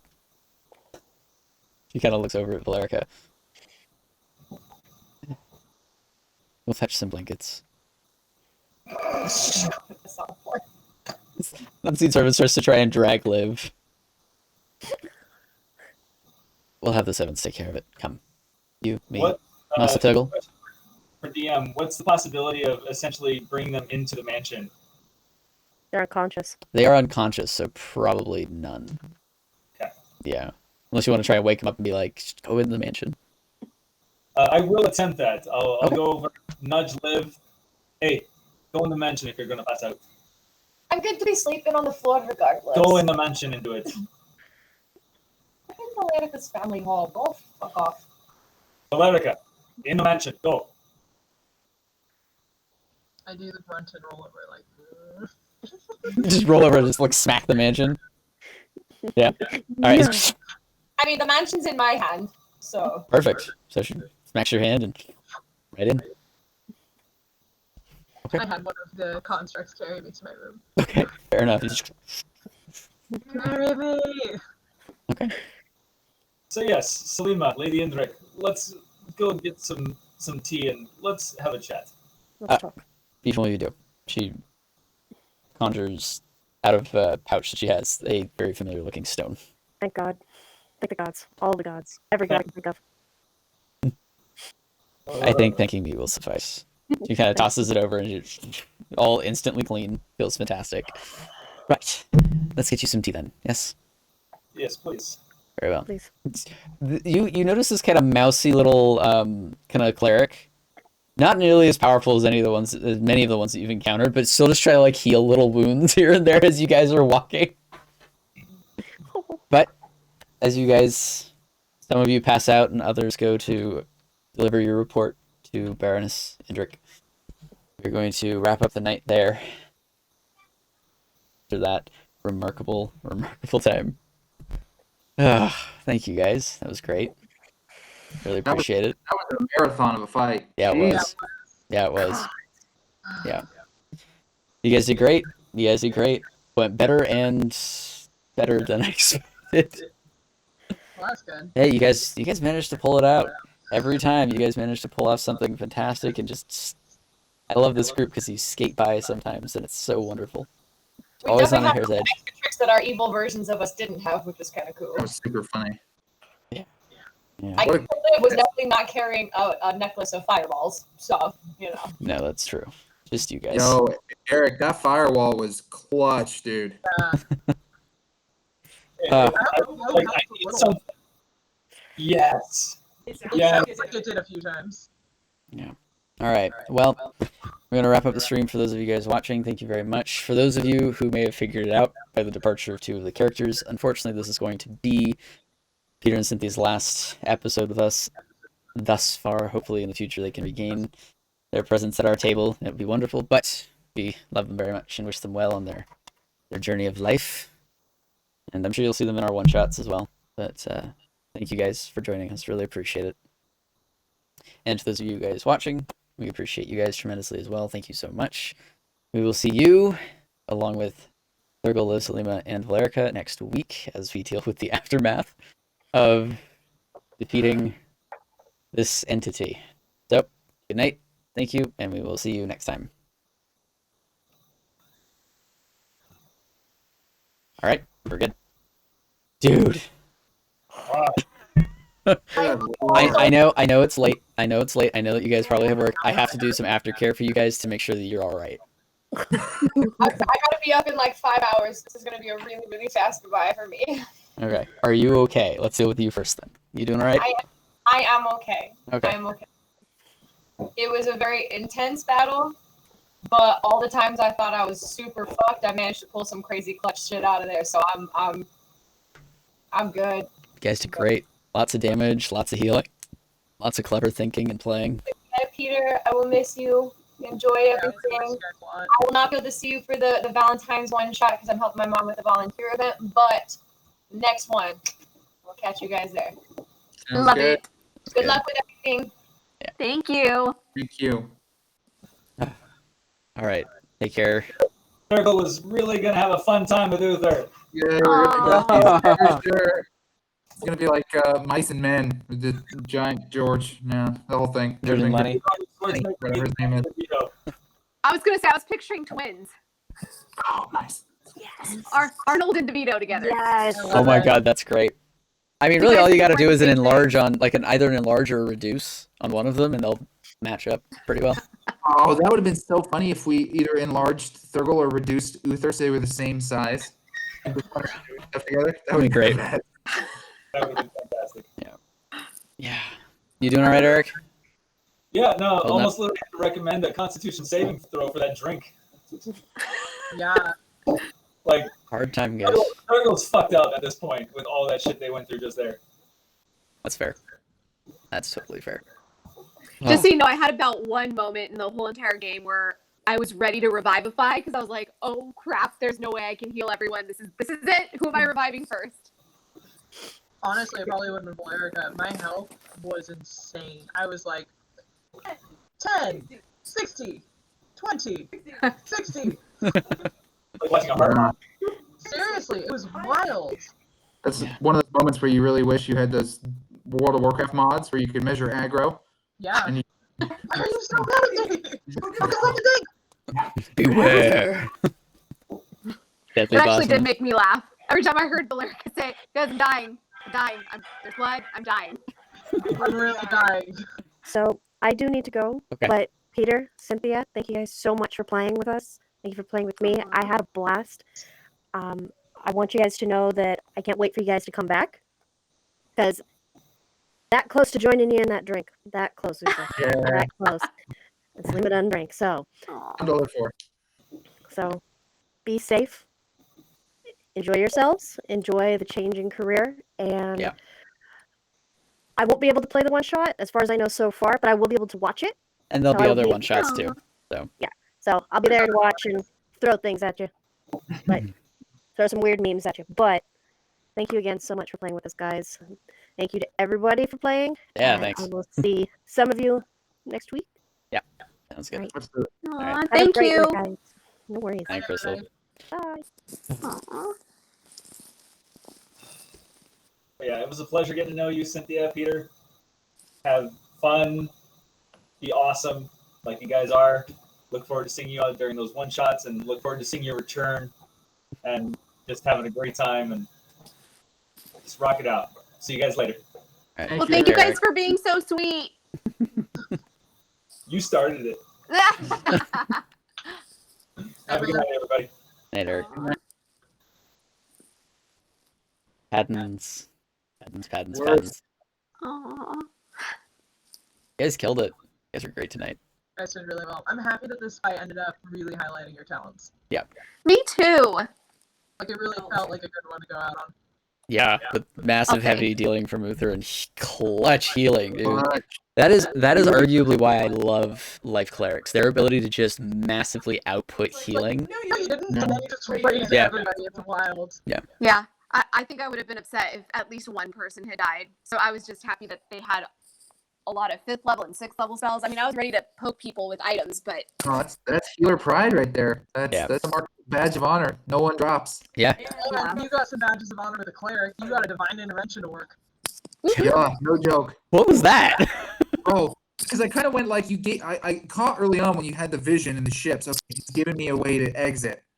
But then I went, I have to make it clean this evening, so I looked for commune because my thought was I'm gonna do commune, and he's gonna get confirmation that there's like pirates attacking Thorun or whatever.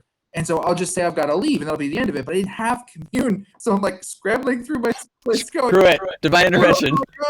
Oh, Actually, cleanest possible way that could have gone. That was amazing. You guys have both done it. Dude. I'm so glad because they had it on her first day, and then you had it your last day. You guys bookended it. Bookends. That's amazing.